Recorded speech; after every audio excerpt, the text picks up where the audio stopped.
And we are live in Vermillion, South Dakota.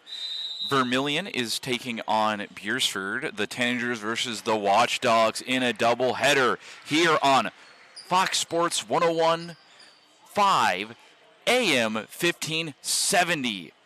We're also on here on Vermillion Tanagers on YouTube. So the Vermillion Tanager boys and girls, they're taking on the Watchdogs in a doubleheader here. The Vermillion Tanagers girls are having a pretty good season so far, and they have some key contributions from a significant number of players in some of their first seasons getting varsity minutes. They're playing quite a few sophomores in the starting lineup. Some impact players from seniors, juniors. They're really having everybody come together for this Tanager team.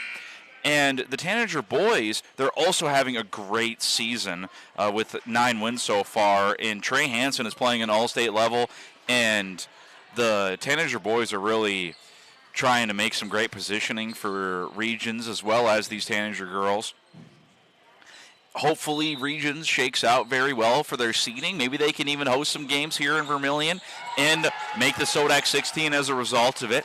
Right now, we have junior varsity basketball taking place. Vermillion and Beresford's JV girls are playing here in the main gym. If that game gets close at the end, we'll probably tune in to what the score is at the moment. Right now, it's 11-8. Tanagers are up by 3. When we come back, we will take a look at the points breakdown as well as some of the stats for Vermillion and Beresford coming into this doubleheader. I'm Parker Orr here on Fox Sports 101.5 AM 1570 and Vermillion Tanagers on YouTube.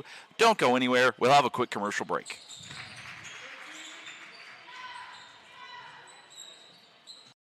It's funny how life is made up of moments, quiet ones, big ones, and ones you never forget. A wish, a milestone, a moment you didn't know would mean so much. Because life is made in the moments we share. Voyage Federal Credit Union. For every memory made, for every moment ahead. Candice Couture is your complete women's lingerie shop. Bras, underwear, PJs, loungewear, swimwear, sports bras, activewear, and much, much more. Small to 3 extra large and over 200 different sizes of bras. AA to O cup bands 28 to 56 in store. Candice Couture, 17 West Main Street. The Pizza Ranch Vermillion is your event headquarters. Enjoy the crisp salad bar, the country's best chicken, and fresh pizza. Want a custom pizza? Just ask. We are proud to offer the buffet your way. And the Fun Zone Arcade features 36 games, 2 golf simulators, and full bar. Perfect for pregame tailgates and parties. Have a business meeting, team, or office party? Reserve the Dakota Center. It holds up to 300 people. Order online at pizzaranch.com for delivery or circle your wagons and make Pizza Ranch your tailgate place next to USD.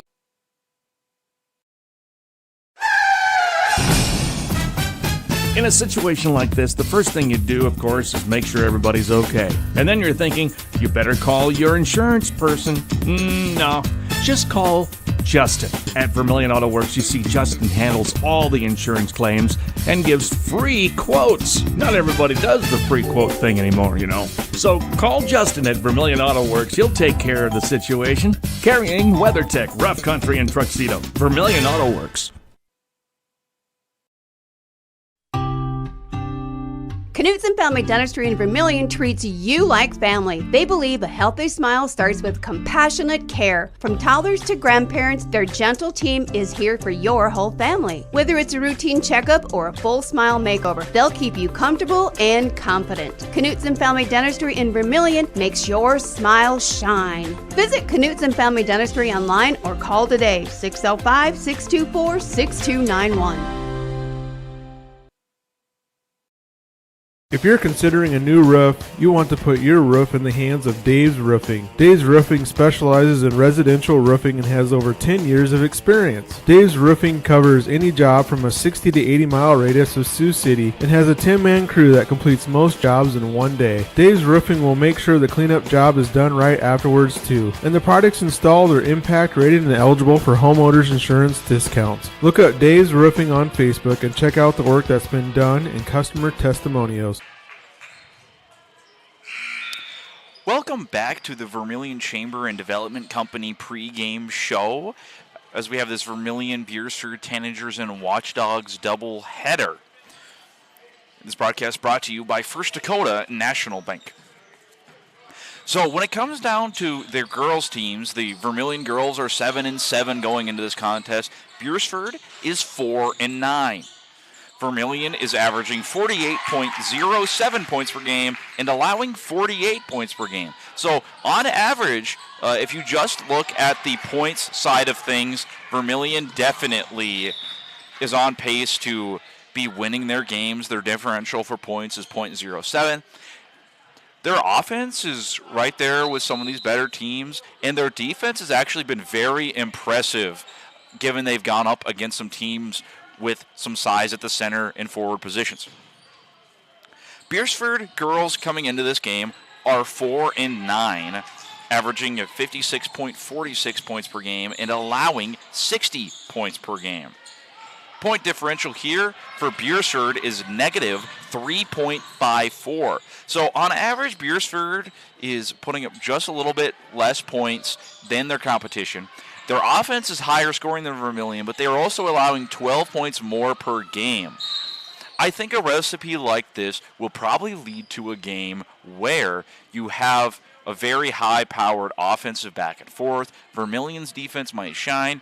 Beresford's offense might also shine. So this will be a very fast-paced game. I could expect this one to be higher scoring. Vermillion's had a couple of those games in the 50s, maybe a few in the 60s, but Beresford is very comfortably having some of these 60-point games. So we might see one of the higher scoring games of the season between these two teams. And they match up very well. They have a lot of talented guards and forwards. Vermillion does have the benefit of being able to switch out which players in the middle. I mean, Callie Schultz has been great on the offensive glass. Marasia Warren, whenever they slot her in at that forward/center spot, they really provide a lot of energy in rebounding that'll be beneficial against this Beresford team that is also very comparable to Vermillion in size. You know, Vermillion's gone up against some teams with a center that has some height. Think about the Lennox game where they had a center that was over 6 feet tall. They came in as a reserve that really mixed up things on the glass. So we shouldn't see too much of a rebounding disparity.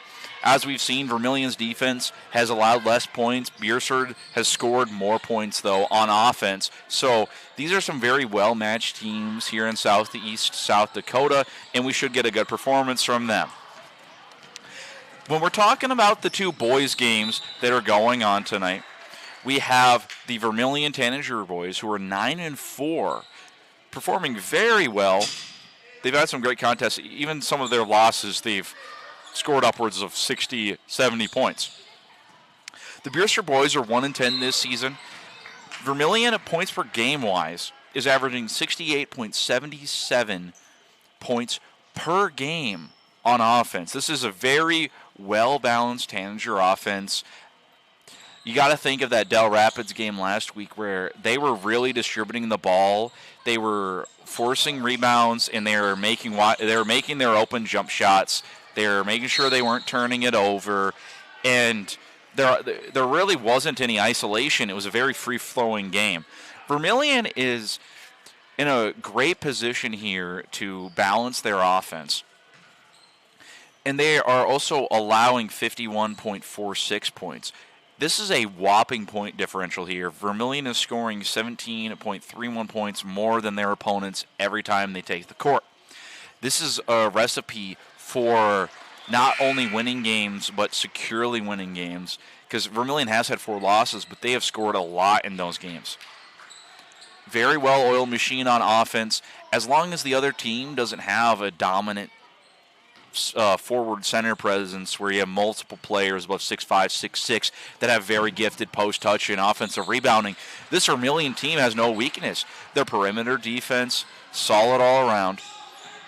And the only problem is when they start to go up against some of those teams that have a lot more size down low, then there might be some mismatches. Right now, Vermillion has the mismatch because they can start the combination of Luke Jensen and Trey Hansen. Trey can guard on the perimeter. He can be a 6'4 plus guard that can take down the other team's best perimeter defensive player, and then Luke Jensen can play and guard those tall forwards, tall centers. Very good Vermillion team, especially on offense, and their defense has definitely been doing the job against some of these other teams. Now, when it comes to the Beresford boys, their offense, 53.45, a little bit above the middle of the pack, and their points allowed, 63.36. So Beresford hasn't been giving up too many points on defense. They've been scoring a solid amount on offense, but their opponents have just had a lot of offensive potential as their point differential is -9.91 points per game. This means like the recipe for Beresford to kind of come out on top in some of these games is to really match their opponent's scoring totals, because Beresford has a very guard and forward heavy roster. They do have a couple of 6'3", 6'4", 6'5" players, but they really don't have that dedicated center that can just really control the offensive rebounding. So Beresford balancing out the rebounding battle and matching Vermillion on offense is kind of their recipe to this game. How's it going? And we'll have to see how these two teams play against each other. Vermillion definitely has that high-powered offense, and we'll have to see how Beresford can play against that, because they do play a more guard-heavy rotation. And we will be back on Vermillion Tanagers on YouTube and Fox Sports 101.5 AM 1570 in a Interior technicians. Jerry, I need your help. I'm in a real pickle. How can we help? We clean carpets, furnace and duct cleaning, mold remediation, fire restoration, water damage restoration, office cleaning, and much more. No, Jerry, I'm in a real pickle. I'm stuck and I can't get out. Hang on, I'll send you pics so you can see what I mean. Oh my gosh. When you need it clean, call the Intech team. Fixing pickles since 1984. If you want somebody to come into your home and fix everything right the first time, look professional, act professional, treat you with respect, you gotta call Kaylin's. When they come in, I feel that they want to be there. I feel that they want to help me. You know, they put on the little booties over their shoes. They had canvas from the garage door all the way down to walk on. They left the furnace room in the basement probably cleaner than it was when they came in. They just do customer service very well. I would recommend Kaylin's to anyone. To be honest, it's the people that I work with. Like, I mean, I love what I do. You gotta love what you do to come every day. But the people I work with make coming 10 times easier. You wanna be a part of a team that cares for you and that actually put in the time to teach you and show you the things to do in a proper way. You know, you're just full of people who care. Starting the first bank in South Dakota was the easy part, earning the confidence of local farmers, helping families account for their dreams, and securing the future for countless businesses took us a little longer. We owe it to the hard workers, big dreamers, and forward thinkers out there. Thank you for making South Dakota a great place to call home.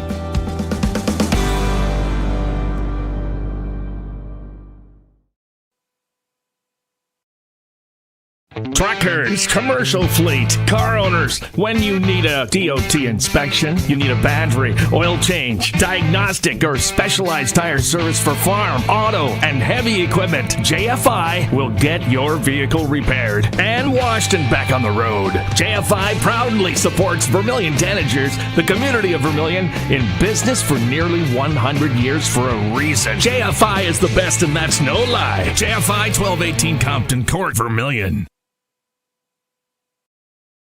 This is your invitation to thrive in Yankton, South Dakota. Nestled on the bluffs of the Missouri River, plenty of outdoor adventures are waiting. Whether you work remote or in a traditional office, we have a spot for you. Quality healthcare, diverse manufacturing, progressive school system, Mount Marty University, and so much more. Explore with family and friends. Let's thrive together. And we are back on the Vermillion Chamber and Development Game pre-game show. So here for the VCDC, and I am joined by Chad Peterson, and we're going to go over some of the pregame, some of the stats that Vermillion has trending into here so far. Right now, Taylor Roovers leading those Tanagers in scoring, averaging 26.9 points per game going into this last weekend. Pretty big impact player here, Chad, and I think that might play into Beresford's defense tonight. Do you think so? Oh, for sure. I think they're going to probably have to trap, take a page out of, like we were talking about, Lennox and Flanders, take a page out of their book, trap, make the other girls come into play and see what they can do. But, yeah, Taylor's got to produce, but the other girls got to step up and contribute to the point total as well. Yeah, exactly.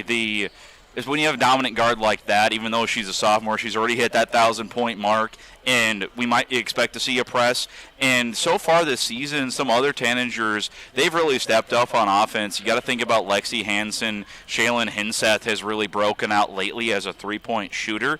And then on top of that, Tessa Nelson off the bench came in and made a couple shots to supplement the offense. I mean, I don't know if you saw, but Shaylin Hinseth, especially against Del Rapids, really took over that second half and really made that jump shot. So we'll have to see how Beresford can match up against the all-around attack that Vermillion is starting to develop. Obviously, they have that go-to player, but when you have Shaylin Hinseth, she was averaging 5.5 going into that. I think she's averaging closer to about 7 or 8 after her performance this last week. And then also you have Tessa Nelson about 3.3 and Lexi Hansen 7.8. So well spread attack. Vermillion's girls offense is putting up about 48, but they're also allowing about 48. So on average they're winning. They're playing great defense, especially for a guard and forward size unit. I mean, you do have Marasia Warren and Callie Schultz holding down low, but their perimeter defense actually hasn't been too bad, and they've held some quarters against some of those better teams. Yeah, defense, they've really played well.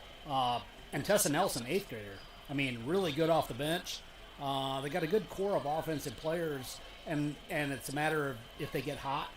That's the biggest thing, is if they start out cold, it kind of filters through the first couple quarters until they get their rhythm. But, yeah, defensively, you can't say enough about Callie and Marasia down low, because they have really been cleaning up the boards on the offense and defensive glass. So hats off to them. And, it really starts with the defense and getting some transition baskets and things like that. So look forward to seeing what they have going on tonight.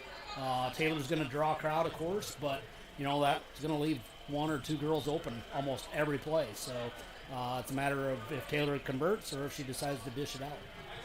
Yeah, exactly. The balance between the playmaker and the scoring. And then when we come to the boys' stats, these will be as of their very last game. Trey Hansen now is averaging 25 points per game. He's shooting almost 50% from the field, and he's shooting 37% from 3. Talk about a do-it-all guard that kind of provides a mismatch, because when you have a guard that is standing at 6'4", especially in this class, he really makes an offensive mismatch as well. Oh, he absolutely does, and he really does it all. I mean, you talk about, he's the all-time leading scorer in Vermillion history, but Coach Drake talked about it. He's right there in rebounds. He's right there in assists. He's right there in steals. I mean, really just all-around good player. And his defensive side of it, a lot of rebounds, follows his own shot a lot. But he, like Taylor, created a lot of opportunities for all the other players. So you got Gabe Larson, and you got Luke Jensen. You got Spencer, who creates his own opportunities. And just creating those guys coming down the lane, they're going to come to Trey, and he's going to find the open guy if he can't take the shot. Yeah, no, definitely correct there. Trey Hansen, 70 assists so far this season, 7.7 rebounds, leads the team. He really is a centerpiece on offense and defense and clearing it up. And then one thing, like you mentioned, Spencer can really create for himself, and he has 20 assists so far through 13 games, 6.4 points a game. He had some really good, he had 2 really good steals against Del Rapids this last week. And then also I like to highlight Luke Jensen on offense here. 55%, 16 points a game, 31 of 52 from 3, which means he's almost shooting 60% from 3, which I was astounded by because on a 13-game pace, you normally aren't making that many of them. Man, when he gets on a streak, he is hot. And I tell you what, and that's with a game in that average where he didn't score. So his average is really phenomenal, and his three-point shot, when it's on, it's on. So he's also does a great job cleaning up the glass. And Trenton Thomas, too. And you got a couple guys off the bench. You got, Cale Cleveland comes off the bench right away.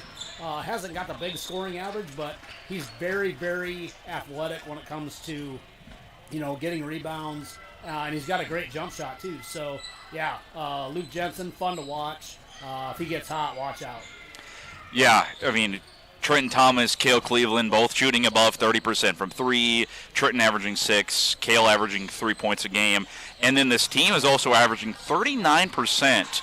And that is a very impressive mark from the high school level. And they played some really good defenses so far. So they really haven't gotten straight away from the three-point shot because I feel like sometimes when you go up against that tougher defense, you miss those threes and you really lean inside. They play an inside-out game, and they really balance their shot diet. I mean, Gabe Larson's also had a great recent part to his season. He's shooting above 30% from 3, 4 rebounds a game, and he really gives them a dynamic player who can play the perimeter and the inside depending on who he's matched up against. Yeah, it's hard to decide who to guard.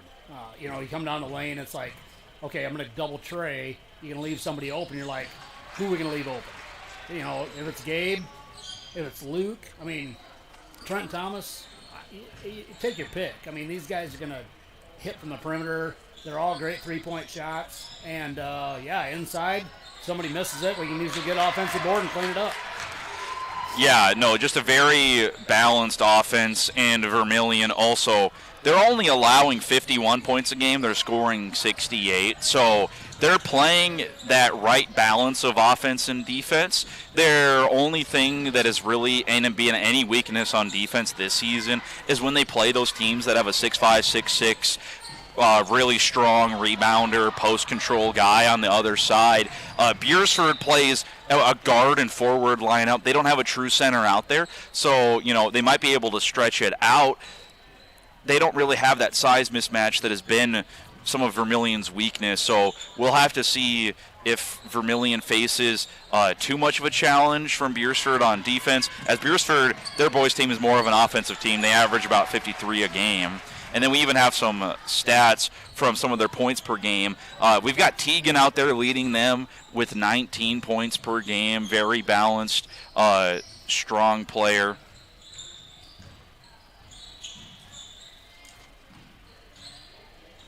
Yeah, Teagan Nyhog, senior guard at 6'5". So when we do talk about that size, that'll be kind of his role as that 6'5" guard. Kind of parallels the Trey Hansen's as that 6'4" guard. I would kind of expect that we might see Trey on him unless he's kind of a post-up guard, kind of that post fadeaway. Then maybe we'll see Luke Jensen guard him when he's down in the post. But that might be Trey's assignment tonight for sure. You never know. You might have Trey on him, but Luke can come out and guard him too. And, yep. And Luke's pretty good coming out by the free throw line and trying to get the ball and getting his hands in the way and things like that. But, yeah, Trey probably will get the assignment to start with, and we'll see how they switch that up. Yeah, and then Hayden Schilling, their point guard at 6 feet, he averages 10 a game, so pretty formidable second scorer. And then we also have Hayden Homenberg, 6'4" guard, who's their third scorer at 9.2. So they do have 3 guards that kind of share the rock. You talk about 19, 10, 9. That's a pretty well-developed shot offense. And then you also got to talk about Peyton Hoffman, senior guard at 6'1". He's averaging 7.3. And then you also have Trey Kurtenbach averaging 6. And then rounding out those 5 points plus per games, you have Malachi James at 6'3", a guard, who is averaging 5. So they do have some strong perimeter players mixed with a couple forwards inside. You talk about Kurtenbach. We'll probably see Lucas Anderson get some action tonight. So very guard-balanced offense, and they would probably, if they compete in this game, it'll definitely be on the perimeter, since that's where they have some of that skill, beating them off the dribble, making the three-point shot, and a group unit of crashing the offensive glass, because Vermillion does have a size mismatch when it comes to being down low. We should see 2 pretty fun games here tonight. I mean, pretty full crowd from both sides, too, given the fact that, only a 30-minute drive down that nice interstate we have. And after this, we will return to the Vermillion Chamber and Development Company pregame show on Fox Sports 101.5 AM 1570 and Vermillion Tanagers on YouTube. Get the finest wood in the neighborhood, down at the lumberyard, down at the lumberyard. But it's not just wood at the lumberyard. With a wide variety of quality building materials, the folks at the lumberyard can help you with all of your project needs. Whether it be paint, siding, cabinets, windows, or of course lumber, the lumberyard is ready to help. The best wood in the neighborhood at the lumberyard, 1000 West Cherry Street in Vermillion.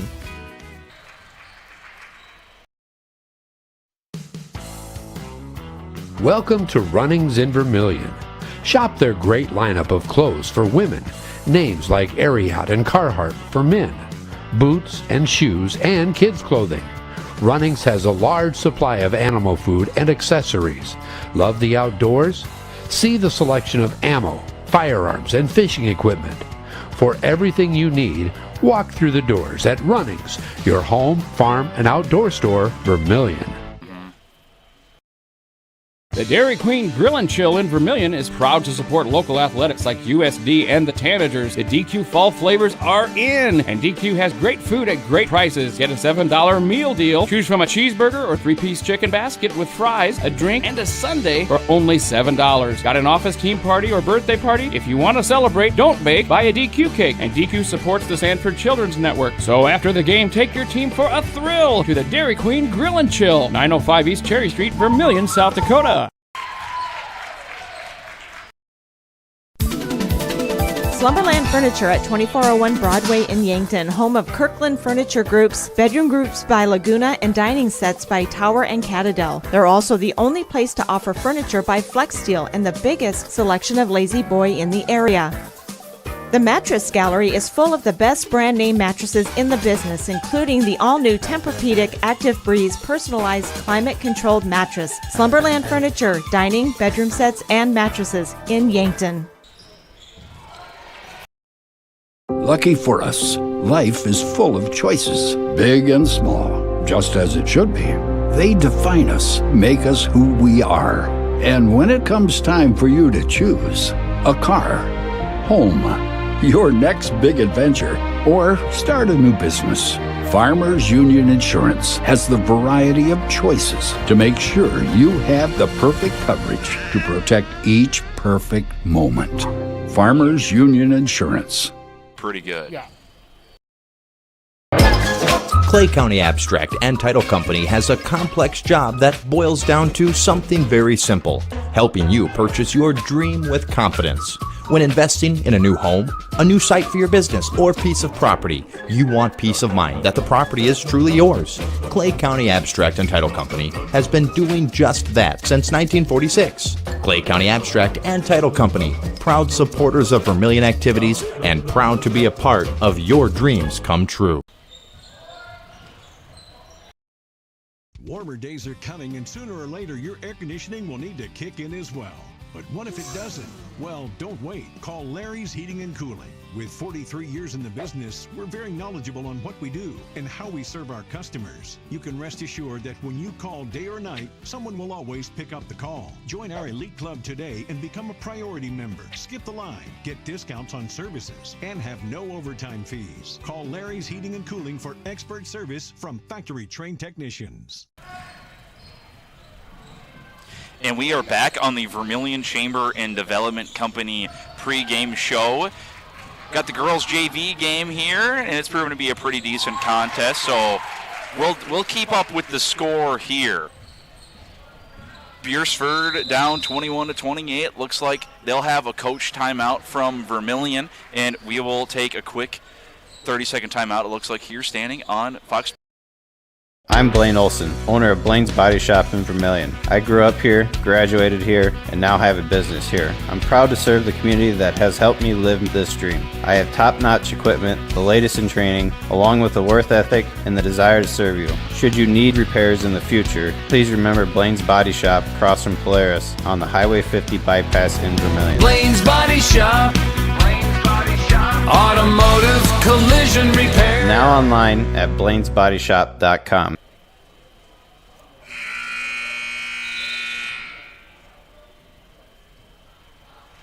And we are back on the Vermillion Chamber and Development Company pregame show. I'm Parker Roy, joined by Chad Peterson.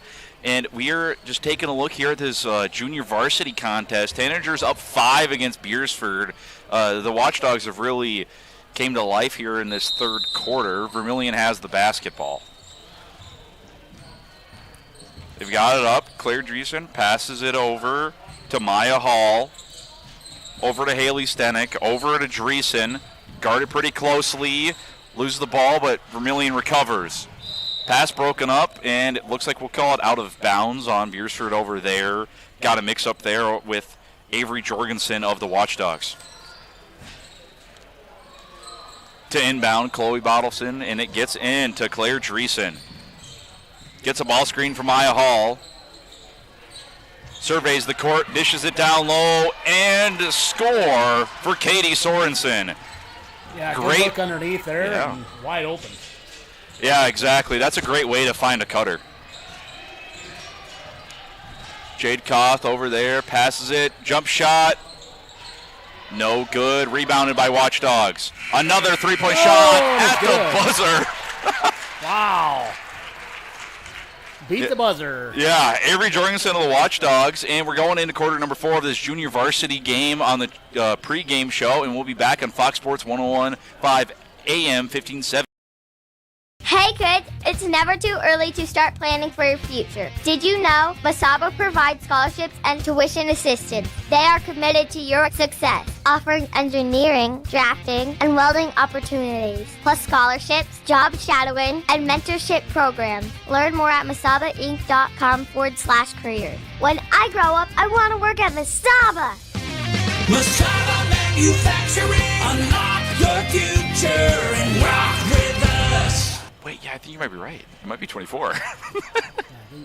And we are back on the Vermillion Chamber and Development Company pregame show for Vermillion, Beresford, Tanagers, Watchdogs doubleheader. We're brought to you by First Dakota National Bank. We're watching the junior varsity game here right now as the Tanager girls lead the Beresford Watchdog girls 30-26. We just saw a buzzer-beating 3 from Avery Jorgensen, a 7th grader. You don't see that very often in junior varsity, buzzer-beating 3 to end a quarter. Beresford will start with possession. Jade Koth will bring it up. Gets an on-ball screen. Step back mid-range. No good. It'll go out of bounds in Vermillion to start their possession. Claire Dreesen running point for the Birds. She drives, finds an open lane, some contact, doesn't make the shot, but she'll go to the line.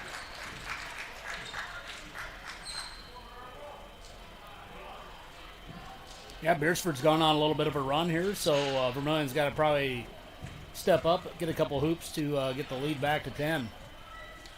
Exactly. You want it to be comfortable. That first free throw just barely off back iron for Dreesen.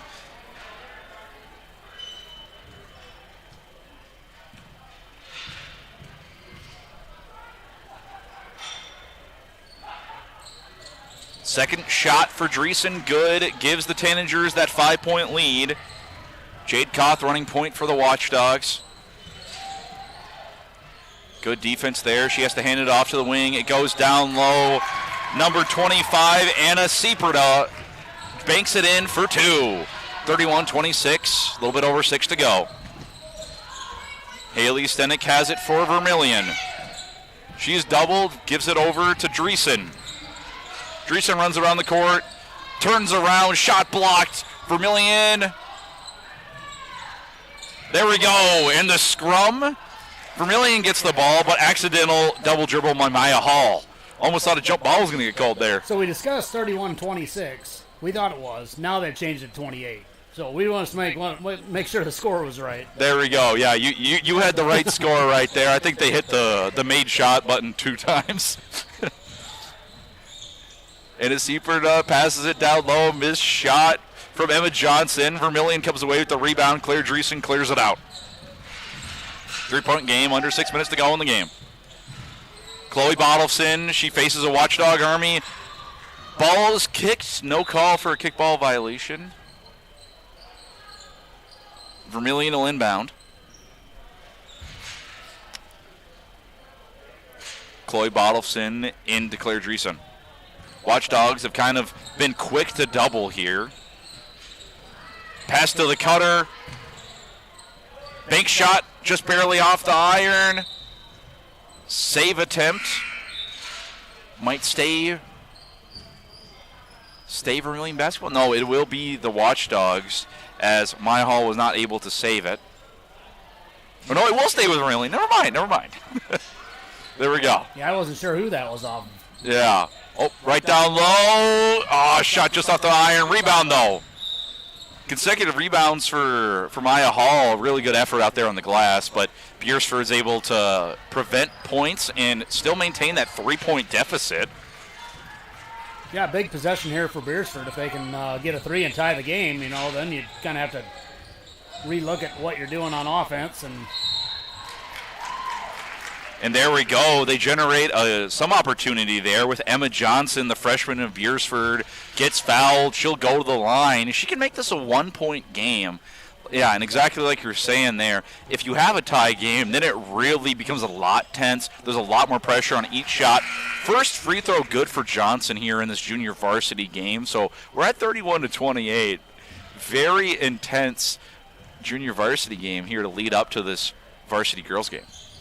And that's just off back iron. Hall secures the rebound. She's got 3 in the last couple minutes. Vermillion brings it up the court. Sorensen over to Dreesen, down to Hall, but just through her hands, a little high. Yeah, good pass, but just couldn't handle it. Beresford is returning the ball. They get it to their point guard, Koth. Gets it over to Hazel. Ball out of bounds. It'll be off Vermillion. Emma Johnson checking out for Atlee Olson, who will be the inbounder now.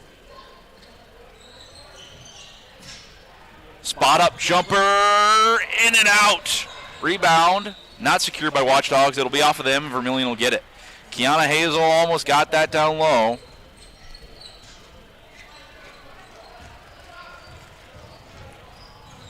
Jalen Anderson for Vermillion gets a screen. Ball's kicked over. Screen helps Dreesen. She's fouled.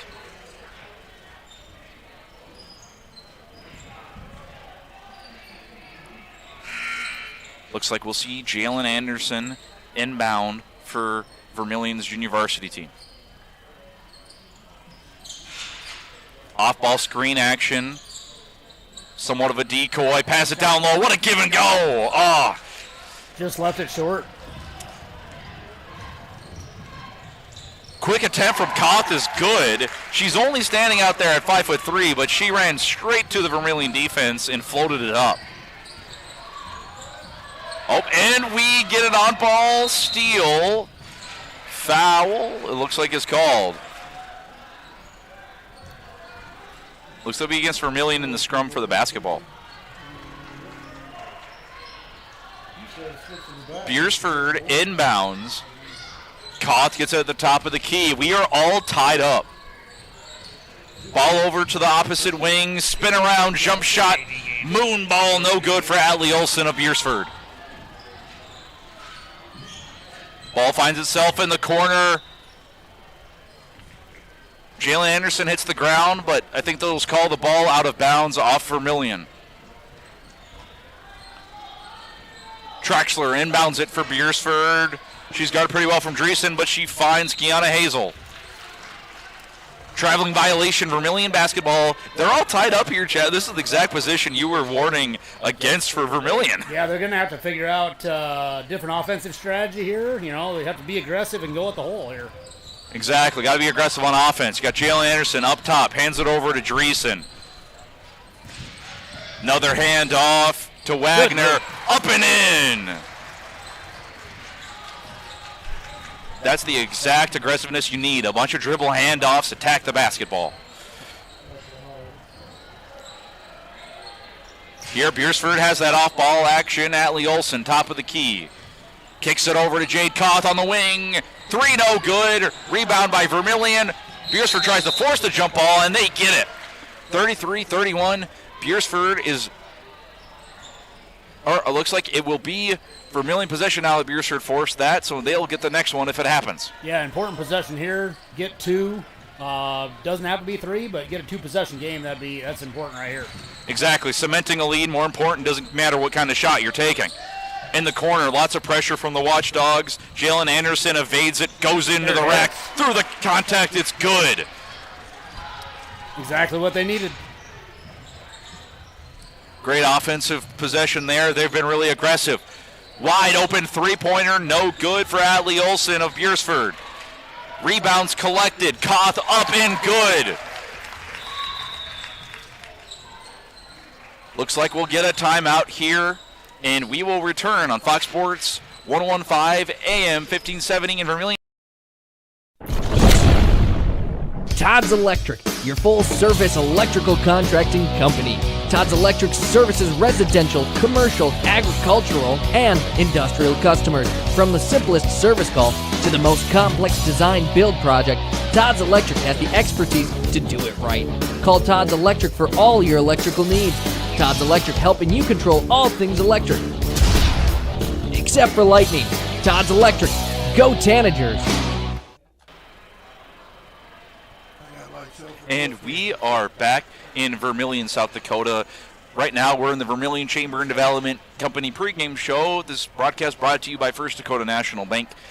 We're seeing a junior varsity game here where the girls of Vermillion are up 35-33 against the Beresford Watchdogs girls in junior varsity.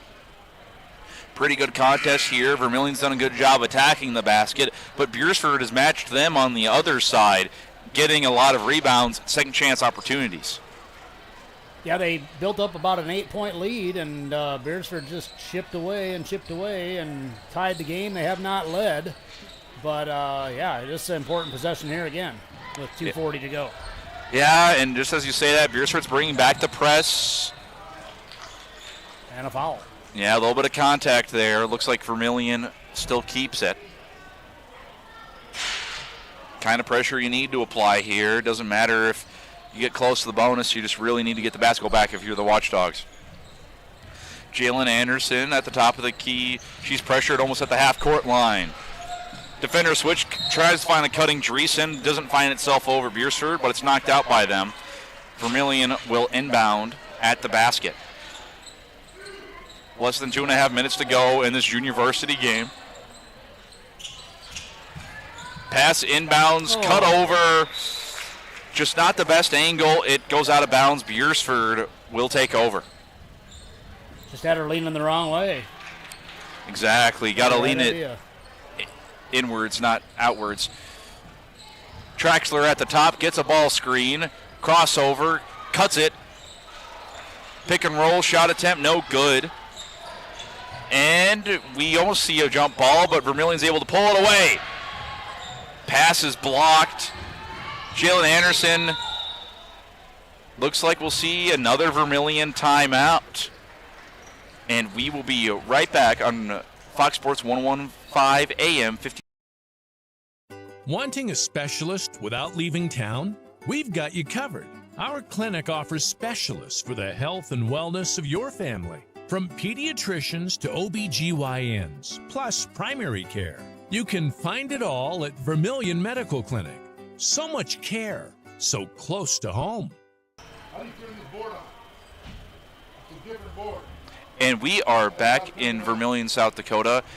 And the Tanagers still lead 35-33 in the junior varsity match between the girls for the Tanagers and the Watchdogs of Beresford.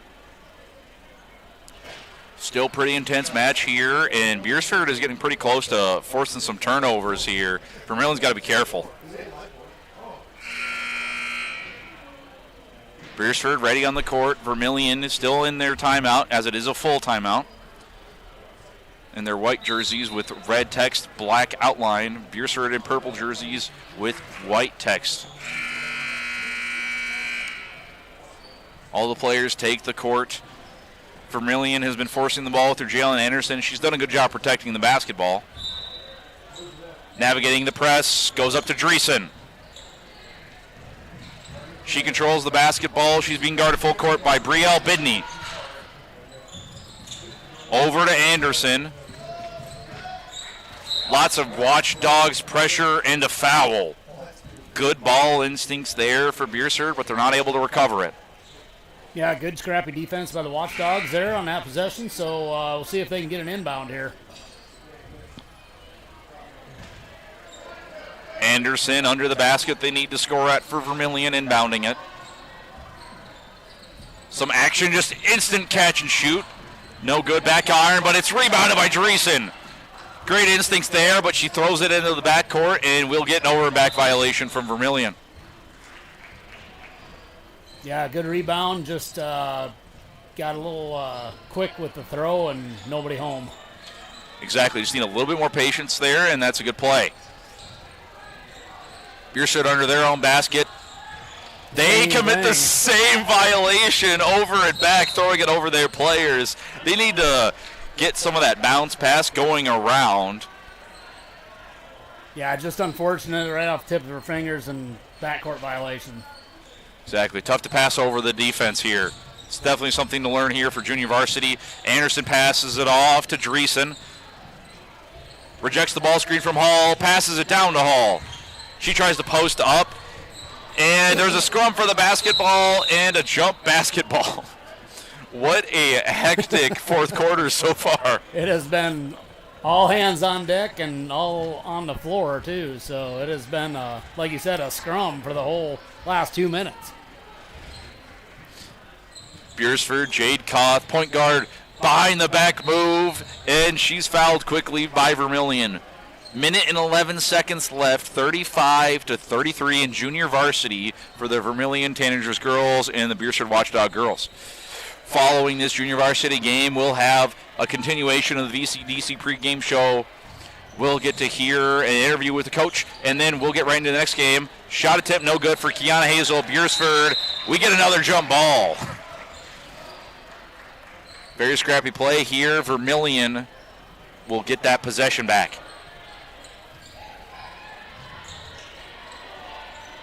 Sorensen's pass deflected, recovered by Dreesen, and she is fouled as the Beresford defender doesn't get two hands on the basketball, just gets one hand on somewhat basketball, other one on the arm. Yeah, they've done a good job trapping the inbound, but then they've done a really good job keeping them from getting across midcourt. So, unfortunately, now they've gotten a bonus and be free throws the rest of the way for the Tanagers. Yeah, 5 fouls there for the Watchdogs. We've got Dreesen up there. First one good. First point in what feels like over a minute and a half. 36-33 now. Beresford, a little bit of a substitution. Vermillion not going for the rebound. Instead, they will get back and prevent a transition opportunity if this happens to miss. But it's nothing but net. 37-33 Tanagers in this JV game. And the pass sails over Emma Johnson of Beresford, who was not looking at the inbound. Yeah, a couple of unforced errors there that unfortunately did not go for the Watchdogs. Myhall gets it for Vermillion. She passes it over. Successful pass to Anderson of Vermillion. Wide open in the wing. Wagner for Vermillion is fouled.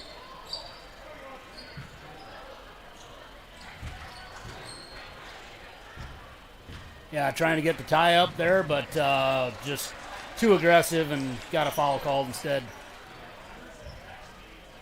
And we'll see her at the free throw line as Vermillion goes to make a platoon swap.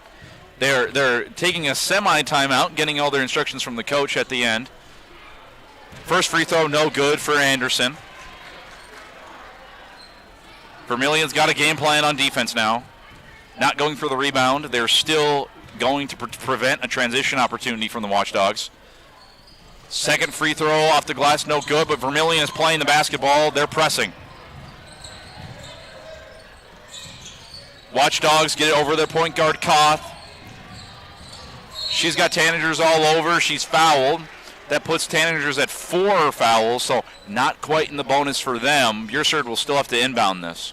Yeah, 1 foul to give here. You're probably going to see them be somewhat aggressive, but maybe not try to foul. Exactly. When you're up 4, you don't want to force that foul. Up top defense, shot good for Emma Johnson of Beresford, and we're going to see a timeout quick as the Watchdogs can try to make this a tie game, 37-35. We'll be right back on Fox Sports 115 AM 15.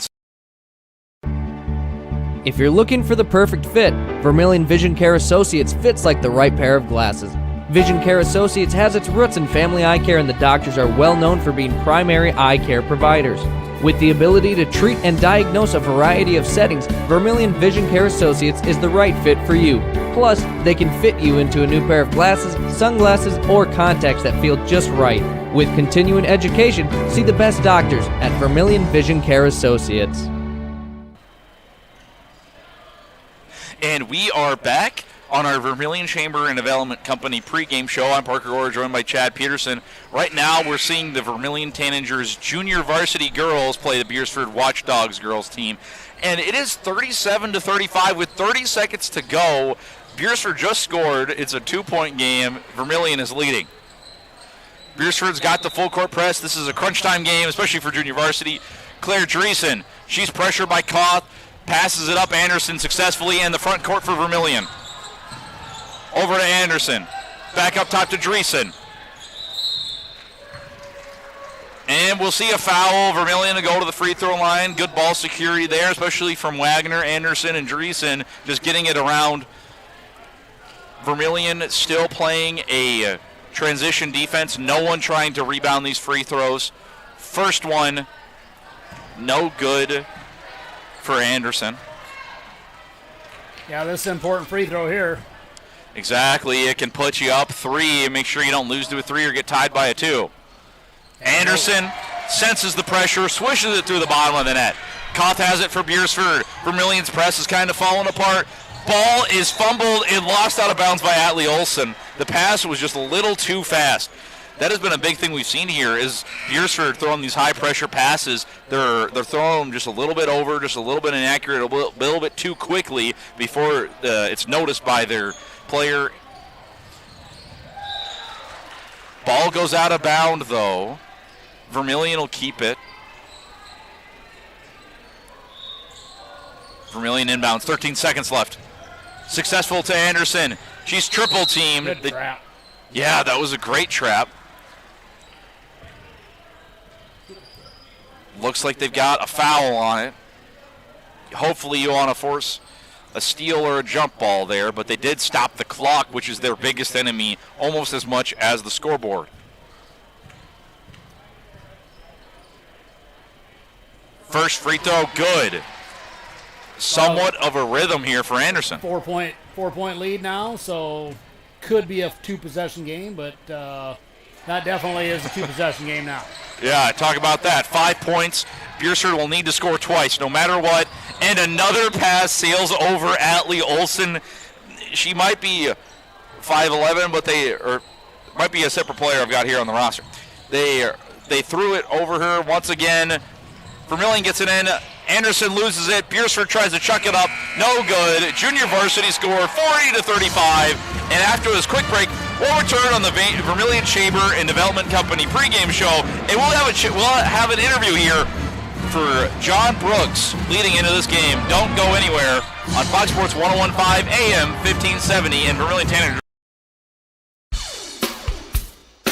When you need top-notch appliances that last, trust the experts at Murph's Appliance. From washers and dryers to refrigerators, they have all the trusted brands to keep your home running smoothly. At Murph's, you'll find Maytag appliances built for durability and service you can count on. Whether it's a new oven or a repair, they're there for you every step of the way. Stop on down to Murph's Appliance, your local Maytag dealer in Vermillion.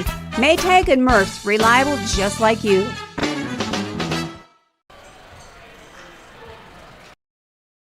Sunshine Foods in Beresford is excited to be a part of Beresford. The residents of Beresford have always been loyal to the community, which is a big reason Sunshine Foods makes Beresford home. You can count on Sunshine Foods for the best deli lunch in town. Sunshine Foods offer fresh produce, top quality meats, always clean surroundings, and a friendly staff.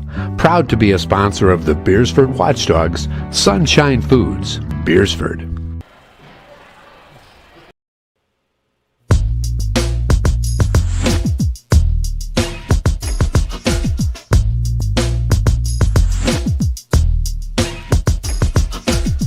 Welcome back to our Vermillion Chamber and Development Company pregame show as we get ready for the Vermillion Tanagers and the Beresford Watchdogs. As part of our Vermillion Chamber and Development Company pregame show, we have head coach John Brooks on the line. Coach, how you doing today? Doing good. Got some nice weather out there today, and start to a new week here. Oh, we could not ask for better weather. That is for sure. And you know, sometimes just kind of weather, change of seasons, change of that, just helps maybe kind of wash away what might have been a frustrating week for you guys. As you head into this matchup with Beresford, we're not even going to talk about past games. Just what's the mindset moving forward? Yeah, and like you said, rough week for us last week, and we knew we were going to play really well in both those games against Del Rapids and Flanger to win, and I just weren't able to quite pull them off. But man, you kind of look at the region, and we're still sitting kind of right where you think. We fell to the 6th seed, but man, everybody's on top of our seeds 3 through 6. So we have 3 great opportunities. We got to move forward, and a huge region game against Beresford on Tuesday. That's going to have a lot to say with the region seeding here down the stretch. And we finally get to play at home. We've been on the road like crazy. So happy to be back in our home gym. Well, and like you said, this Beresford matchup, they're a 4-9 team, so some decent points possible. And like you said, you and Dakota Valley within a hair's width of each other, and Canton just a notch above that. All of a sudden, some of those games you have on the horizon, chances are still there for you. And like you said, the regular season is great, but it really just sets you up for the postseason. So how important would it be, or how nice would it at the very least be, one of those top maybe 3 seeds in the region?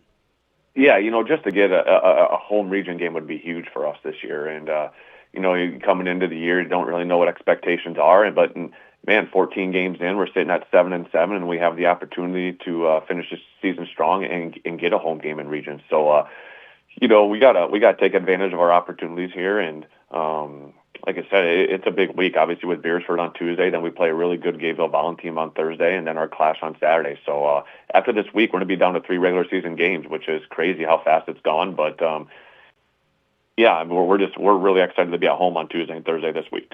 Well, and so with this Beresford team, what are some of the things that they bring to the table that maybe present some challenges for you guys, but also some opportunities? Well, it all starts with Merriman, their point guard. She's been starting since her 8th grade year. She's an elite scorer. She's been over 30 numerous times this year. She's finally a senior. They got some good seniors with her and Koth and Ellis, 3 really good kids that have been around a long time in their program. So they kind of got a 3-headed monster there. And then they got some good role players around them. They really get after you in their 2-3 zone. They're very active and pressure the ball. So passing, taking care of the ball, getting good shots is going to be really important for us.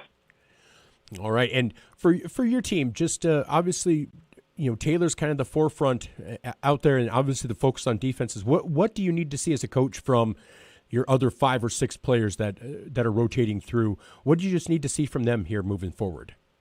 Yeah, take advantage of your opportunities. They're going to be there because Taylor's going to get a lot of attention, and I think kind of something we've talked to the girls is everybody's capable, and they know that at some point in the season, everybody's shot the ball well for us. So let's all do it together. Like let's find ways to pass and move and get each other shots and try to get everybody going offensively. And that's really the mindset here down the stretch. If we can do that, then we feel we can be very competitive.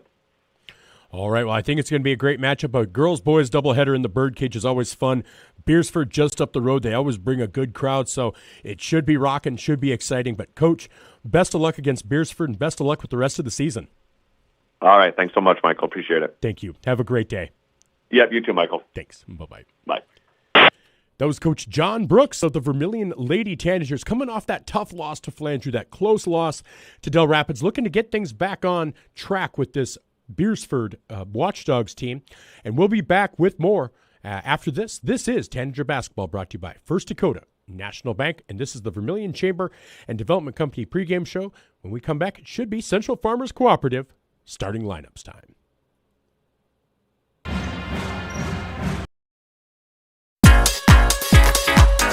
Muller Auto Parts, your CarQuest dealer in Beresford, is independently owned and operated. Brad and his staff takes pride in their customer focus with a passion for delivering excellence in everything they do. Doing things right is the motto. At Muller Auto Parts, your CarQuest dealer in Beresford, see them for premier products and service. Muller Auto Parts, a proud supporter of USD and the Beresford area, delivering the right products to the right place at the right time every day. Jensen Insurance in Beresford, Elk Point, and Sioux Falls is an independent insurance agency. They represent many different companies, which is important because it allows you to choose the very best insurance at the most competitive price. Jensen Insurance is proud they selected Auto Owners Insurance as one of their carriers because Auto Owners is very competitive and they provide some of the best coverage on the market. Jensen Insurance and Auto Owners, ready to go to work for you, with locations in Beresford, Elk Point, and Sioux Falls.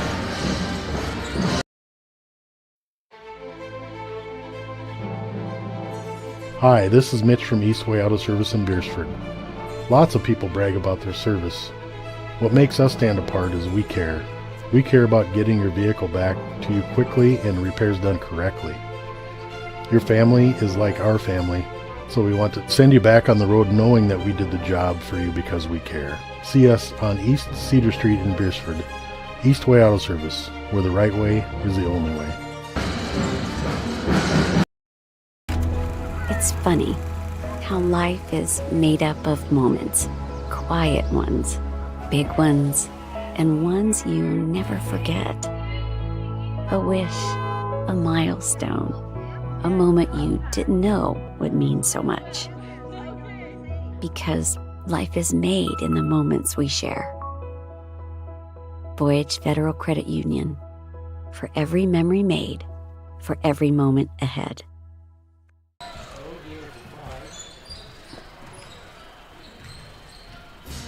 And we are back with the Vermillion Chamber and Development Company pregame show here in Vermillion, South Dakota. We've got a doubleheader between the Vermillion Tanagers and the Beresford Watchdogs.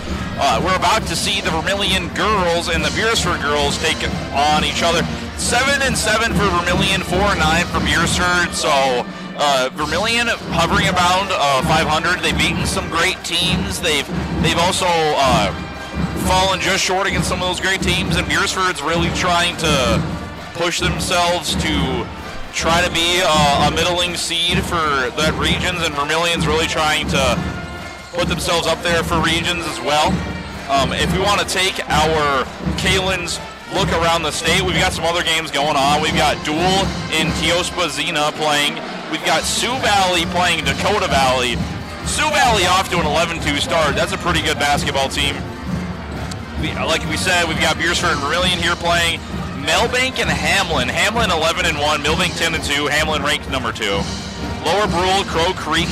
We've got Sisseton, Britton Hecla, Baltic, Garrettson 3-12, 2-13. That's probably a must-win game for both of those. And then for Parker Marion, they're taking on number 8 Chester, who are 13-2.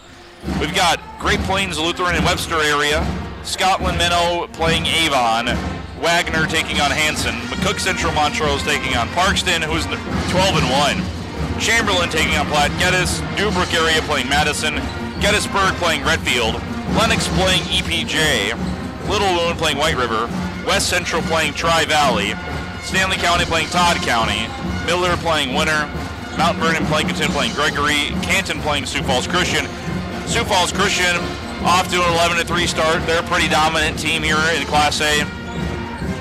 Douglas playing Custer, Rapid City Christian playing Mapaya Luta. That should be a pretty fun matchup. Mapaya Luta still undefeated. Their girls team is phenomenal every year. Spearfish playing Lee Deadwood, Shadron, Nebraska playing Hill City today. St. Francis Indian is playing Lakota Tech. Clark Willow Lake playing Elkin Lake Benton, and New Underwood playing Hot Springs, and Belfouche playing Sturgis Brown, closing out any of the games of the girls bracket that involve in a school. And we were talking about this earlier, Chad, but, you know, we're seeing a pretty phenomenal season from Taylor Rivers, and she can only continue to get better. As we saw in that JV game that we just saw, Beresford probably pretty comfortable throwing a press out there. How early in this game do you think they might do that tonight? I think they do it. If it was me, I'd do it right out of the chute, because you got to create some chaos and some pressure on Taylor. Make her take some bad shots, make her take some bad passes. But it's all about getting all the other girls involved and getting them involved early and making baskets and getting confidence. So if I was Beresford, I'd come out and press them as soon as the game starts. Yeah, exactly. When you go up against a player that averages over 25 points a game, can shoot the three-pointer from the college line already, a press is a great way to create chaos. You force other players to make quick decisions all game, and it's uncomfortable. I mean, as well as your offense operates in the half court, as Vermillion's does, it's always difficult to navigate a press no matter who you're going up against. It adds another layer. You can't have a routine pass. You can't set up your offense until you fight to get past that half court line. I agree with you. If I was Beresford, I would press Taylor Rivers from the get-go. And then if you're Vermillion, you've got to be prepared for that press. You've really got to have that greatly done in practice. And I think throughout the season, we've seen Vermillion become a little bit more comfortable with the press. You can tell that's a point of emphasis in practice for Coach John Brooks.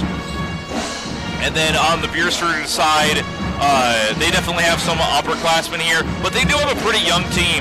They have 5 freshmen and 3 8th graders on their varsity squad, so they've got a pretty young team, a couple seniors leading the way, but it'll be very interesting to see how they can implement that press against Vermillion.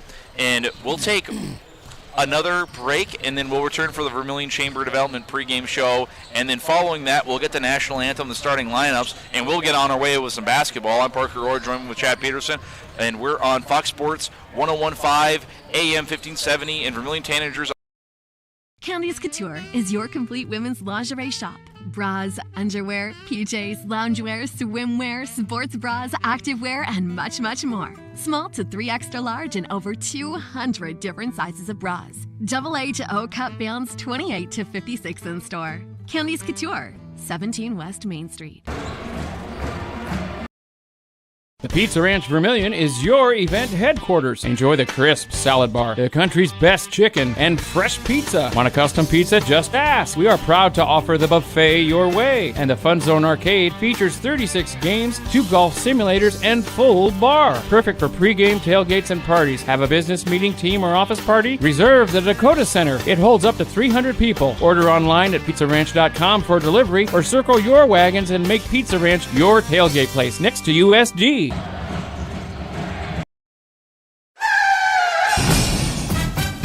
In a situation like this, the first thing you do, of course, is make sure everybody's okay. And then you're thinking, you better call your insurance person. No, just call Justin. At Vermillion Auto Works, you see Justin handles all the insurance claims and gives free quotes. Not everybody does the free quote thing anymore, you know. So call Justin at Vermillion Auto Works. He'll take care of the situation. Carrying WeatherTech, Rough Country, and Tuxedo. Vermillion Auto Works.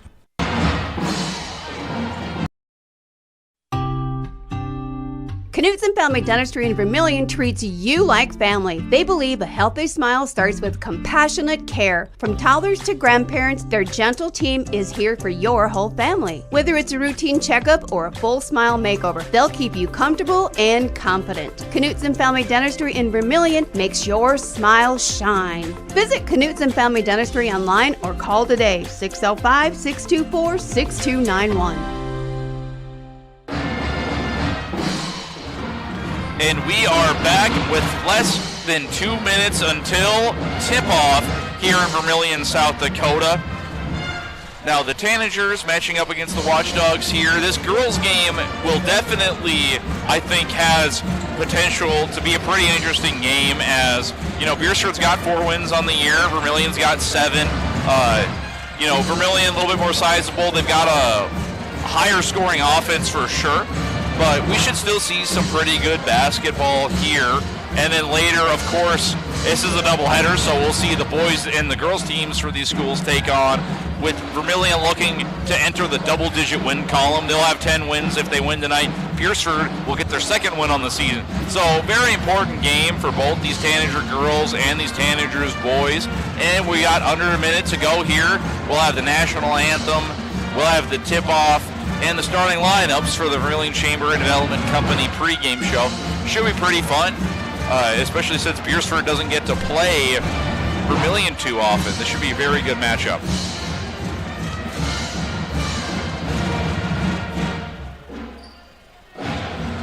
Now, Chad, do you think there's anyone on Vermillion we might see come off the bench and add a little bit of a dynamic element against this Beresford team?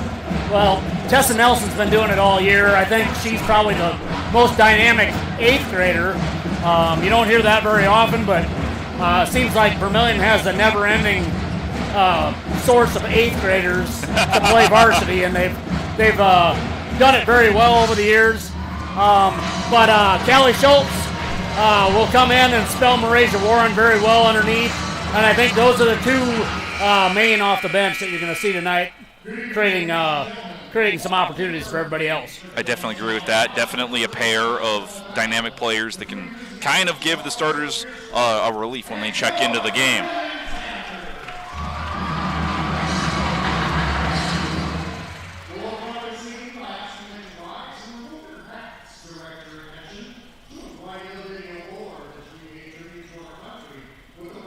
And here we have our national anthem.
The Vermillion High School pep band performing the national anthem there.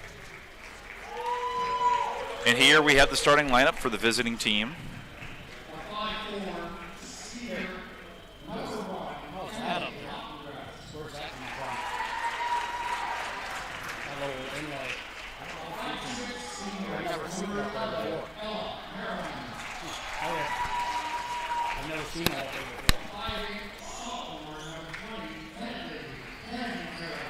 It looks like Beresford here will have Emily Latinday start.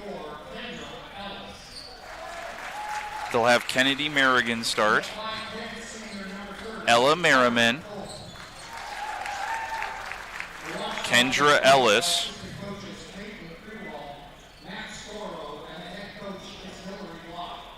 head coach Hillary Block for Beresford.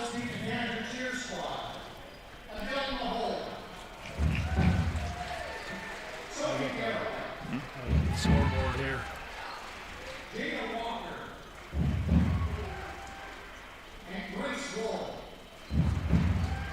Perfect. And then, we'll have the Masaba scoreboard at the bottom of the screen, but then we'll also have the in-arena clock on the bottom left there on that screen, overlay from the school's huddle system.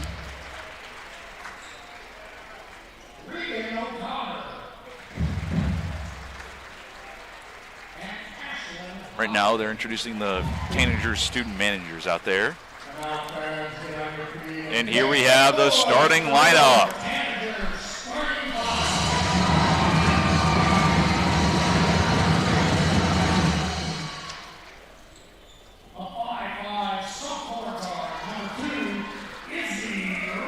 Izzy Richardson starting for Vermillion as usual.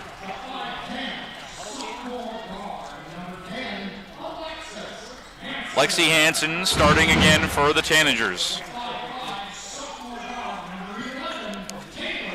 And Taylor Roovers starting for another season. Shaylin Hinset's had a couple good games. She'll be starting as well. And we've got Callie Schultz at 6'1", starting. Callie Schultz starting at center. She is a great player on the offensive and defensive glass and on defense.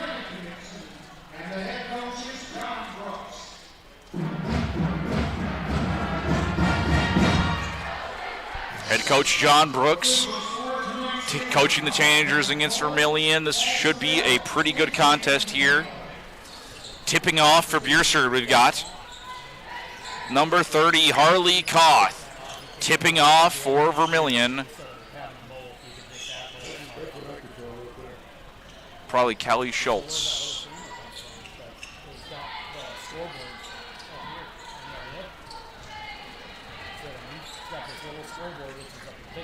Shaylin Hinseth tipping off for Vermillion. Ball secured by Beresford, and the game is starting. Ella Merriman at the top of the key. She's guarded by Roovers. Kicks it over, post up down low. Ball swung out, open three-point attempt, and it's no good from number 24, Kendra Ellis. Vermillion secures the rebound. Taylor Roovers has it in transition.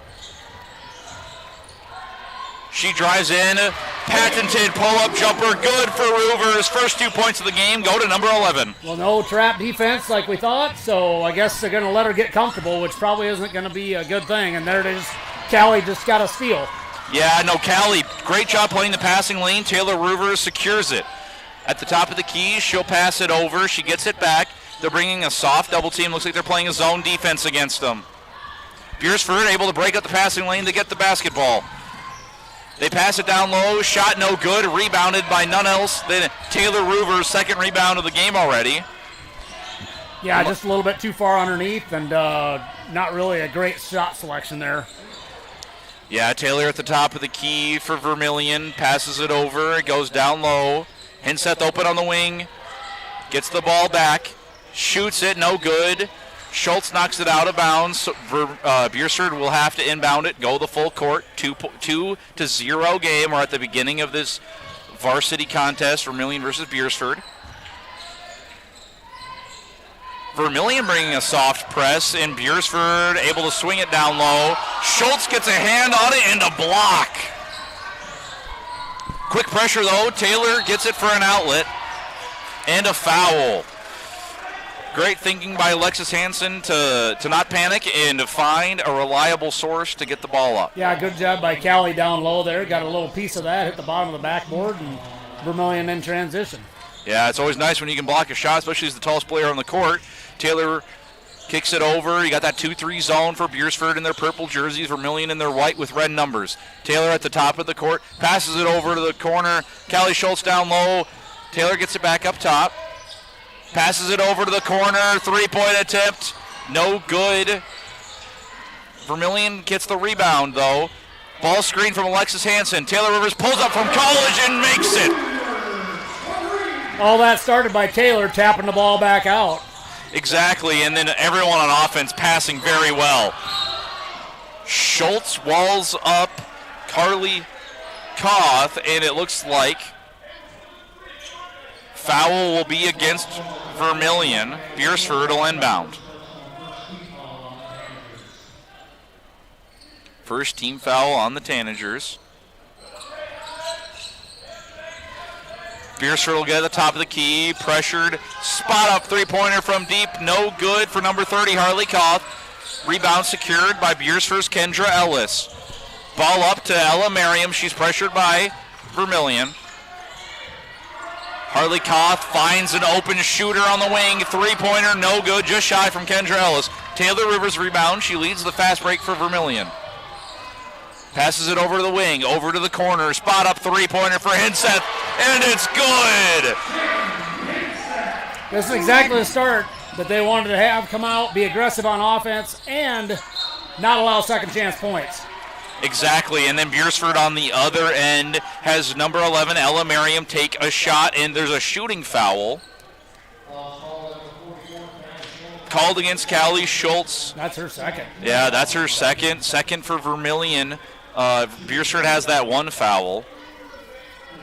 At the free throw line, first shot good. Beresford's number 11, Ella Merriam. We'll see Schultz take a break. Great job drawing the foul there. Merriam really leaned into her arm and was able to get that, and she makes the second one. And 3 minutes in, we see Tessa Nelson. Exactly, like you said. Great player off the bench. Does not matter what grade you're in, especially when you're as dynamic. Oh, what a pass. Oh. And Hinseth just short, but she does get the rebound, passes it up to Rivers, top of the key. Yeah, Shaylin didn't realize how wide open she was. Yeah, exactly. It's when you get the ball, you're kind of surprised that you can take the shot, and you know that's just where you learn to collect yourself. It's tough in these fast-paced moments where you have to make a split-second decision. And Taylor's pass to Shaylin in the corner manages to find itself out of bounds. Beresford has the basketball. Less than 5 to go in the first quarter. Vermillion leads 8-2.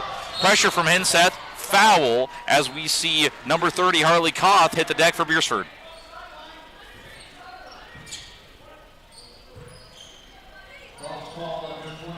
So 3 quick fouls for Vermillion. So being aggressive, but got to kind of be careful and not get yourself into foul trouble too early. Exactly. Got to be aggressive, but you need the discipline. Koth's shot, no good.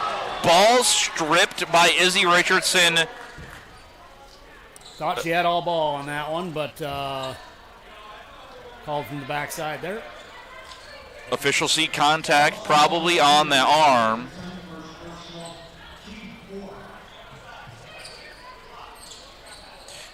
Beresford to inbound under their own basket. Kendra Ellis gets it in. Contact shot, no good. Rebound knocked away. Good play from Izzy Richardson to not make it an easy board, and she'll inbound it here for Vermillion. 8-2, Tanagers lead the Watchdogs. Taylor Rivers has it. Beresford with a soft press. Taylor Rivers just dives right through it like a butter knife. Over to the corner. And a traveling violation. Lexi Hansen caught it over in the corner, and she hesitated before dribbling. So that extra step before the dribble is what got her that travel. Beresford gets the ball. Taylor Rivers breaks it up. She drives it to the basket. Through 3 Watchdogs and put Taylor down for her third basket already. Yeah, making her presence known both sides. 4 minutes left in this quarter. Ball's tied up, stolen from Izzy Richardson. What a play. Taylor Rivers runs the break for the Tanagers. She goes at the contact. Oh! Offensive foul. Yeah, Taylor charging just a little bit too forward. If she moved upwards a little bit more, it wouldn't have been an offensive foul. Good shot attempt anyways. Yeah, no place for her to go, and that was the 5th team foul. So. Yeah, we've got bonus already for the Watchdogs, even though they're down in the game. That was Taylor Rivers first. The Watchdogs on the other end shot up, and it looks like it was blocked clean by Shaylin Hinseth. Yeah, Shaylin, long arms, get her getting away down there in the paint. Yeah, a little bit of a block party so far for Vermillion. Watchdogs inbound up to the top of the key. Spot up 3 from the wing, just barely off. Talk about Hinseth, she gets the rebound. Foul is forced from Beresford, and the Tanagers will secure possession. position like that for Beresford, if you get a little bit of a scrum, you would kind of want to get that jump ball, but they were fighting for it and managed to foul. Looks like we'll see Hinseth take a break on the bench. Taylor Ruvers facing a one-person press, passes it up. Thought about this shot for Alexi Hansen, but no. Taylor Rivers gets it back. She pulls up, midi jumper, no good. Rebounded by Beresford's Ella Merriam. Ball broken up by Taylor Rivers. She is a hound for the basketball. Beresford goes up, tight pressure. They swing it away from Rivers. 30 Harley Koff passes it over to the wing. It's not secured by Ellis, and then it is. She gets it back, spots it up for three, and it's good for Kendra Ellis of Beresford. They make it a 5-point game, 10-5. Tanagers lead, 3 to go in the first quarter. Yeah, Beresford needed that. Lexi Hansen thought about it. She's pressure on the closeout. Taylor Rivers drives, thinks about it, takes a shot, layup, good. You can Not barely... sure how that made it in there, but yeah. Great effort. Taylor Rivers' arm was probably at her waist, and she was able to flick it up and in. Fadeaway jumper is good for Ella Merriam at Beresford. That was just a great high-arcing shot, makes it over the Tanager defense. 12-7 now on the Masaba scoreboard. Taylor Rivers gets it. She's guarded up, passes it over to the corner. Lexi Hansen feeds it back to Rivers. She gets the call from Mr. John Brooks over here.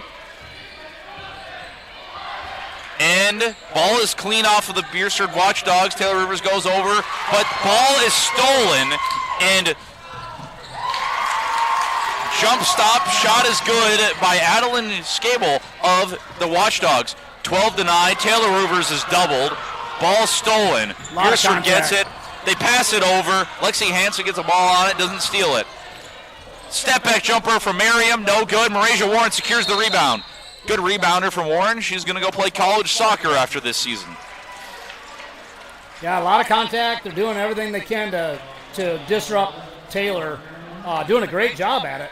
But I think she had a little bit of a blood or something going on here, but she's not coming out. There we go. Yep, just click queen up. Marasia Warren passes it. Good pump fake. Discipline from Alexi Hansen there. That's exactly what they needed. You know, don't too quick. Get them in the air and then go back up with your shot. Exactly. We see a quick pass, deep three-point attempt. No good for number 24 of the Bulldogs, Kendra Ellis. We see a foul on the rebound committed against Vermillion.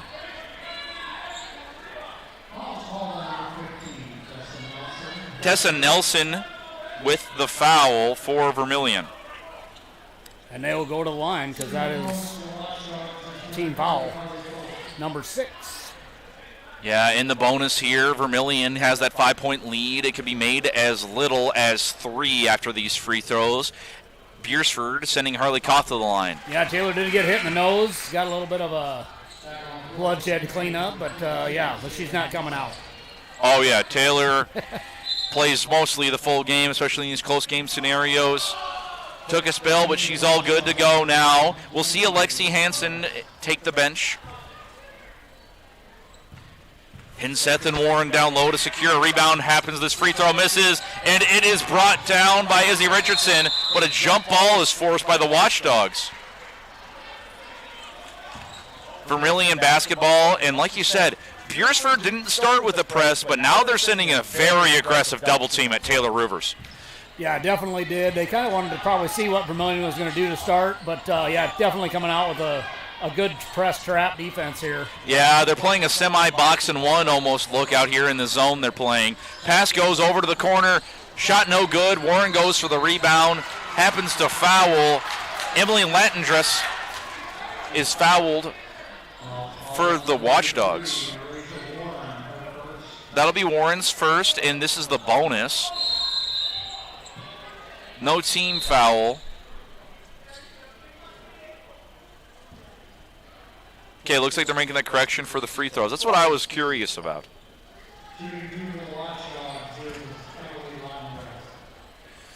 So Emily Latendress at the line for Beresford. Tanagers up 14-10, 1:19 to go in the first quarter. First shot, no good. Vermillion student section being a little disruptive on the other side of the court. Barking like a watchdog does, I suppose. They're playing the role. Second shot, banks it off the glass. Beresford makes that a 3-point game. Taylor Ruvers brings it up for Vermillion. 14-11 on the Mesaba scoreboard. Ruvers over to the wing. Number 2, Izzy Richardson. Over to Tessa Nelson, back to Richardson. Off ball, cut from Ruvers, catches it. Doesn't take the 3. Good closeout from the Watchdogs. Ruvers up top, spot up 3. Nothing but net for Taylor Ruvers. Yeah, it doesn't really matter where she's at on the floor. She's got range. Yeah, Taylor Ruvers is already practiced for that very far range. She's used to being guarded at her height. Ella Merriam gets it out for the Watchdogs. 3 off the top of the basket. They don't call it out of bounds, but Taylor Ruvers runs the fast break for Tanagers. Crossover. Good on-ball defense, though, from Ella Merriam. She finds Marasia Warren down low. Shot just barely no good. And Warren goes to force a jump ball. And a couple point-blank shots that they like to have back, and both Marasia and Shaylin both. Yeah, they've had a good post-entry pass, but they just haven't quite been able to break it off the glass. That'll definitely be a point of emphasis, is just getting that routine shot, being patient with it for sure. First shot no good for Beresford. Latin dress back at the line. Warren committed the foul. She'll take the bench.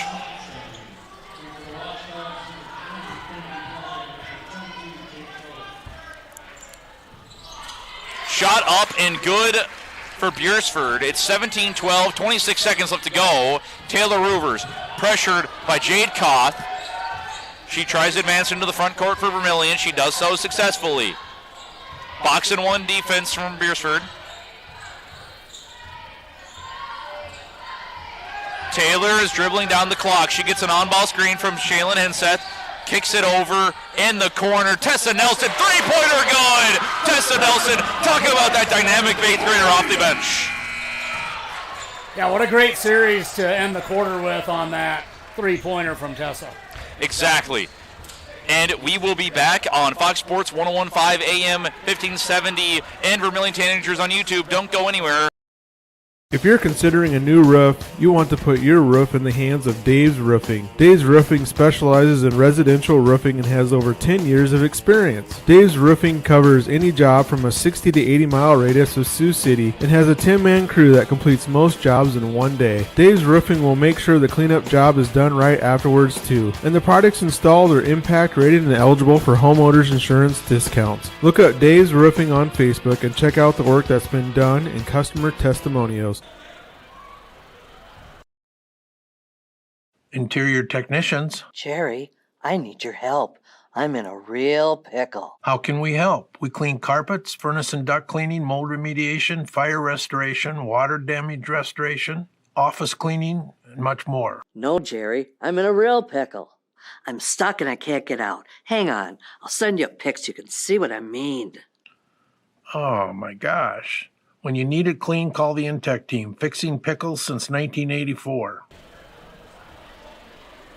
And we are back in the middle of this game.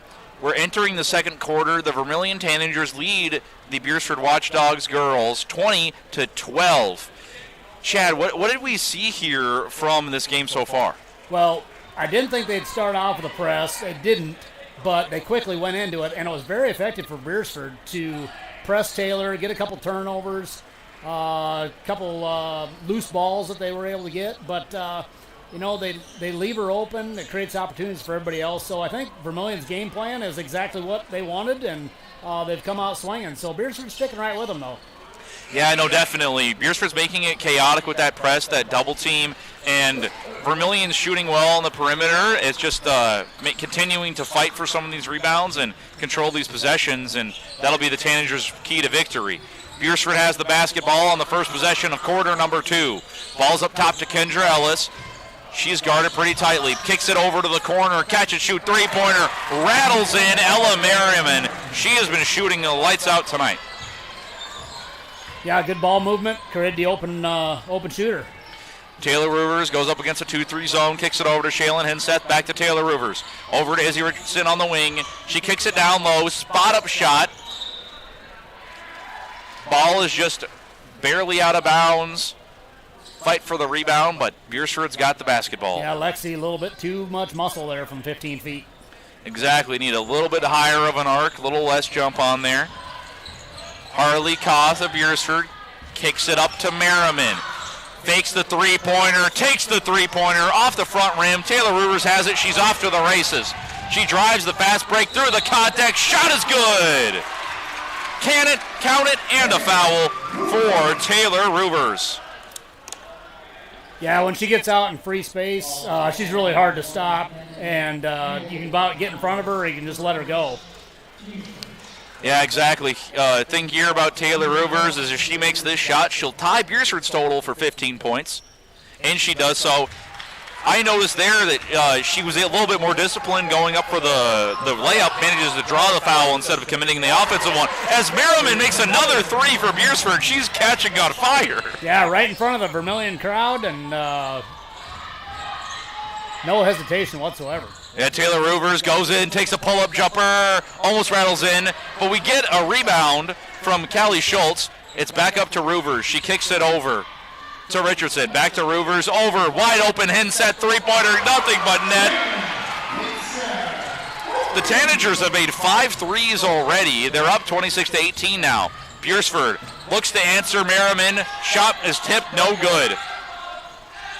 Beresford gets the rebound, shot doesn't rattle in. Hinseth goes for a rebound. She loses her footing and goes out of bounds. Good effort there. Beresford will keep it inbound under their own basket.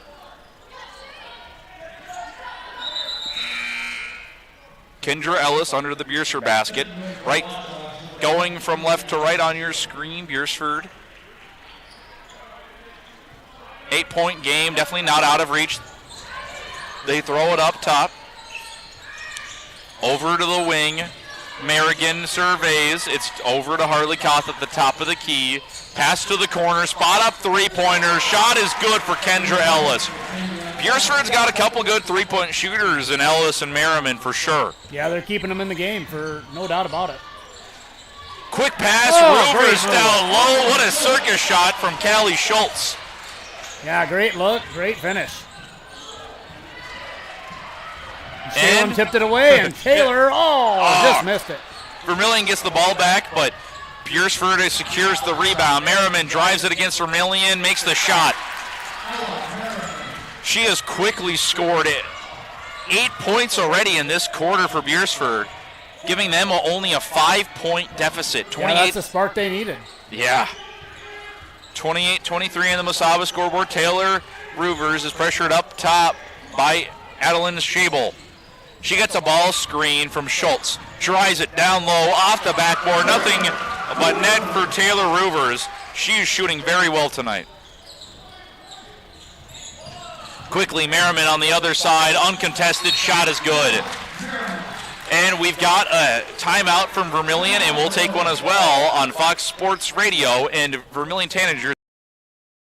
If you want somebody to come into your home and fix everything right the first time, look professional, act professional, treat you with respect, you gotta call Kaylin's. When they come in, I feel that they want to be there. I feel that they want to help me. You know, they put on the little booties over their shoes. They had canvas from the garage door all the way down to walk on. They left the furnace room in the basement probably cleaner than it was when they came in. They just do customer service very well. I would recommend Kaylin's to anyone. And we are back on Vermillion Tanagers on YouTube and Fox Sports Radio. I'm Parker Orr here with Chad Peterson. In this second quarter so far, it's 5 minutes and 6 seconds to go. Tanagers are up 30-25 against the Beresford Watchdogs girls. Key piece here is that Beresford has been shooting very well on the perimeter and distributing the ball for sure. Oh, no doubt about it. And their three-point game has kept them in it. So we'll have to see if they're going to keep pressing right now. It's just a half court, looks like. No press defense, but creating some havoc there. Yeah, talk about havoc. Izzy Richardson tries to pass it to Taylor Rivers. It skims off a Watchdog, just barely goes out of bounds. Vermillion has to be careful here as to avoid a turnover. Shaylin Hinseth will go up to stretch that press just a little bit. Taylor Rivers enters the front court for the Tanagers. She drives it. She takes the pull-up jumper. No good. It's tipped by Hinseth, secured by Rivers. She's 5'5", but she knows how to hunt a rebound. Kicks it over. Thought about a shot, Lexi Hansen. Lexi fouled on ball. Just a little bit too aggressive from Kendra Ellis. Great on-ball defense, but she does commit that foul. Yeah, Lexi was going to pull up and take the three, but just hesitated a little bit, and that's what we talked about, confidence to start with. She's had a couple shots that gone a little bit too long, and maybe she just doesn't have it, but here she's right there. Yeah, there she is, down low, posting up. She finds Taylor cutting just barely. She spots up for the mid-range, just barely no good. Shot rebounded by Izzy Richardson. Top of the key, Lexi Hansen finds Ruvers. Sets a screen. Taylor goes away from the screen, banks it off the glass. They'll call an offensive foul and waive the shot made from Taylor. Wow. Not sure about that. Yeah, that's a tough 50-50 is when the offensive player finds the contact against the defense and makes the shot. I think that's just a little bit too much contact going downwards into the defender, and we'll see how that's called next time. Yeah, completely agree. Ella Merriman throws it down. Shot at the basket. Foul. We'll see Harley Koth take the line. Vermillion fouls. Shaylin Henseth, that'll be her second foul. We just saw Taylor Ruvers get her second. First free throw, no good from Harley Koth.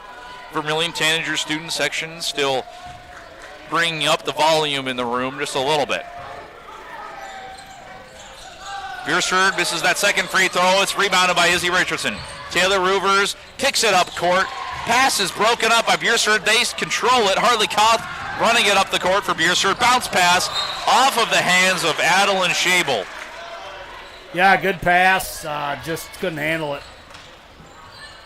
Taylor Ruvers brings it up for Vermillion. Vermillion still has a 5-point lead. 3:51 to go in the first half. Crossover, gets it down low. Some momentum. Shot. No shot. Foul is on the ground, however. Vermillion will maintain possession. She's got that little stutter step that she can get around you with, and then it's just playing catch-up. Izzy Richardson passes it up to Henseth. Alexi Hansen gets it. Taylor Ruvers on the dribble handoff. She clears out the basketball. Off-ball action. Taylor Ruvers throws it up. Circus shot, and count the foul. I don't know how she got that ball up. She got hit in the arm, and it just kind of popped off her hand and went in the hoop. Yeah, no, Taylor Ruvers is the master of the circus shot layup through the contact, through the trees. She knows how to navigate that shot. She can give herself 20 points already in this first half if she makes it, and she does give her 20. Beresford pushes the pace, gets it up. Merriman over, spot up Kendra Ellis. She faked it. Quick foul. Jade Koss foul by Vermillion.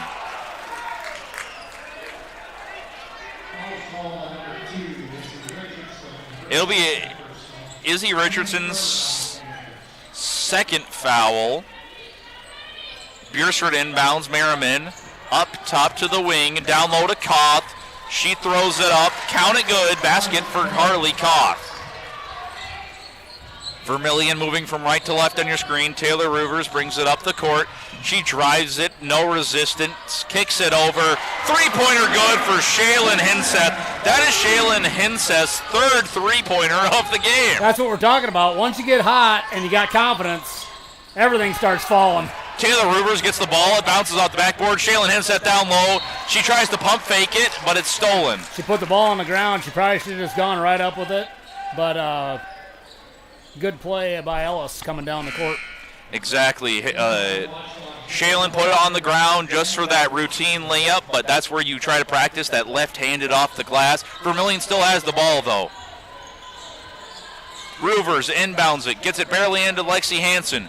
She pump fakes it, takes it across the court, over to Tessa Nelson, back to Taylor Ruvers. Ruvers faces a double, kicks it over. Nelson fouled on the jumper. 2 free throws for her. And that'll put them in the bonus for the rest of the quarter. Vermillion bonus in quarter number 1. Beresford is in the bonus now in quarter number 2. It's 36-27 on the Mesaba scoreboard. 2:44 to go in the first half. Nelson at the line for Vermillion. Shot is good. We'll see shot number 2.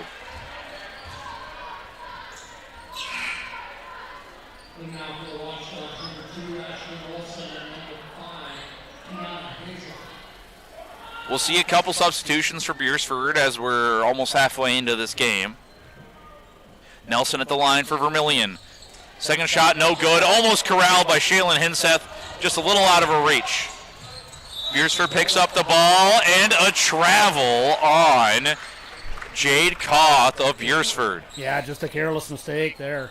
Yeah, just got to watch the dribble just a little bit more there. Shaylin Hinseth has it, passes it over to Taylor Roovers. She's pressured in the backcourt, back up to Hinseth. Taylor Roovers, she's contested at the point of the catch. She has a soft double team shading her. She kicks it down low, thought about the shot.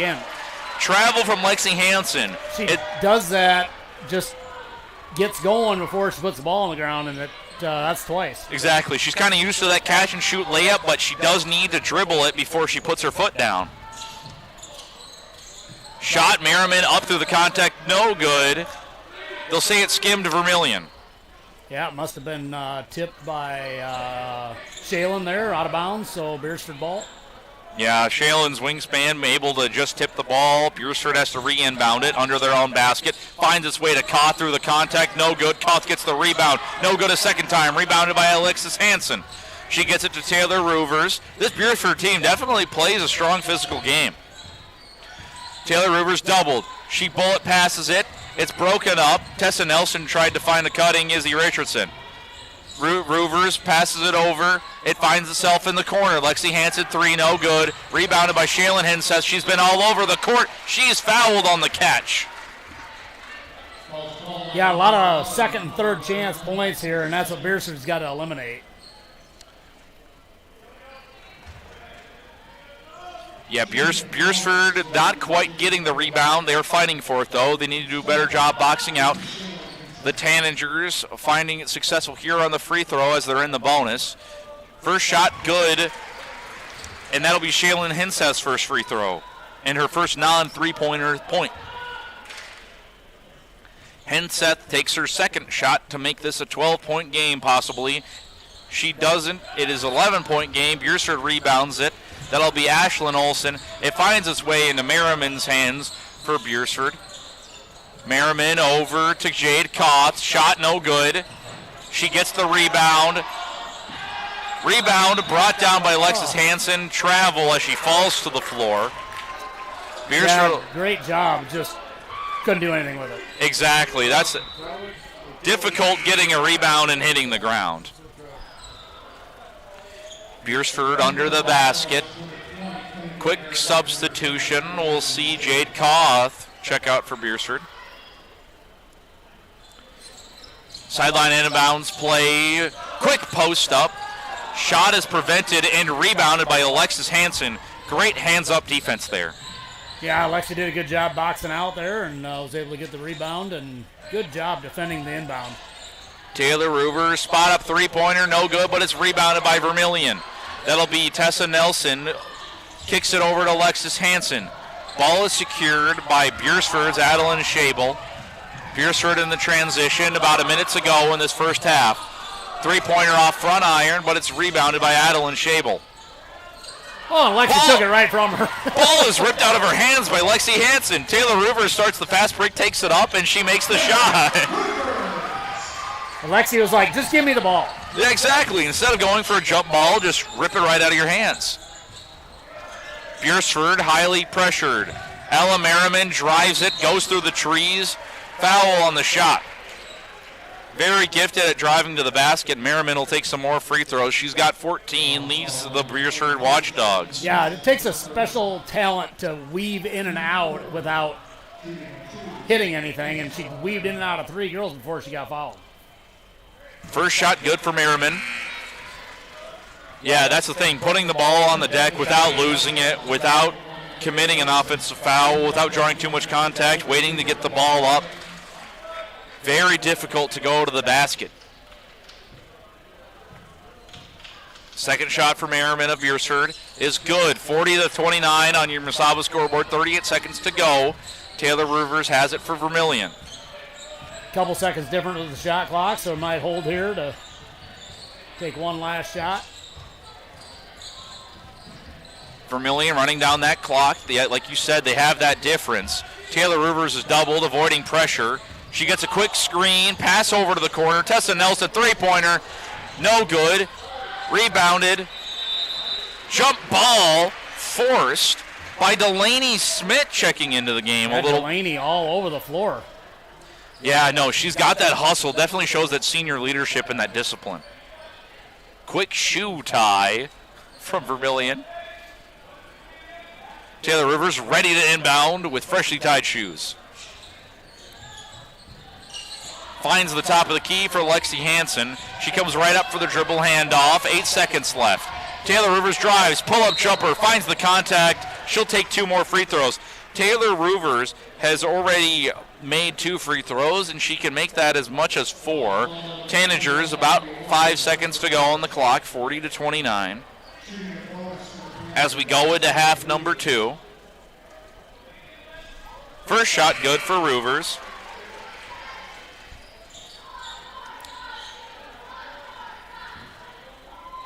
.23 for Taylor. And just bounces out. Beresford's got 4 seconds to throw up a prayer. Half-court shot, three-pointer off the top, and that will be our score heading into halftime. I'm Parker Orjo. My Chad Peterson will return for the halftime show,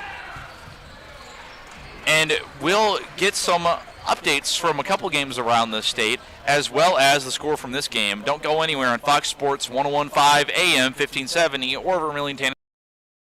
To be honest, it's the people that I work with.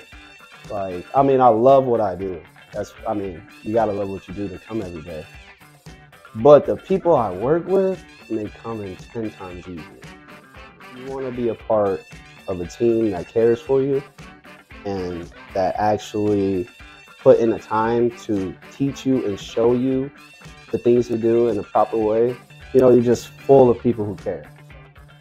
Thanks to like the Vermillion Athletic Boosters instead of sincere gratitude for all being just athletic booster members who have continued to do some of this for boosters of the social commercial.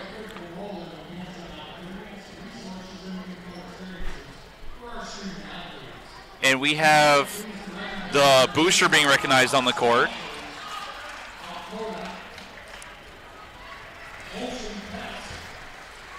Yeah, the game sponsors here for Vermillion being recognized. Alcoda Cleaning Systems Incorporated, Maloney Real Estate of Vermillion, Nutrient Ag Solutions, Main Street Inn, Larry Brady and Sue French, and Olson's Pest Technicians.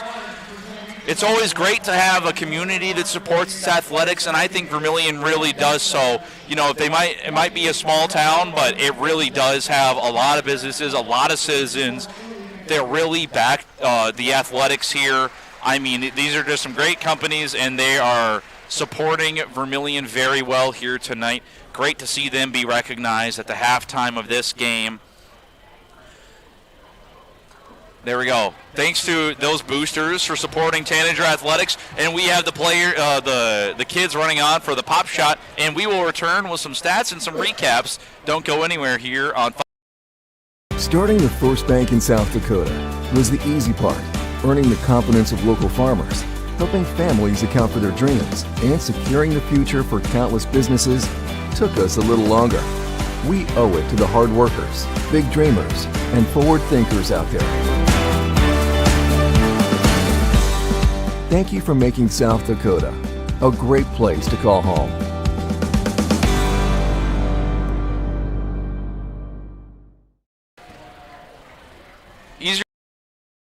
Truckers, commercial fleet, car owners, when you need a DOT inspection, you need a battery, oil change, diagnostic, or specialized tire service for farm, auto, and heavy equipment, JFI will get your vehicle repaired and washed and back on the road. JFI proudly supports Vermillion Tanagers, the community of Vermillion, in business for nearly 100 years for a reason. JFI is the best, and that's no lie. JFI 1218 Compton Court, Vermillion. Does help.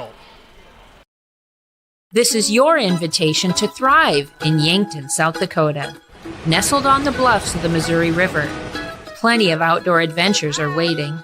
Whether you work remote or in a traditional office, we have a spot for you. Quality health care, diverse manufacturing, progressive school system, Mount Marty University, and so much more. Explore with family and friends. Let's thrive together. And we return to the halftime show for the Vermillion girls and the Beresford girls, Tanagers versus Watchdogs. Taylor Ruvers did Taylor Ruvers things, almost matching her season average. She scored 23 in that first half, Chad. She made 2 3-pointers, 3 free throws, and 7 2-point shots. What did you see from Taylor Ruvers on offense today?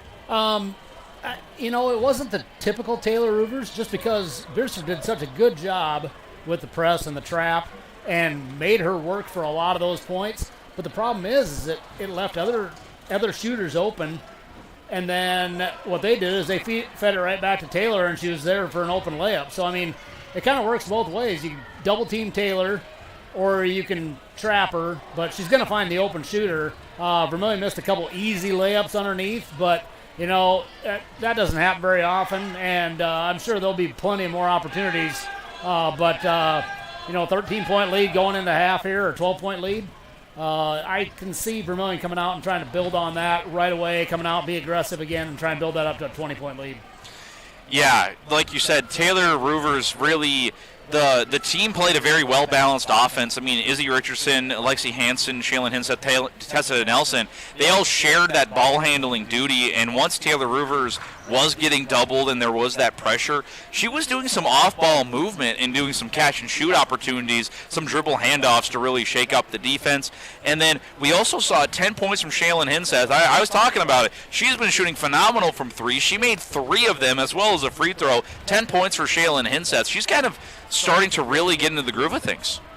Yeah, Shaylin, once she gets hot, you got to watch out, because she can not only hit the 3, but, the mid-range jumper. She did have the one missed layup, which is no big deal, but I tell you what, she can do it all from inside to the perimeter, and really can be dangerous once she gets hot. Yeah, exactly. No, she's really becoming a great player. We also saw a made 3-pointer from Tessa Nelson. You talk about that spark off the bench. Tessa made that 3. And then we also had Callie Schultz. She made a 2-pointer that was kind of a circus shot at the basket, got some good rebounds. And we saw a really strong all-around attack from Vermillion. They really distributed the ball well. On the Beresford side of things, we saw Ella Merriman. She dropped 14. Harley Koth had a few made shots. And then we just saw they've really stretched it out from 3, and they really forced Vermillion in some tough positioning. They got Vermillion in the bonus in that first quarter. So Beresford's playing a really physical game, and they're shooting well from 3. Yeah, they really are. And Kendra Ellis really is kind of running the floor, doing a little bit of everything. Great range. Like you said, they're sticking right with Vermillion. I mean, the score isn't really indicative of how close this game has been. Vermillion just scored the last 4 or 5 points to kind of stretch it out to 11. But, no, Beresford's done a good job sticking with it. I think they're going to go back to the trap, because I think that's been working well for them, and just creating the disruption for Taylor. They did a really good job just disrupting the flow of Vermillion's offense. So I think you're going to see a little bit more of that to start the second half.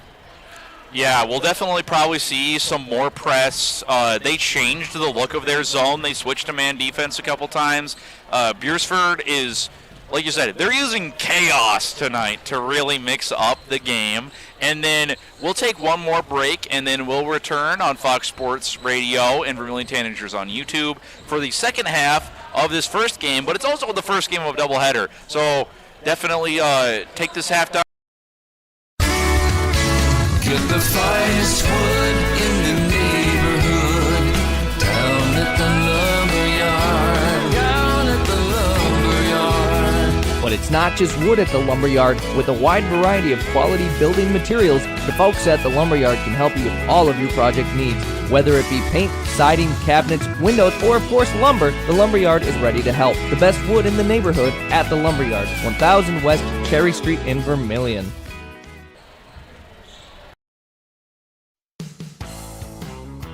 Welcome to Runnings in Vermillion. Shop their great lineup of clothes for women. Names like Ariat and Carhartt for men.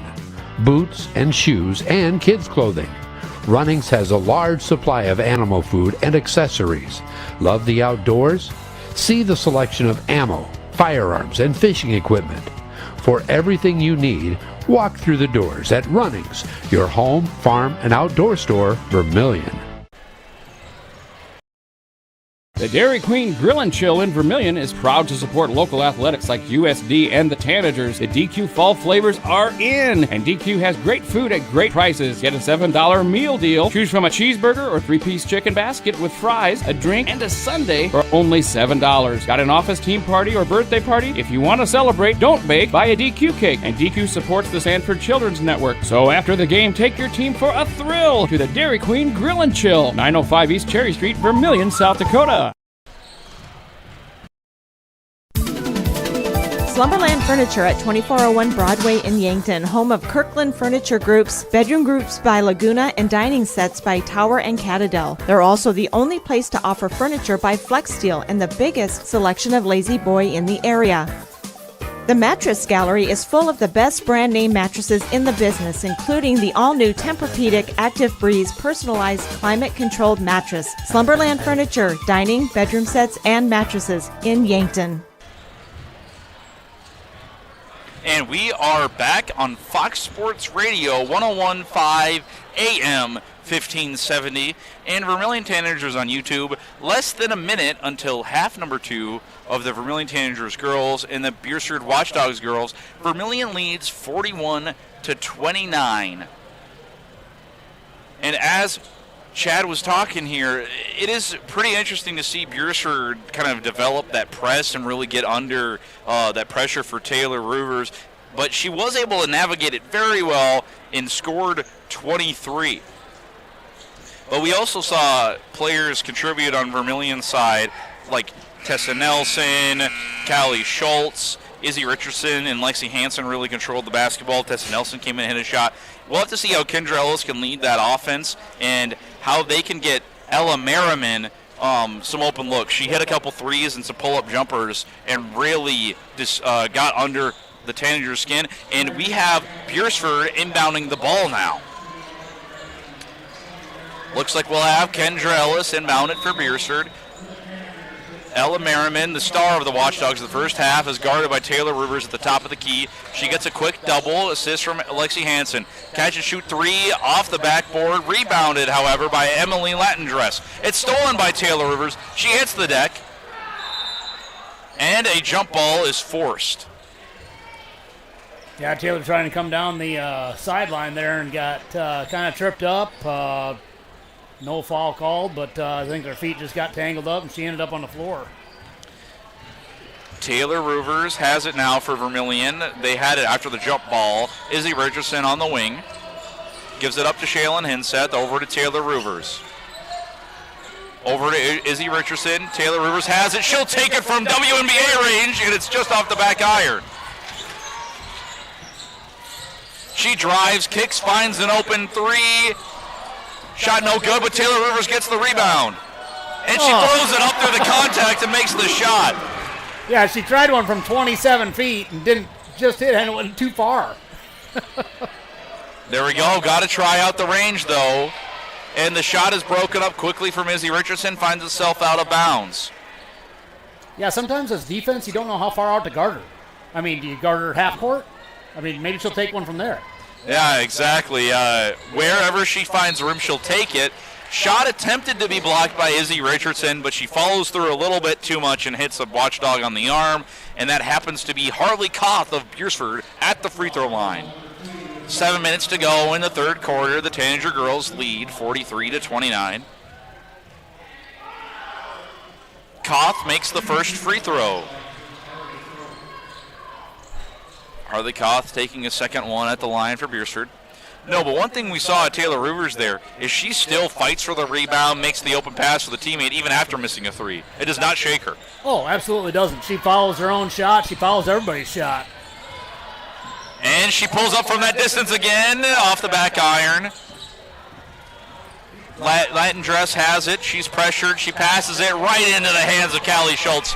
Taylor Ruvers runs the break, takes it to the basket, and the shot is good. Oh, yeah, disruptive defense created a turnover there and a great outlet to Taylor. Ella Merriman kicks it over to the corner. Kendra Ellis finds Koth, and then down low, she kicks it up top. Perfect pass. Emily Latendress scores for Beresford. Yeah, just got lost at the baseline there, and nobody even saw her. Taylor Ruvers at the top of the key, gets it over to Izzy Richardson. Back to Taylor Ruvers. She's guarded pretty tightly. She drives. Izzy Richardson, spot up three. No good. Ruvers gets the rebound, however. I don't know where she came from. And she takes the three. It goes front iron. Hartley Koth, outlet pass to Merriman. Merriman drives, go through Ruvers. Oh! They'll call a blocking foul. Wow, I think Taylor was planted there.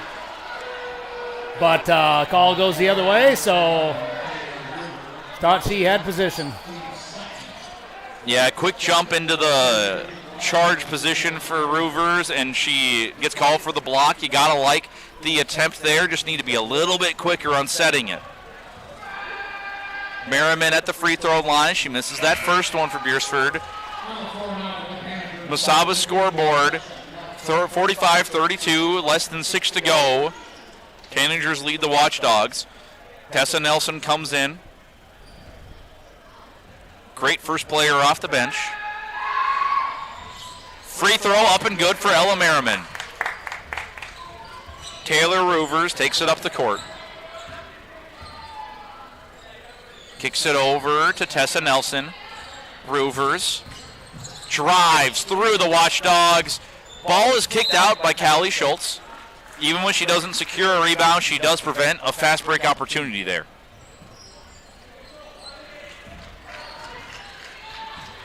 Ella Merriman brings it up for Beresford. Passes it over. Post up down low for Merrigan. Ball finds it up to Koth. Oh, wow. And we've got a travel there. Good ball movement, really good ball movement. Just moved her feet. Yeah, they moved it around the perimeter, but they managed to get that quick travel at the end. We've seen quite a few of those calls on both sides here. Taylor over to Shaylin Hinseth. Post up by Callie Schultz. She gets it down low on the entry pass. She secures the basketball, kicks it back up to Hinseth. Nelson thinks about a shot. Ruvers drives from the corner. Shaylin Hinseth wide open for three, and it's good. Here we talked about it. She's got the hot hand. I'd say keep feeding it to her until it cools off. Exactly. Vermillion has done a great job finding the open Shaylin Hinseth, and she's done a good job making the shot. Quick shot down low. Taylor Ruvers jumps, and a travel from Kendra Ellis. Yeah, Kendra just shuffled her feet a little bit in the lane, trying to get better position, and didn't dribble the ball.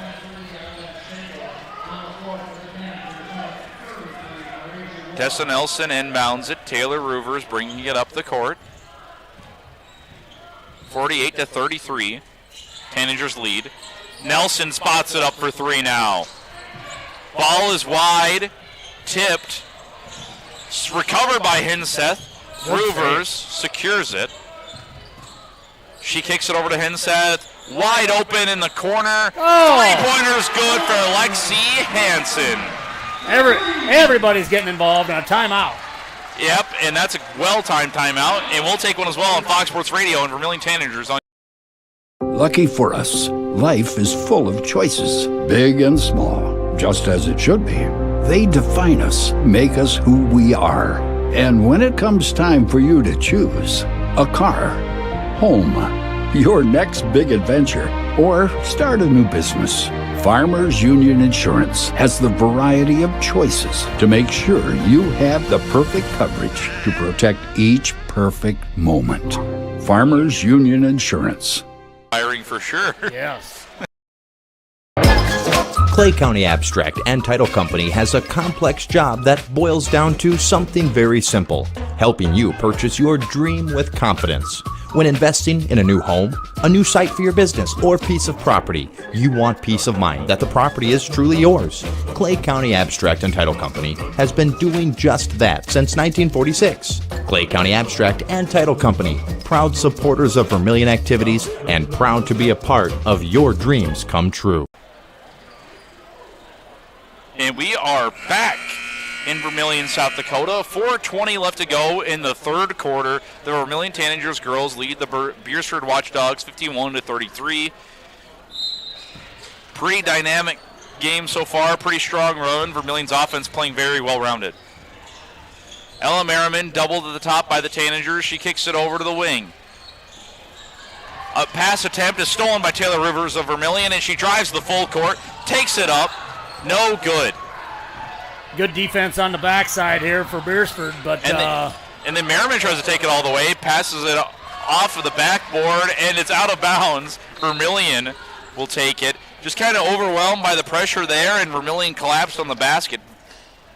It was like a track meet going from one end to the other, and Beresford won that track meet, beat Taylor to the other end, and kind of disrupted her shot. Yep, and it looks like ball was off of Vermillion in the scrum, and Beresford will be inbounding Kendra Ellis to do so for the Watchdogs. Pass down low, Koth, Euro step, no good. She gets her own rebound, passes it up, and that'll be 2 shots at the free throw line for Harley Koth. She has 4 points, but she's done a really good job getting to the free throw line to create some of those when Vermillion's defense has been stout. And that's Shaylin's 4th foul. Yeah, no, that definitely puts Shaylin in foul trouble, and she will sit on the bench. Coach Brooks will definitely need her to be an offensive spark plug if this game gets closer. Koth makes that second shot, 51-34. Taylor Rivers runs it up for Vermillion. Passes it over to Richardson, back to Rivers, back to Richardson. Finds a cutting Nelson. Down to Warren, shot no good, rebounded, knocked out by Tessa Nelson. Foul. And that's already 4 quick Vermillion fouls to none for Beresford. Yeah, Vermillion on offense, they're pushing that pace, but they're also forcing a few fouls, and that's kind of put them in a tough position here. Beresford's still down by 17. Ella Merriman kicks it over to the corner. Pass down low, no good. It goes out of bounds. Vermillion will assume the possession of the basketball. Lexi Hansen inbounding it for Vermillion. Taylor Rivers has it. She takes it up the court. Passes it over to Izzy Richardson, down to Warren, and it goes out of bounds. Yeah, Vermillion had numbers there, but just off Maraja's hands. Ella Merriman walks into a pack of Tanagers, spins around, finds an open three-point shot. No good for Kendra Ellis. Taylor Rivers will run the court for Vermillion. She's walled up and fouled. Jade Koth didn't move her feet fast enough, and she blocks Taylor Rivers from possession. Yeah, they got plenty of fouls to give here, so might as well be aggressive and try and see if he can be disruptive. Yeah, Beresford can bring back that physicality as they have those 4 fouls to give. Taylor Rivers, top of the key, guarded by the same defender, Jade Koth. Surveys the court. Awesome off-ball movement. She'll drive at the basket, kicks it over to Warren, tries to bounce it off the hoop. No good. Pull-up shot from Merriman. No good. Rebounded by Warren. Vermillion just needs to get in the habit of some of those shots off the glass. They just haven't been falling tonight. Yeah, I think Maraja was just surprised to see it come to her and tried to put it right back up. Rivers drives down, doesn't make it. Shots brought up by Kendra Ellis. Throws it over to the corner. Good on-ball defense there from Hansen. It's broken up, stolen by Nelson. She drops it. Beresford gets a foul on the shot.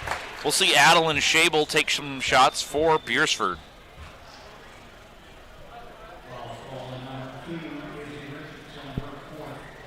Izzy Richardson now has 4 fouls. Coach Brooks might have to go deeper into the bench than he thought. Yeah, I mean, at least we saw earlier that Delaney Smith's ready to play a guard if they need it, but we'll see Izzy Richardson sit out as well. I assume her and Shaylin Hinseth aren't going to check back in until the fourth quarter, where they'll be needed to keep the offense going. We'll be playing Marasia Warren and Callie Schultz, so rebounding should be a strength of Vermillion right now for sure. Yeah, definitely have the height advantage. Lexi Hansen gets it into Taylor Ruvers. She's guarded the full court. Quick timeout from Coach Brooks. We'll take one as well on Fox Sports Radio and Vermillion Tanagers. Warmer days are coming, and sooner or later your air conditioning will need to kick in as well. But what if it doesn't? Well, don't wait. Call Larry's Heating and Cooling. With 43 years in the business, we're very knowledgeable on what we do and how we serve our customers. You can rest assured that when you call, they always pick up the call. Join our elite club today and become a priority member. Skip the line, get discounts on services, and have no overtime fees. Call Larry's Heating and Cooling for expert service from factory-trained technicians. I'm Blaine Olson, owner of Blaine's Body Shop in Vermillion. I grew up here, graduated here, and now have a business here. I'm proud to serve the community that has helped me live this dream. I have top-notch equipment, the latest in training, along with a work ethic and the desire to serve you. Should you need repairs in the future, please remember Blaine's Body Shop across from Polaris on the Highway 50 bypass in Vermillion. Blaine's Body Shop. Automotive collision repair. Now online at blainesbodyshop.com. And we are back in Vermillion. The Tanagers girls lead the Beresford Watchdogs 51-35 in the third quarter, 2:13 to go on the Masaba scoreboard. Chad, what do you think Coach Brooks is looking to adjust about the Vermillion game plan? Maybe the pace. Slow it down a little bit. Work the clock a little bit. No, I like what they're doing as far as being aggressive, getting the ball to Taylor. But, yeah, just be a little more patient, maybe run the clock. Exactly, and we were talking about foul trouble in the deep bench. We've got Smith out there now, and a quick give and go. Callie Schultz finishes a shot very well down low. Yeah, high percentage shot. Gotta like that. Hands up defense, manages to block the shot of Ella Merriman, and it's rebounded by Vermillion, but that press is out there, and they're really getting under their skin. Taylor Ruvers manages to evade the press. She drives it all the way. Catch and shoot three-pointer. Just barely off, rebounded by Merriman of Beresford. So much for pace. Yeah, she takes it to full court, and it is scored by Merriman of Beresford. Yeah, they push it a little bit too much. They need to slow it down even when it seems like you have a good fast break opportunity. They really just need to slow that pace down. Taylor Ruvers has it. Top of the wing, crossover, kicks it down. Shot good off the glass for Taylor Ruvers. She did a good job protecting the ball and just finding the lane. Yeah, so hard to stop that crossover dribble. Koth in the corner, kicks it up for Beresford. Lob pass, no good. Shot up for Merriman. She'll do a crossover on Ruvers, drive it down low, throw it up through the trees, no good. Broken up by Delaney Smith. Goes off bounds off Vermillion. And Beresford will have possession. 55-37, 58 seconds left to go in this third quarter. 18-point game, definitely not insurmountable for the Watchdogs, but they do need to answer their good defense with offense here. Yeah, they need a basket here and then need a stop. Shot up to the wing. Merriman, star of the show, has it at the top of the key. Defenders are shading. Number 24, Kendra Ellis takes another three, no good. Yeah, Delaney with good position down low and off Beresford defender, so Tanager ball. Tessa Nelson inbounding for Vermillion. Ruvers navigates that press. She's got Hansen as an outlet. She runs it up the court. Free throw, pull-up jumper, rattles in good. Yeah, I guess that whole change of pace thing, just throw that out the window because that's not what they're doing at all. As long as they score, right? Right. Yeah, 20-point game right now. Vermillion's throwing a double team. Kendra Ellis in the corner, over to Shable. Pass down low, finds Koth. It's good off the glass. Beresford's moved the ball very well. It's just very hard to contain the offensive threats that Vermillion has on the court. Taylor Rivers is triple teamed and manages to navigate it with her triple. She passes it down low. It's broken up. Pass intended for Schultz. Smith breaks up the pass. foul on Schmidt. Good physical defense, though. Yeah, triple team. Just, I mean, at some point, somebody's got to be open, but you can't even get through the press. Yeah, exactly. Just got to bring another offensive player to just be a quick pass.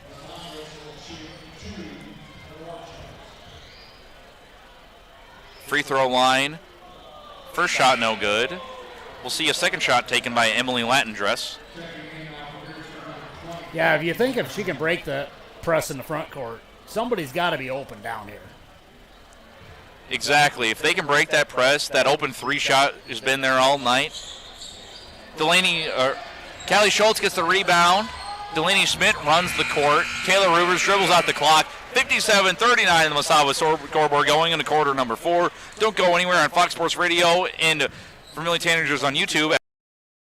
Hey kids, it's never too early to start planning for your future. Did you know Masaba provides scholarships and tuition assistance? They are committed to your success, offering engineering, drafting, and welding opportunities, plus scholarships, job shadowing, and mentorship programs. Learn more at masabainc.com/careers. When I grow up, I want to work at Masaba. Masaba Manufacturing. Unlock your future and rock with us.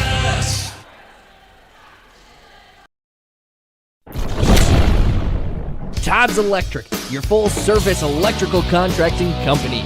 Todd's Electric services residential, commercial, agricultural, and industrial customers. From the simplest service call to the most complex design-build project, Todd's Electric has the expertise to do it right. Call Todd's Electric for all your electrical needs.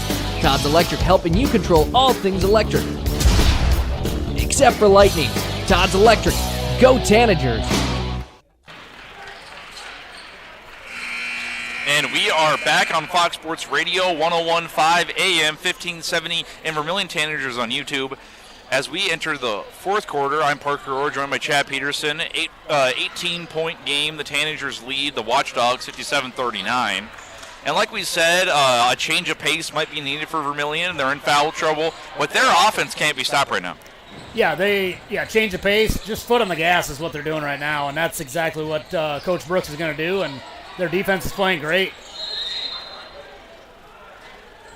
And another timeout by Beresford, and we'll take a quick one here. Wanting a specialist without leaving town? We've got you covered.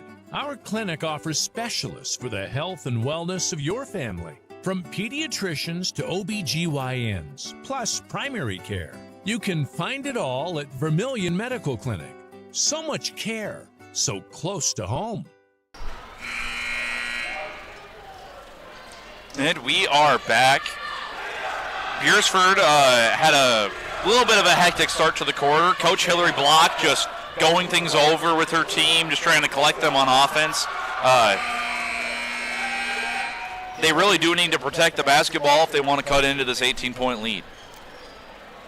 Yeah, he just didn't like what he saw out there, so take a timeout and call something different here, and got to get a hoop. Kendra Ellis to inbound under Beresford's basket. She gets the ball in the corner. Vermillion playing pretty good on-ball defense, triple team. Ellis catch and shoot three-pointer. Got to keep out. Both Shaylin and Izzy both have 4 fouls. Exactly. Got to make sure they don't get fouled out. Taylor Ruvers, though, gets a quick basket on the other end. Effortless at the basket. Ella Merriman kicks it over for Beresford. Kendra Ellis has been taking the three. Quick ball movement. She'll find it in the corner. And she makes that one. Ended a little bit of a dry spell. We know Kendra Ellis is a good shooter, and she showed it there. Taylor Ruvers cuts right through the press like a knife through butter. Kicks it down to Shaylin Hinseth, and she makes the shot. Yeah, good court vision. I think she saw her all the way down the court. She's just waiting for the time to give her the ball. Exactly. It's just that timely pass is what Taylor is very good at, and the players around her are ready for it. Beresford has the basketball. Kendra Ellis from three again, and she makes it. Man, her threes, they're keeping them in the game here. They are. 16-point game now. Taylor Rivers passes it. She's got no outlet. Koth goes the other way for Beresford, makes a quick bucket. And he saw Izzy had to get out of the way there. Didn't want to pick up foul number 5. Yeah, 14-point game. Physicality's tough. Schultz kicks it up. Shot is good. She's really developed on that patient shot off the backboard in the fast break. And there's a quick timeout, and we'll take one as well on Fox Sports Radio. If you're looking for the perfect fit, Vermillion Vision Care Associates fits like the right pair of glasses. Vision Care Associates has its roots in family eye care, and the doctors are well known for being primary eye care providers. With the ability to treat and diagnose a variety of settings, Vermillion Vision Care Associates is the right fit for you. Plus, they can fit you into a new pair of glasses, sunglasses, or contacts that feel just right. With continuing education, see the best doctors at Vermillion Vision Care Associates. And we are back in Vermillion. I'm Parker Orgeron with Chad Peterson. The Vermillion Tanagers girls are up 63-47 against the Beresford Watchdogs, who kind of put together a good run to start this fourth quarter. And like you pointed out, Chad, having 2 players with 4 fouls in Hinseth and Izzy Richardson, this defense can be physical, but not too much. So otherwise, Vermillion will have to really dig into the reserves. Yeah, they want to keep them out on the floor as long as they can. But you got Tessa on the bench. She could come in and spell Shaylin if she needed to. But yeah, Harley Koth makes that 2-point shot for Beresford and continues the run. Again. But then we get Callie Schultz at the other end, and she makes the shot. 3-quarter court pass, just wide open, just camped underneath the hoop. Yeah, no, she is ready for that pass, and Vermillion has done a great job at just finding the open person who's waiting for that bucket. And that shot is no good. Adeline Shable of Beresford took a 3-pointer, doesn't find the basket. It's kind of what we talked about. You beat the triple team, somebody's wide open. Exactly. That's all you got to do is beat this press. And here's Callie down here, wide open again. It's just a matter of getting the ball down to her. Yeah, normally you see a press and 2 people on the basketball. That way you could have people in the backcourt. But it's a really aggressive, experimental one, and sometimes they get the turnover, other times they let up a basket. It's high risk, high reward there. Yeah, it certainly is. And then Vermillion's feasted on it the last 3 times down the court. Yeah, Taylor Roovers, Euro step, shot up, rebounded by Beresford. Schultz tried to fight for it, and we see Ella Merriman recover the basketball for the Watchdogs. She drives it up, very fast pace, and she makes it off the glass. Merriman enters the 20s now with 21 points. Taylor Roovers navigates that triple team, finds an open Lexi Hansen, gets it back to Taylor Roovers. She's being guarded out at like 24 feet. Back to Lexi in the 3. She thinks about the shot. She gets it up to Izzy Richardson, gets it over to Hinseth. Down low to Lexi. Gonna run some clock here. Yeah, they're definitely chewing the clock. Pass is broken up, recovered by Izzy Richardson. Pass attempted down low, was stolen by Koth. Beresford has got it the other way now. Merriman tries to drive to the basket, and out of bounds. Great way for Izzy Richardson to have the fine line of maintaining pressure without fouling there, as it would have kicked her out of the game. Richardson has it, passes it up to Roovers. Over to Lexi Hansen. Back to Izzy Richardson. Taylor Roovers has it. She's got an on-ball screen from Richardson. She breaks it down. Euro step down low. Good. Taylor Roovers is on fire tonight. 35 points. And if you give up 35, it's tough to match a player like that. They've really had some of that with Ella Merriman. As we see, Harley Koth makes a shot for Beresford and a foul quickly by Kendra Ellis. Yeah, no, it's an interesting mix here because Taylor Roovers is powerful on offense. I mean, you have 3 scorers in double digits if you're Beresford, but we also have some of that impact coming from the relief of, Shaylin, Hinseth. Callie Schultz has 8 already, too. Yeah. So Vermillion's offense has been a multi-person attack. Yeah, and that's exactly what Coach Brooks wants. He doesn't want one person to score all the points. And we see another rebound lead to a player on the ground. Beresford will have it. Less than 4 to go, 67-53 in Rosawa scoreboard. Vermillion leads Beresford. Ella Merriman has it. She kicks it over to the corner. Ball finds itself on the wing, back up top. Ella Merriman. And a quick 3, no good. for Kendra Ellis. Vermillion rebounds. Lexi Hansen pulled it down. Taylor Ruvers dribbles it up the court. Not as quite of an aggressive press. Izzy Richardson gives it up to Ruvers. She passes it over to the corner. Lexi Hansen thinks about it, dribbles it, kicks it down low, post-up shot, no good for Tessa Nelson. She gets her own rebound. Foul on the court against Beresford. They are fighting for every last inch they have. 14-point game. They managed to keep it pretty respectable. Yeah, Vermillion doing a good job trying to milk the clock a little bit, but really pulling back and not taking the open shot, because there's a couple times where they could just drive in and lay it in, but they pass it back out to try and run the clock a little bit. But Ellis checks out, and she's had a great game. Yeah, Kendra Ellis, dynamite from three. She's pushed the pace. She fouls out. Vermillion inbounding the basketball. Taylor Rivers trying to find a Tanager, and she can't, and it's secured by Beresford. Great coverage on the inbound. Oh, that's double dribble. Oh, no call. I think the basketball might have technically lost possession, is my guess. Is what they're. It was a weird, lost the hand. Lost the handle and kept dribbling. Izzy Richardson passes it in for Taylor Ruvers. Beresford only sending one person up, no full press anymore. Taylor goes to the basket. Foul on the ground. They're playing her too closely, trying to stop that 35-point scorer from going for 40.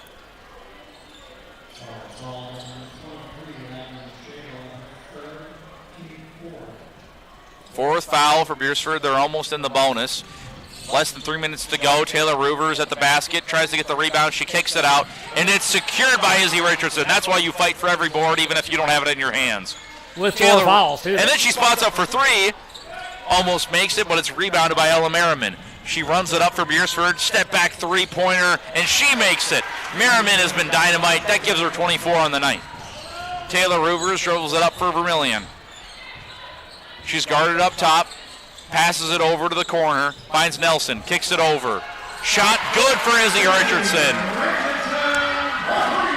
Izzy Richardson's first points of the game is a triple. 70-56. Shot no good from Beresford. Rebounded by Taylor Ruvers. How many rebounds is that for Taylor tonight? She's been all over the place. Yeah, I count 6 so far. She has been insane, and I definitely missed a few.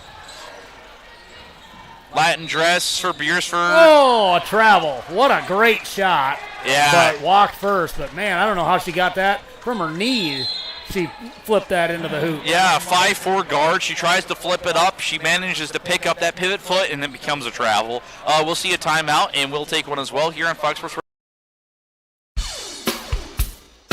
When you need top-notch appliances that last, trust the experts at Murph's Appliance. From washers and dryers to refrigerators, they have all the trusted brands to keep your home running smoothly. At Murph's, you'll find Maytag appliances built for durability and service you can count on. Whether it's a new oven or a repair, they're there for you every step of the way. Stop on down to Murph's Appliance, your local Maytag dealer in Vermillion.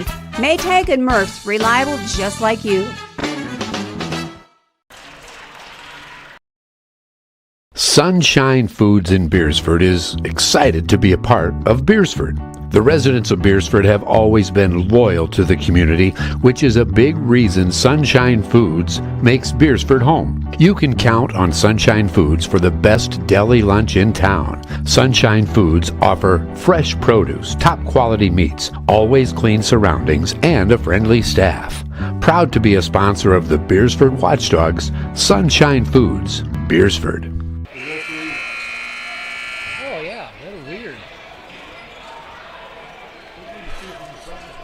And we are back on Vermillion Tanagers on YouTube and Fox Sports Radio 101.5 AM 1570. Taylor Ruvers has the basketball. She's bringing it up 70-56 on the Masaba scoreboard. Under 2 minutes to go. Vermillion, a comfortable 14-point lead. Definitely still not put away yet. Lexi Hansen surveys the court, gives it to Shaylin Henseth. She gets a dribble handoff to Taylor Ruvers. Over to Izzy Richardson. She gets a ball screen from Taylor Ruvers.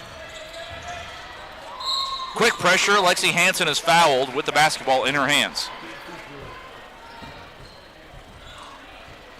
And that'll be the bonus for Beresford, and we'll see Lexi Hansen go to the free throw line. Yeah, 5 team fouls, and Vermillion has none this quarter. Yeah, Vermillion has played a much better, we talked about it, pace and physicality. They've stepped it back and really let their play do the talking. Free throw good for Lexi. Her first free throw of the night.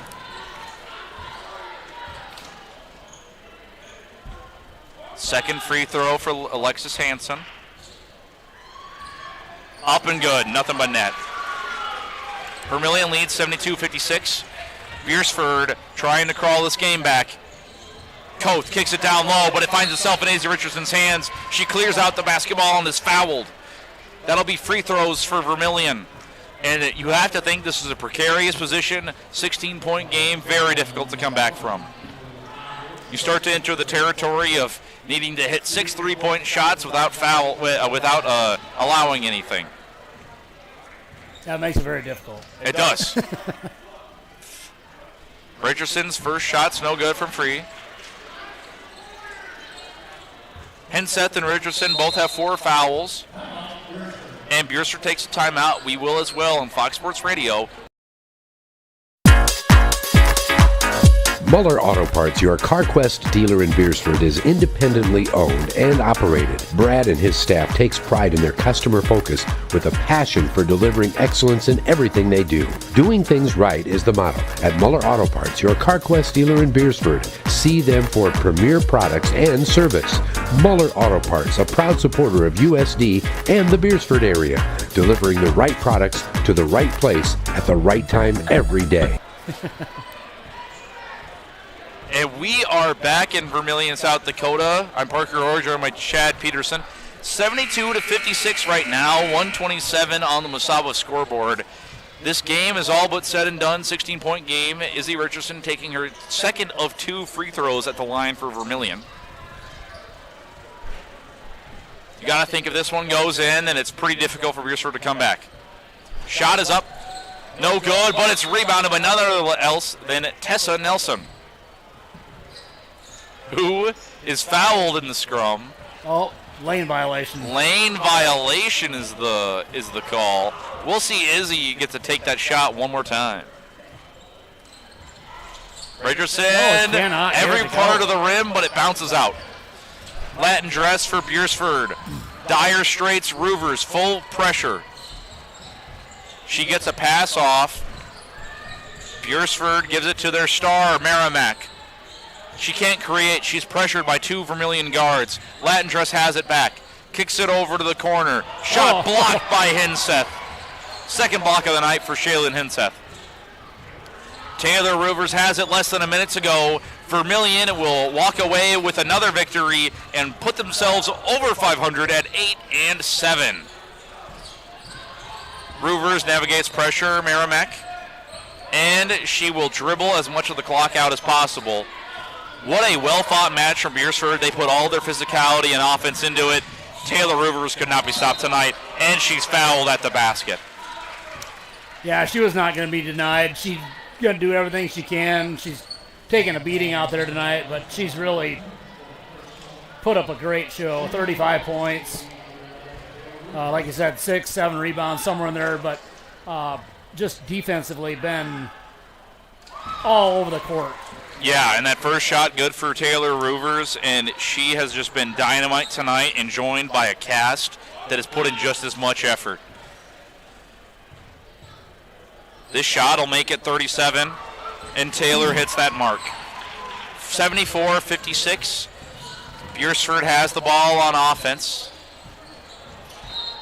Trying to pass it over to number 35.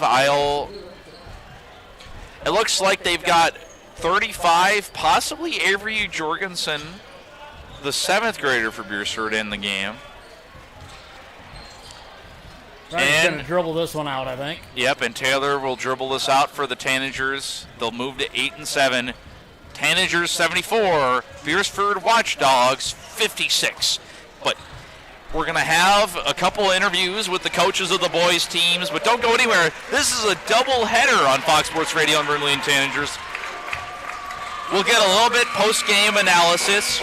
We'll interview Coach John Brooks at the halftime of the next game, and we'll see you after the break here on Fox Sports Radio.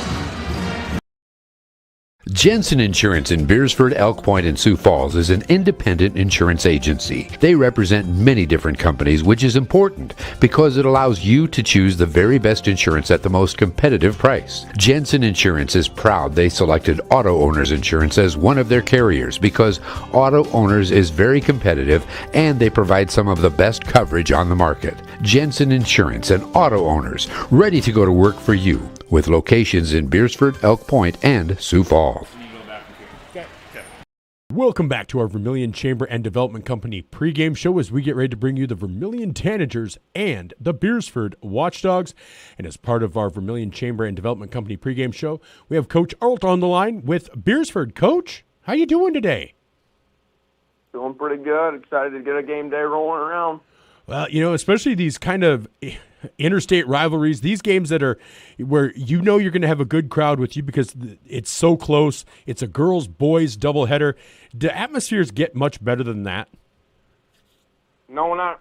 You can't find a better atmosphere than that. You know, the kids know each other, so that just puts more impact in the game. And obviously the coaches know each other, too, just being so close to each other, and the communities are connected in that sort of way. So tonight's just going to be a great atmosphere, and we're looking forward to it.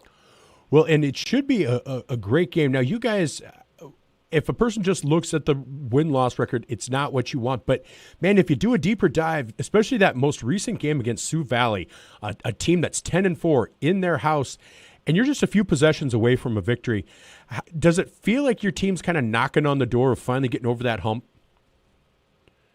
Yeah, and we're trying to find, obviously, ways to get over that hump. You know, lately with the boys, we've been really harping on building winning habits. What does it take to win a basketball game? What are the certain aspects of the game that you're looking at? You know, with me, I look at free throws, offensive rebounds, and turnovers. Those are usually three indicators of if we won the game or not. If we win those battles, we win. If we don't, we're going to find ourselves in the loss column again.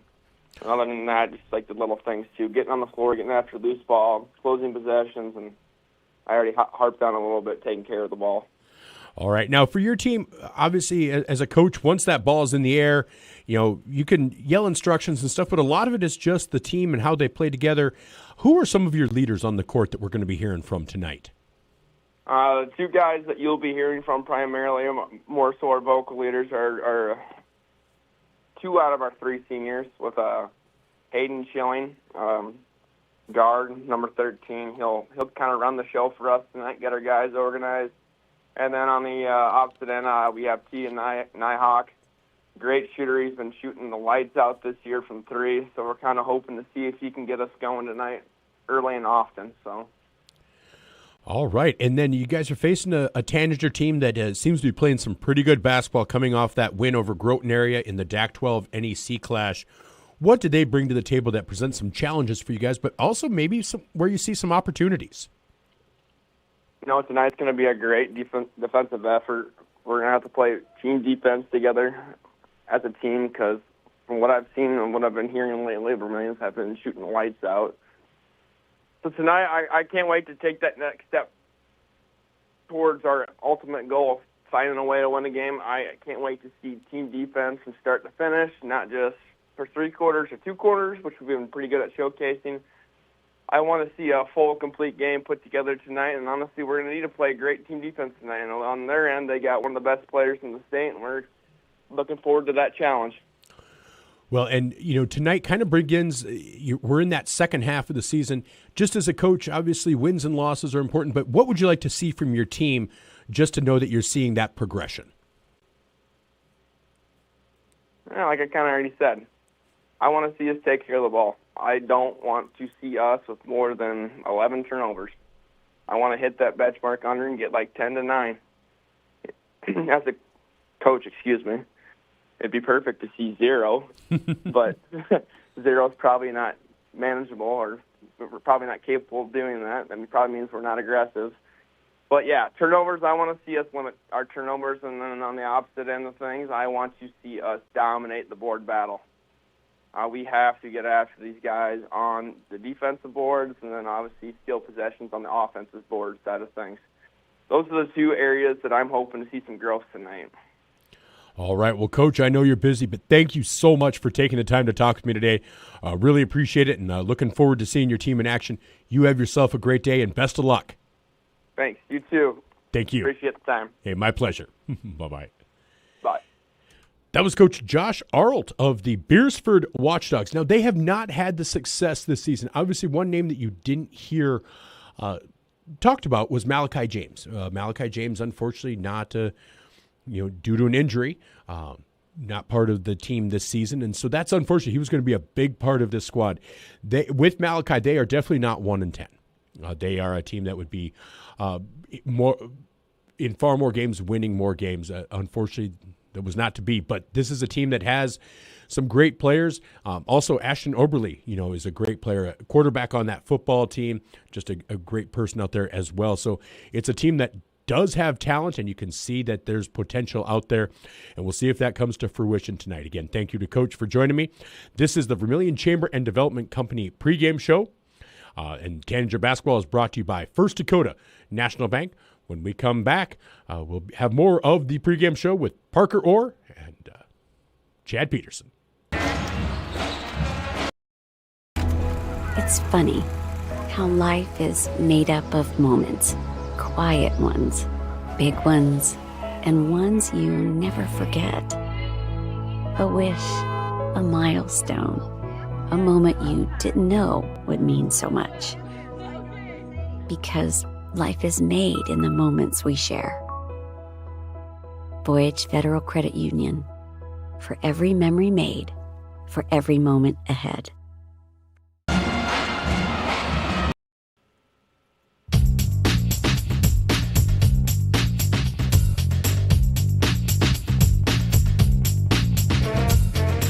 Welcome back as we get ready to bring you the Vermillion Tanagers and the Beresford Watchdogs from the Birdcage in Vermillion. Well, we have, as part of our Vermillion Chamber and Development Company pregame show, Coach Jay Drake. Coach, how you doing today? Doing good, thank you. Well, coming off a huge win, how are you guys feeling? Beating Groton area. I mean, we all know Groton area is one of those top 6, 7, 8 teams. They're going to be probably a state tournament team.